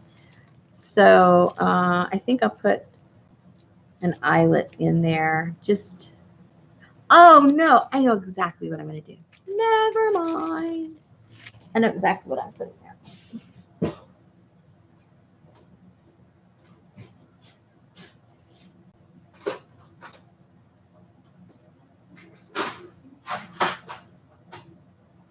Where, oh where? Where, oh where?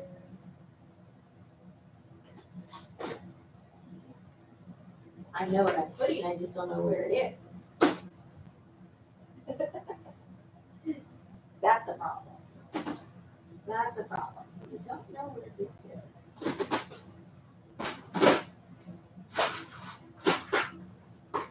Maybe I'll have to put something else.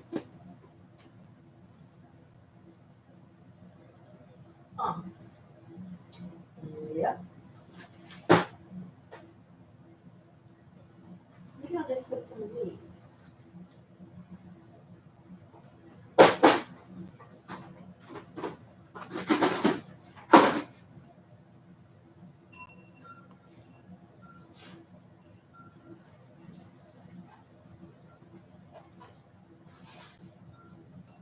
Let me see if I can age these.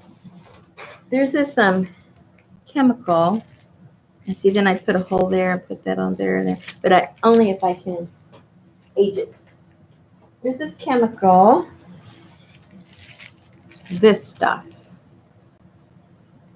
and it's if you want to, like for instance, on this, when you solder something and you're done, it's just shiny, shiny, shiny, very shiny.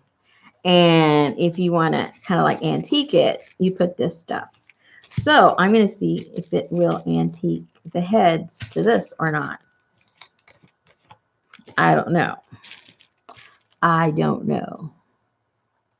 But we will find out together.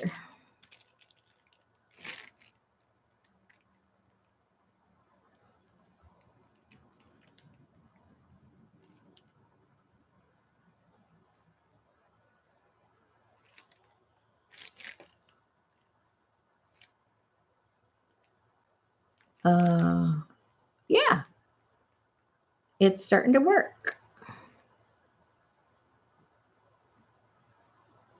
There it is. See, it's starting to get a little blackish and dull. That's what I want. Dull.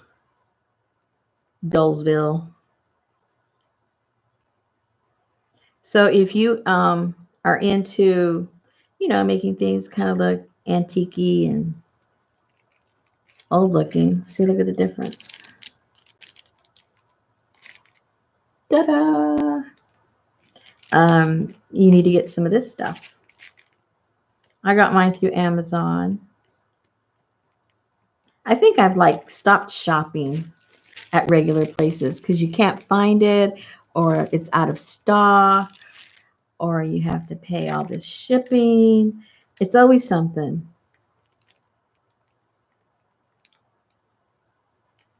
I think that's why Amazon's so rich, because they've got everything just right there for you. Okay, so that worked. Good to know. Good to know. And then I'm going to punch a hole there. Let's just do that right now. No need to be talking about it. Just do it. Notice I'm not asking your permission anymore. Because I have some ideas. Oh, that won't go all the way in there because it's too thick. Oh, there we go. I should mark little dots so I can know exactly where I want it.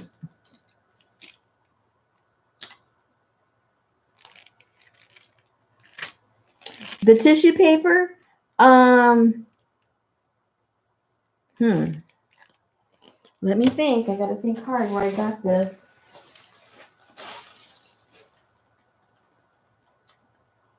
Oh boy. I think it was 7 Gypsies, but I don't know if they still have it. I'm pretty sure it was 7 Gypsies. But like I say, I'm not sure if they still carry it. I'll ask Shannon, because she works with the people that bought Seven Gypsies. And she'll know if it's in the warehouse or not. Because the warehouse, Seven Gypsy warehouses here where we live. Well, where Shannon lives. About 40 minutes from where I live.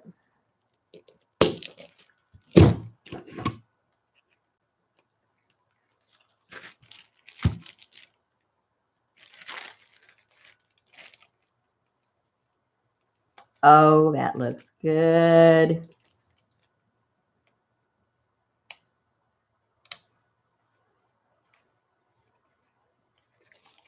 Look how cool.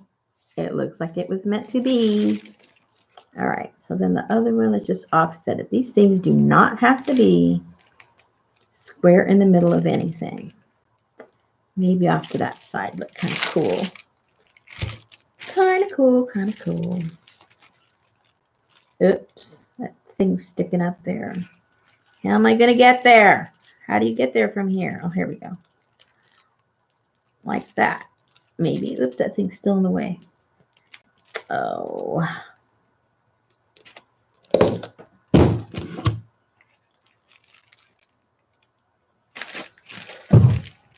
All right. I don't want that to land on my foot again.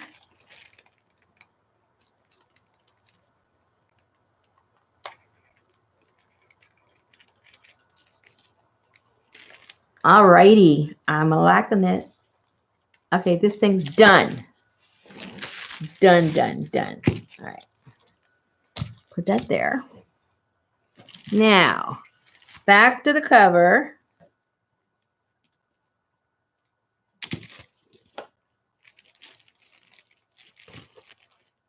I think we decided on this. If not, we just decided.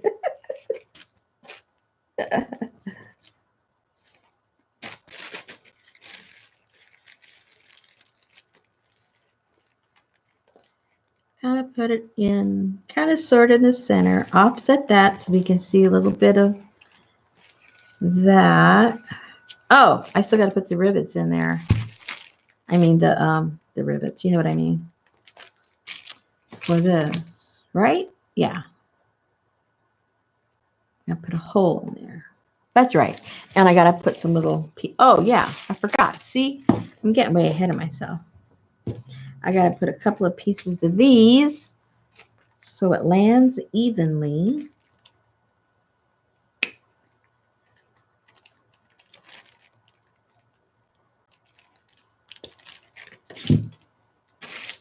Okay. That's going to go like right there.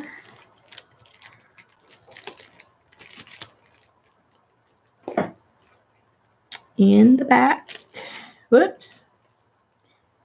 So I guess I should put it with, I don't have the E6000 because that gives me an instant headache. But this works just as good for this kind of stuff.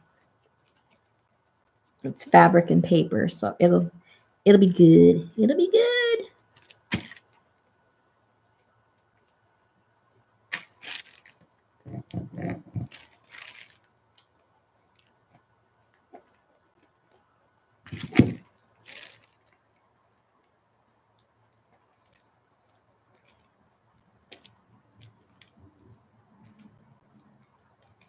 Okay.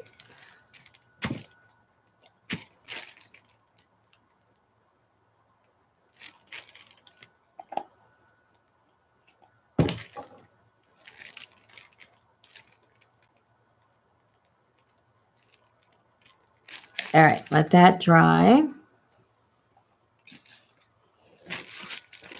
And now I got to put a hole in there and put a, where are those? Let me go find those.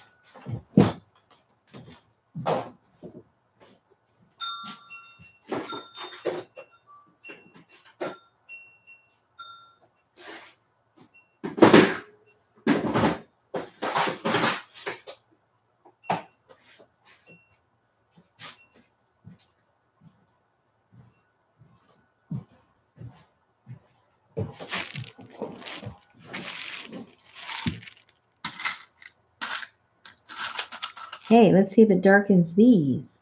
I gotta get a big enough though that this can go through. These, I don't think it'll go through. Nope.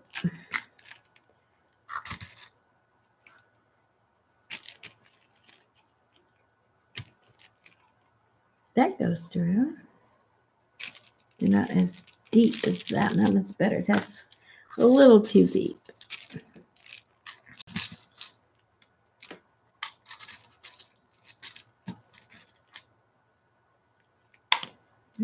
Okay.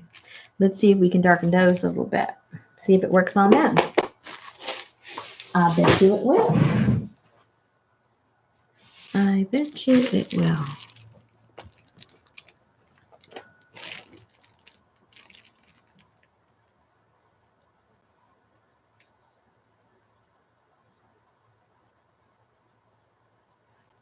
Yeah, maybe not. Oh, no, it is a little bit. It's just taking its time.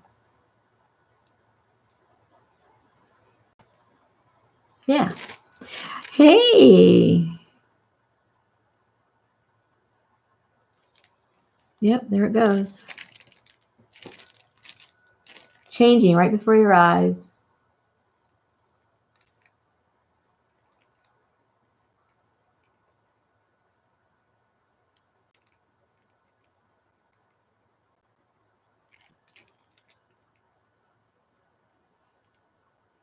Okay, guys, do you want me just to go and finish this here? You want to call it a night and I just finish it and I'll post some pictures? Or what do you guys want to do? I mean, I'll just stay on, but I don't want you guys to feel, obligated. When I see there's 3 left, I'll say good night. It's up to you guys, really. Okay, that's gonna look cool. See, look. If you guys do stuff with metals and you want it to be, you need to get some. And it goes a long way. This is what I threw in the trash. It was just on the Q-tip and it did that. So that thing will last you for your lifetime.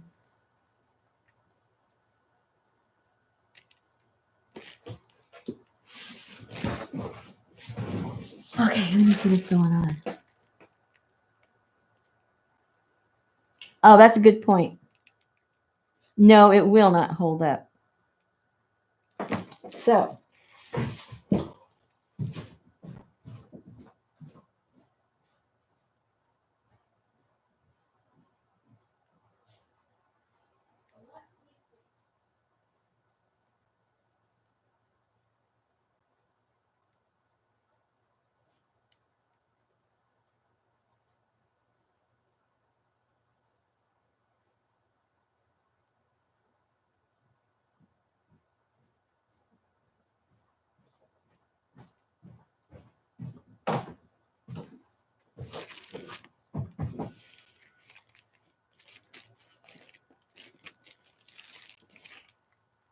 all right. Have leather will travel. Okay, so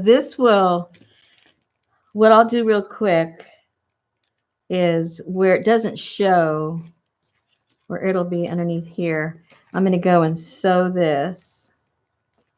And then where I'm going to put this, I'm going to sew a piece of leather. And so that piece of leather will be sewed on there and the pressure will be on the actual leather. I think that'll work. And it looks cool.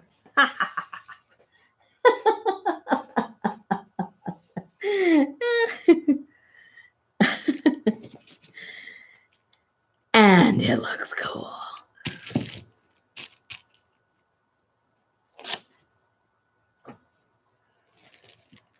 Yes, it does.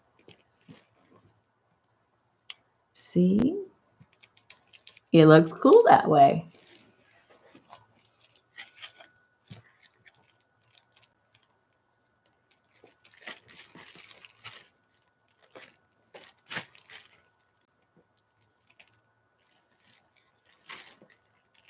And then and then the leather will be through there and through the, oh yes. Hello.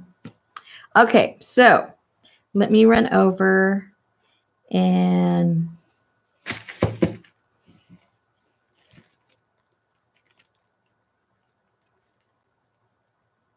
so I need to sew like right here to right there, and then this, and I'll be right back.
Sorry about that, ladies. My bobbin ran out. Then my bobbin wouldn't fill. It's like whatever could go wrong was going wrong. But I am persistent. Okay, so now we need to make the hole.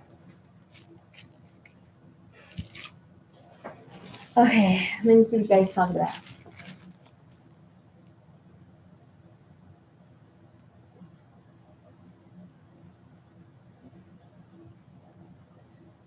Did you guys think I fell asleep?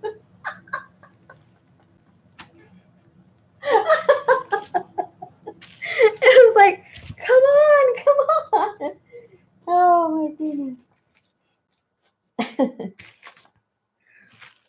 All right, so I need the bigger hole for this one. So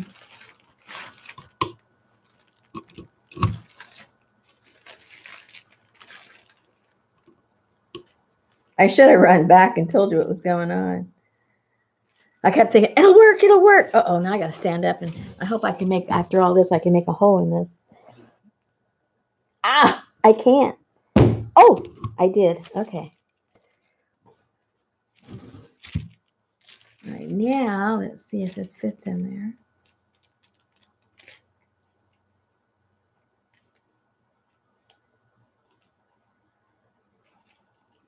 And it does. I got to trim it a tiny bit.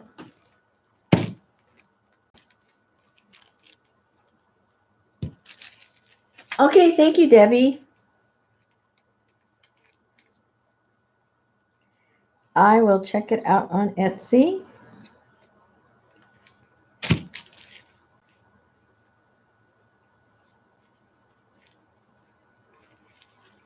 Hope this isn't too thick now. Uh-oh.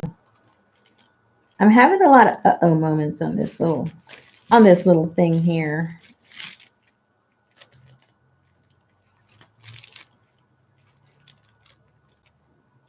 It's a little thick.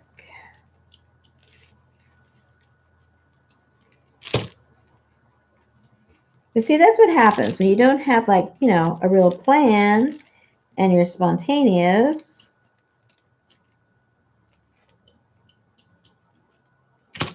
You just got to roll with it and hope for the best.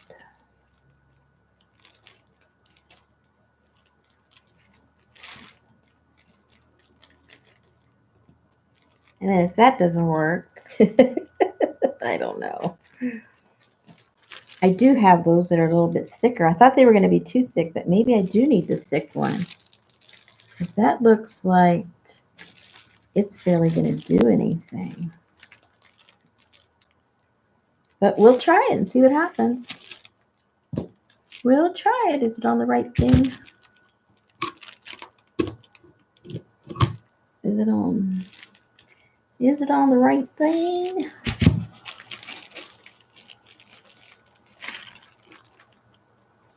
Or should it be there? I forget which one's supposed to be on. That one? No. Now I'm really confused. That one? You can tell I use this thing a lot.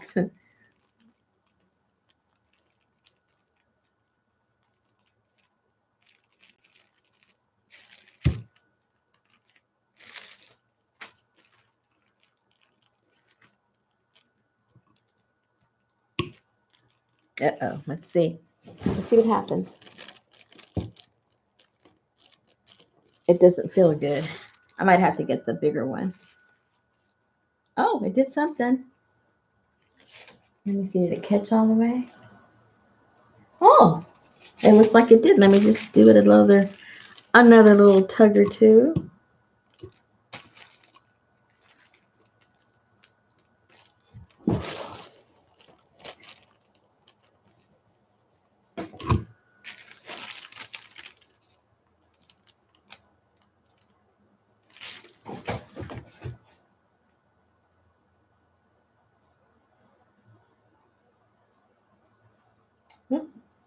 That'll have to work. And I think it will. Okay, so the next thing we do, oh, I need to put one on the other end, don't I? Yep, yep, yep, yep, yep, yep, yep.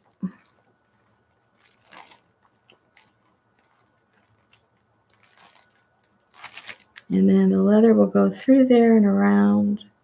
And then I need to cut this. Uh-oh. I think I might have to put some other leather on this one. I wonder what happened if I just did it double.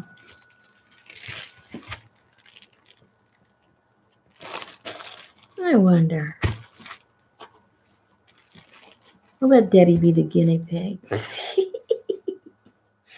let Deb be the guinea pig. See what happens. That's going to go like that. Oh, I know it would look cooler. Maybe.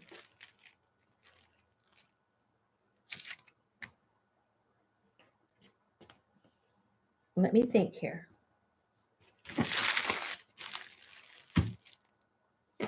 You know, when you get those flashes. Now, what was the flash? Hold on. I think it went away in a flash. What was I going to do? I had a brilliant idea. It was good. I'm telling you, it was a good one. What was it? It involved a lot of wrapping around. I know that.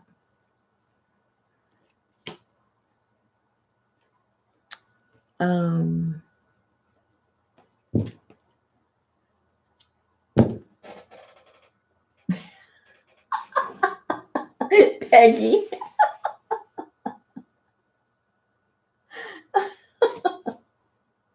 You better get up. Oh, well, I'll worry about that later because I don't have to do that right now. Let's just get this glued down. Because that's all we have to do. We just got some glue in it and this thing's done. So this needs to glue down right. So I just need a bunch of fabric tack. That's what I need right now. A bunch of fabric tack, a little bit of tape to hold it in place. And we're ready. We're ready to roll. Ah.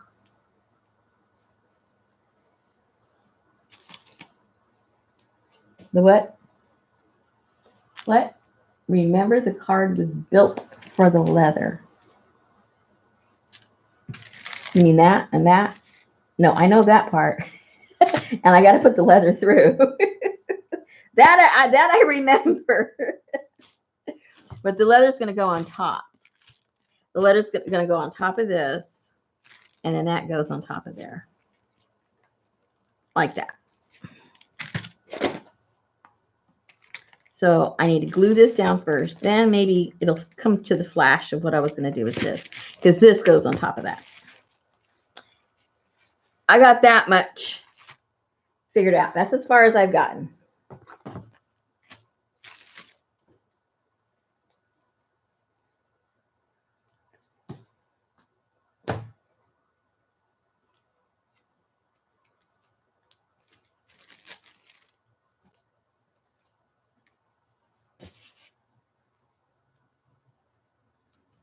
Okay, so now, this was beginners. Well, the inside was. Then the embellishment was for you guys that's already done this rodeo a few times. See, for the newbie, it would have ended with this. It'd have been over. And then they'd have a lot of fun with their journal. But are we satisfied? No. We're never satisfied.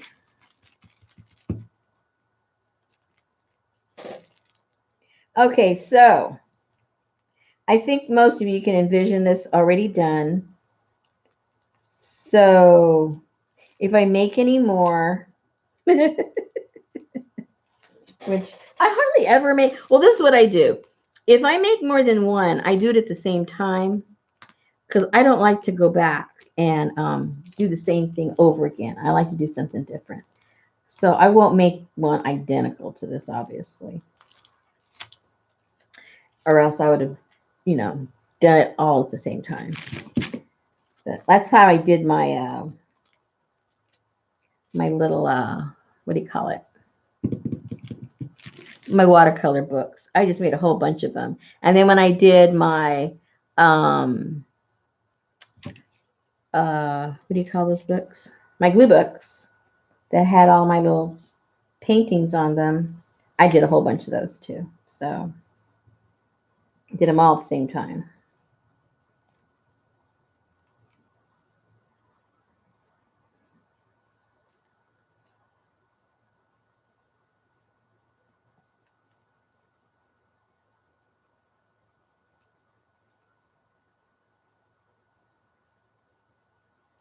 I think that's more than enough.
Okay, so then I will put a little bit more glue right there afterwards. Let me put down all of the blue part first. I can get that down.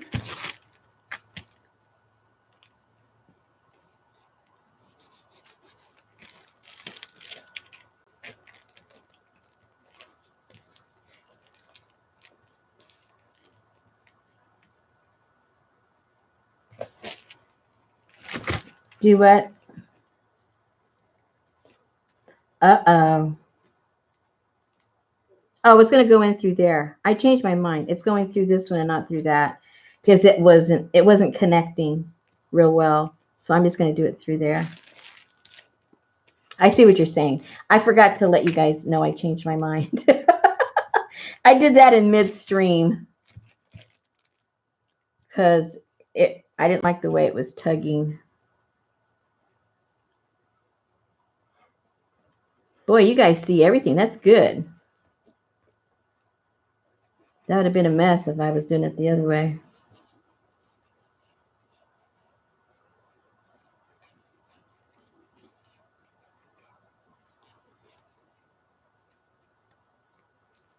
Yeah, I'll show you in a second what I mean. Because that grommet, it wasn't thick enough and it wasn't completely grabbing the fabric. It was just getting this and the leather. So I figured, well,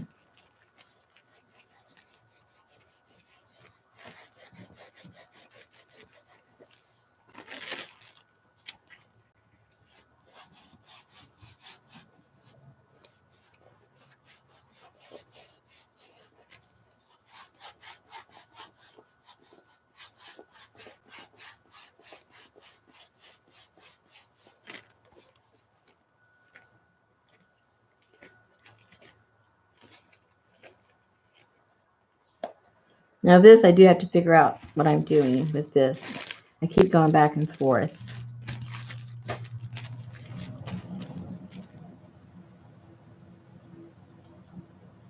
See, this was not connecting.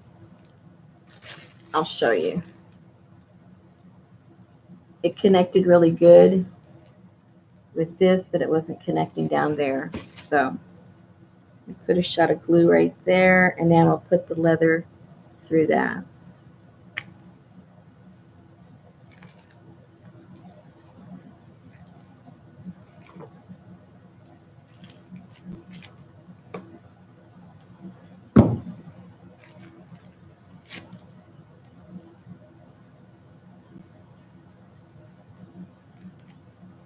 Okay. So at least this is down now, and we know where this is going. My final decision is what I'm going to do on this end. Maybe I just need to put another little piece of leather right here. And that's probably the quickest and easiest way to make this end over here. I'm thinking.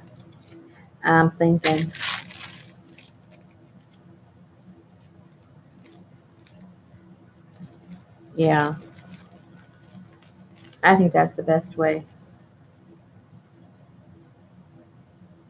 Yep, that means I won't be gone that long because the bobbin is already filled. The bobbin is already filled.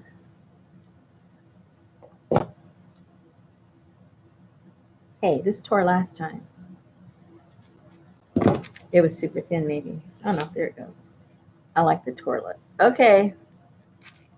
I'll probably do it that way because you'll see it, or the other way because you don't. I don't know. We'll find out when I get back. I'll be right back.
Okay. And I almost forgot. I wanted to put this down here.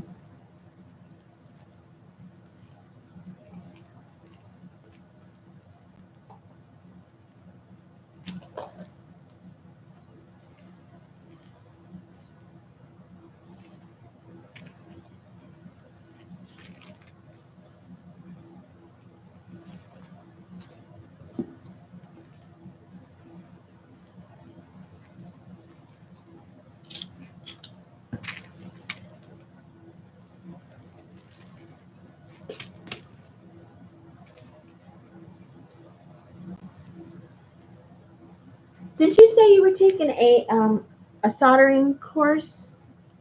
I thought you mentioned. I think it was you, right?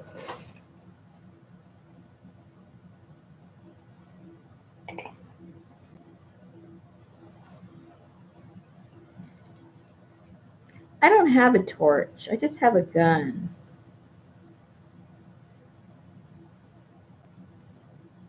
I should probably get me a torch and play with it. I could use it with my encaustic too, because they use they use the little torch on the encaustic.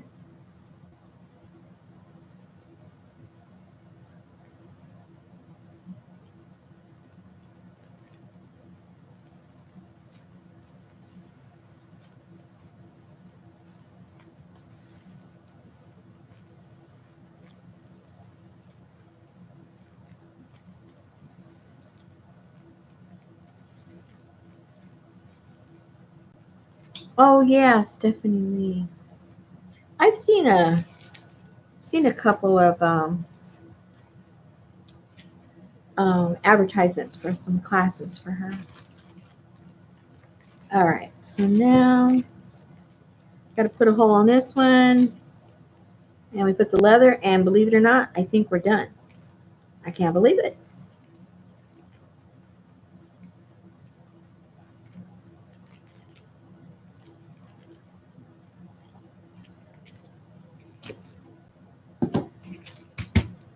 All right, let's put the hole. Oops.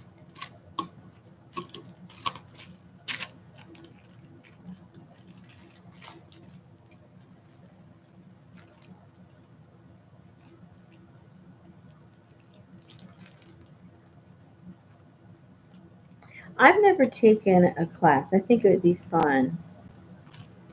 Oops, I stand up.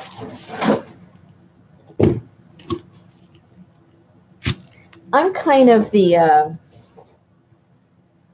I'm just kind of the learner where I find something that piques my interest, and then I do get a lot of information on it. Uh-oh. Uh-oh.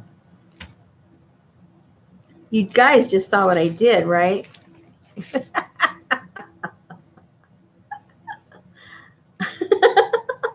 I put the leather on the wrong side, so I got to put another piece on this side. Uh-oh, and I just dropped the metal. Here it is. That's not a big deal because I can just put it on there. I don't even have to sew it.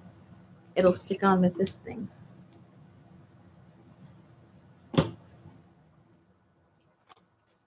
Just when you think you're done.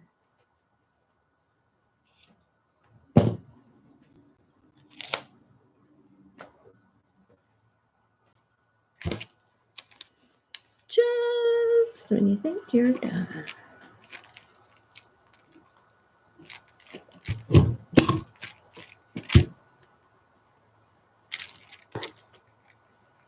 And so from that, so that means this has to go this way, right? I was kind of looking at it backwards. That's what my problem was. Yep.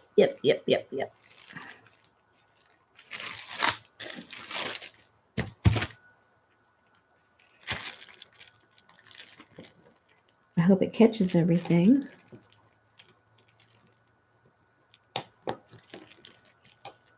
Let me get that little bit out of there.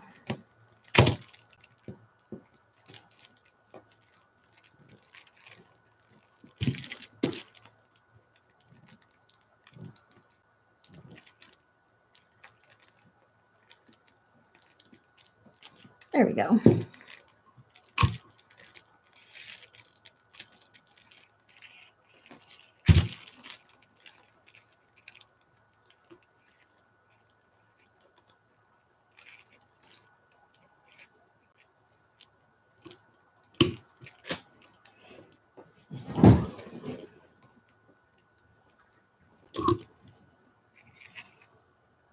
Yay!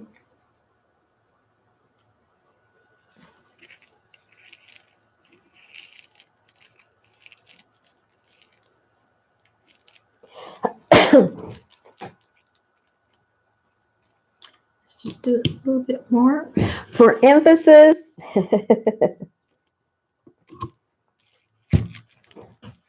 Okay.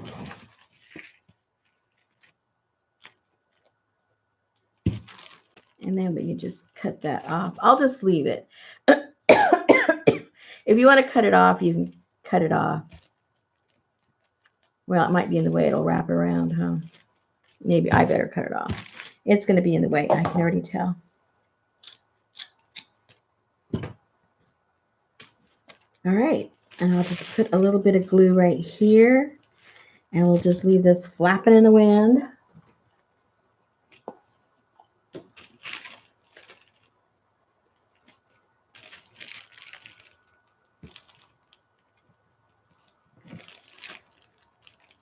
Just tack it down.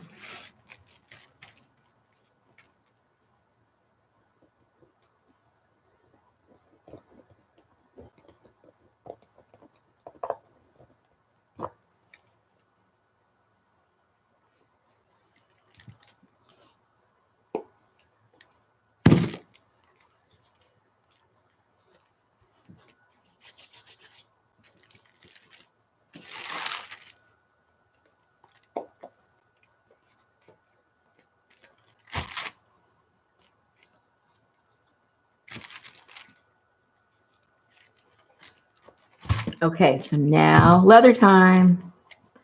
Leather time. Here's a piece.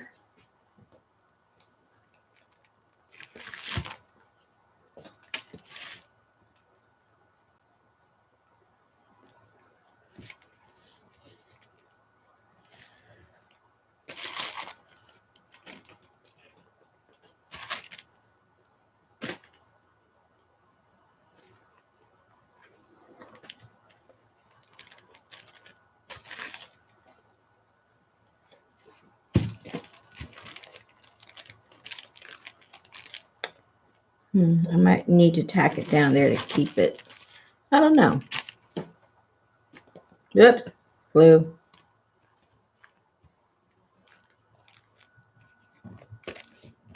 Gotta think about that one because I can always do that later. I gotta put some regular tape on it and pull that down because I'm moving it around. Should not be moving it around, Rosemary. But we're trying to get this done. All right, so we'll just leave that like that because that's ready to go. One way or another, it's ready to go. Now all we have to do, I can't believe it. Can you guys believe it? Can you believe it?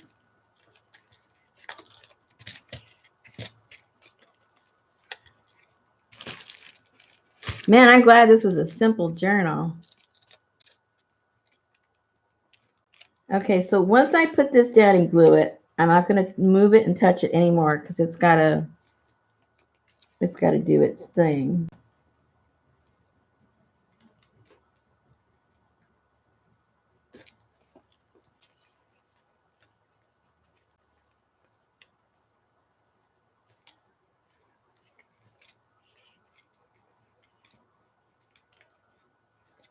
It's still teeter-tottering a lot, though. That's what I don't like.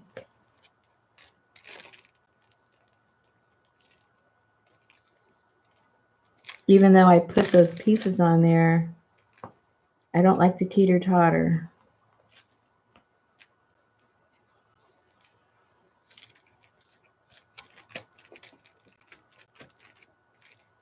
Oh, I just needed to fold this over the other way. Never mind.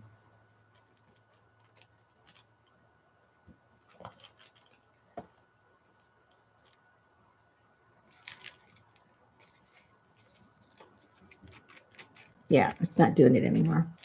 Okay.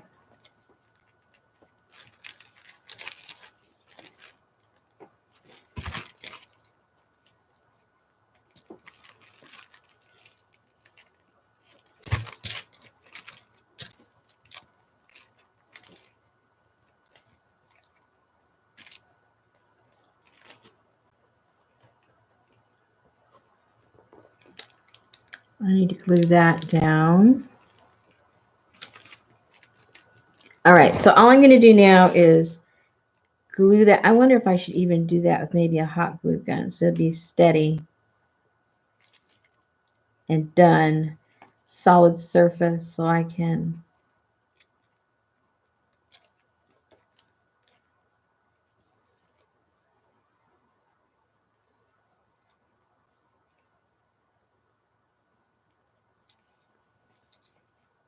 Am I overthinking this? No, I think I just need to make it really secure. It's hitting on both. It's hitting both ends and there, so I think we'll be okay. I think we'll be good.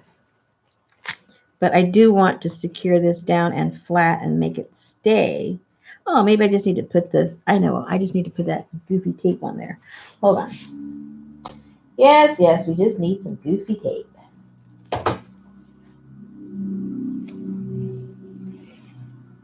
Yeah, the carpet tape. Yes. Oh, I should have put that on there before I did this. I should have read that before I. Let me go get some of that stuff. Yes, yes, yes, yes. See? That's why we need to work with each other. It needs to be the flat way, which is flat. This is flat.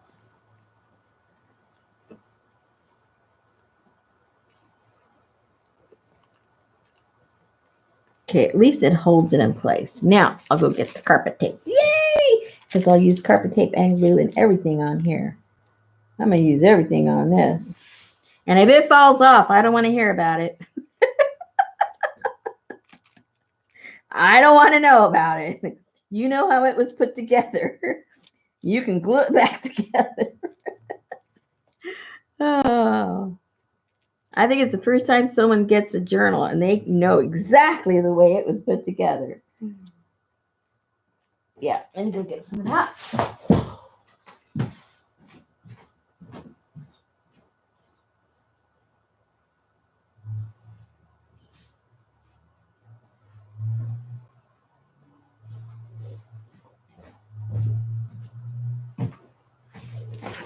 So now I can honestly say, what do you want for free? What do you want for free? Get off my case. Get off my case. Oh, yeah. Oh, Debbie, this is going to be good. Oh, it's Peggy. I thought it was Debbie. Sorry, Peggy. I got the wrong lady. I got the wrong lady.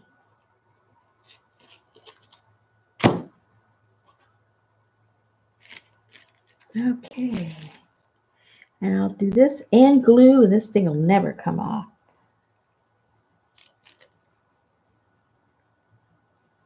If it comes off, well, between this and regular glue, oh my goodness. I got to put a piece of something there so I can find it. I'll do that in a second. Don't.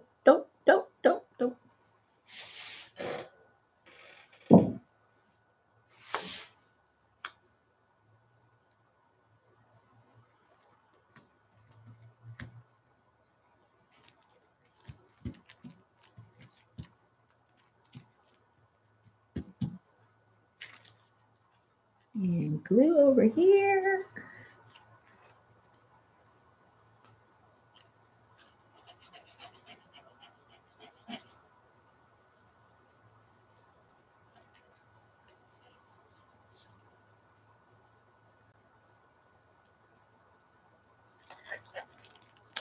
And I gotta get this off. Gotta get the paper off. Come on, paper. It's not cooperating with me. There we go. Oh, yeah.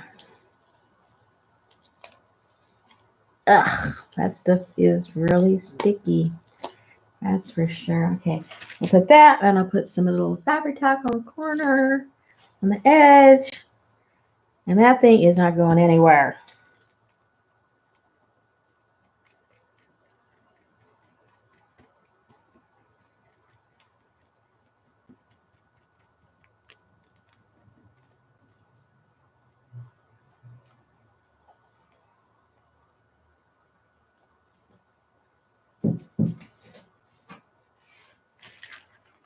Okay, hold your breath, because once I put this down, I'm not going to be able to get it up. I got to stand up for this.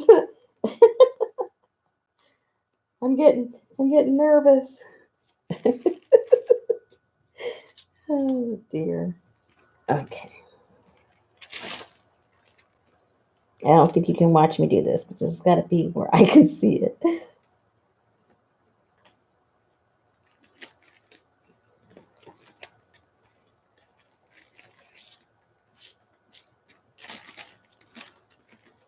Oh my goodness, I think it actually worked. Unbelievable.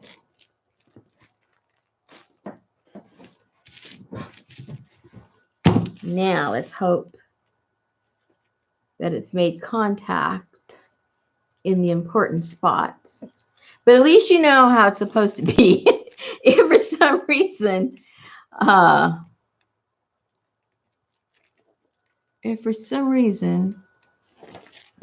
it wants to come, this is what I would do. Maybe I'll do it before I even send it. I think if we filled in some of the gap in here with maybe some hot glue, that's what I'll do. I won't do it tonight. I'll wait for all this to set because I don't want it to be moving around. And then I'll build up a little something in there with some hot glue in there and maybe down here in the bottom. And that way it'll really stabilize it. That's what I'll do. Okay, I feel better about it already. Okay, so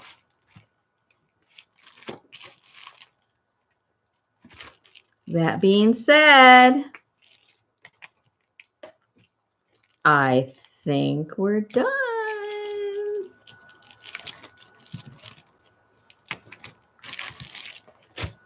Holy moly. It's done.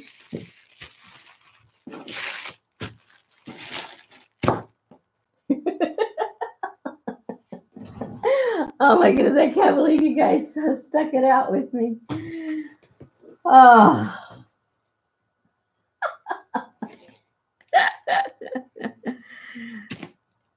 That's kind of cute. You know how sometimes, it's okay. You think it's okay. Yeah, it's nice. It's nice. And then sometimes you think, that's kind of cute.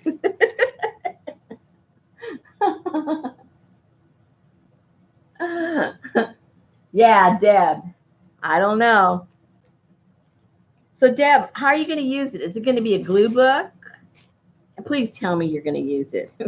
don't don't be one of those that after all this you don't use it. You better use it.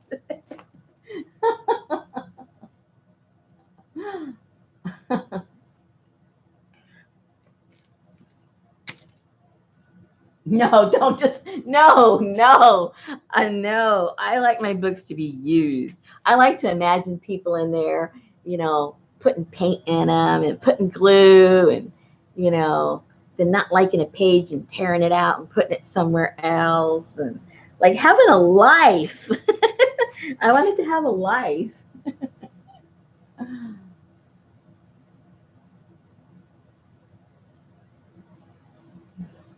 Well, thanks, Donna. So, okay, so we've done that. So that was fun. I enjoyed doing that because it's, like from my end, it's like a lot of pressure to, because lots of times I get really bored with stuff really quick. And that's why I have several projects going on at one time.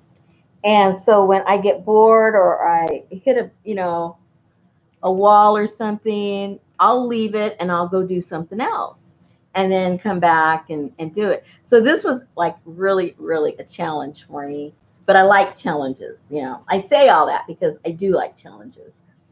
And this was for me to have to finish this and not just like walk away and come back later.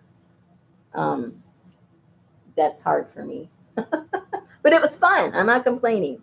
I liked it. I think I'd like to do something else again where like maybe something else you guys want to know how to do and I have to get it done and I just can't walk away. And I think it'd be fun. I think it's fun. You just sweat and leave. That's too funny. Peggy, thank you so much for hanging out. Thank your phone for lasting as long as it did. We appreciate it. Soldering. Oh, this is the first thing I've ever soldered, so I don't think I could teach you too much. If you had questions, I wouldn't have any answers. And that's the thing with me. Um, Everything I know, or I should say, everything I know how to do, I don't know how to do it the right way. I see something, it catches my interest, and I think, ooh, I want to try that. And then I just try to make it work. But if I had someone who knew how to do it, they would tell me all the things that I'm doing wrong, you know. Um, and so for me to teach something that I really don't know how to do, except just play around with, it'd be kind of hard. I mean, I could show you all the wrong things to do because I'm sure they're all wrong, and we could have fun doing that.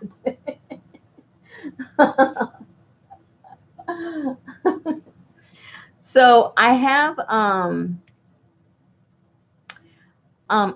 some of the what do you call that stuff? Flashing. I do have some of the flashing because I bought the smallest you could get was, I think it was, at least at my store, it was something like 12 inches by like 3 feet. So that's how much I've used. So I've got plenty of that, and I have plenty of the solder. Um, So yeah, I guess you could play something. I don't know what we would make. We could make a bunch of little doohickeys like that, I guess. There was this one little thing I saw on Pinterest, and I thought it was kind of cute, where they got, imagine this, this kind of metal right here, and they got little pieces about this wide and a piece about that big, and they folded it over, and they did some stamping and some solder, and inside of there, they put material, really cute stuff that had been, sort of stitched and stuff. And they made a little pin out of it, or we can make little dangles for our journals. Maybe some of the papers we use inside, the special papers we could put on there, or the special fabric that we used inside or something, and have them, and then have it attached somehow, on the side of your journal. I just thought they were so cute. I don't know how to make them, but that's never stopped me. We could try something like that. I thought they were cute. Well, anyway, thank you again, ladies, so much. I'll figure it out. You just, let me know what you think of what we could do. But we can try soldering. We can try it and see what happens. Oh my goodness, I have to take a picture of this before I mail it out. It's a cutie. Oh, and I got to take that off when it dries. And I'll be sure and stuff that in there with a little bit of something. But yeah, if it falls off, glue it back on. What's the worst that can happen? Glue it back on. It'll work. Now these little things here, these come from a tribe in what was the name of that country? One of those Stan, like not Pakistan or Rakistan, or it's a Stan country. and they have a lot of these really cool stuff that they have on their clothing, and ceremonial type of garbs and stuff. And so that's where these came from. So just so you have a little story to tell with your journal. All right, ladies, I will see you at somebody's live stream at some point. I don't know when or where, but I'm sure you ladies will be there. Again, thank you so much, and I will check for your address, and I probably can get this out by Monday. I'll do that stuff tomorrow to it. and then I'll get that out to you on Monday. All right, ladies, thank you so much. And if you have any other suggestions, let me know in the meantime. And then maybe we can do this like, I don't know, once a week or once every other week or something like that. Do some kind of a project together. All right? Oh my goodness, look how long I've been on. Oh my gosh. Okay, well, my husband always asks me, how long did it take you to make that journal? I never know because I don't sit at one sitting and do it. Now I know. It took me 5 hours to do this journal. Now I know. Okay, talk to you guys soon. Good night.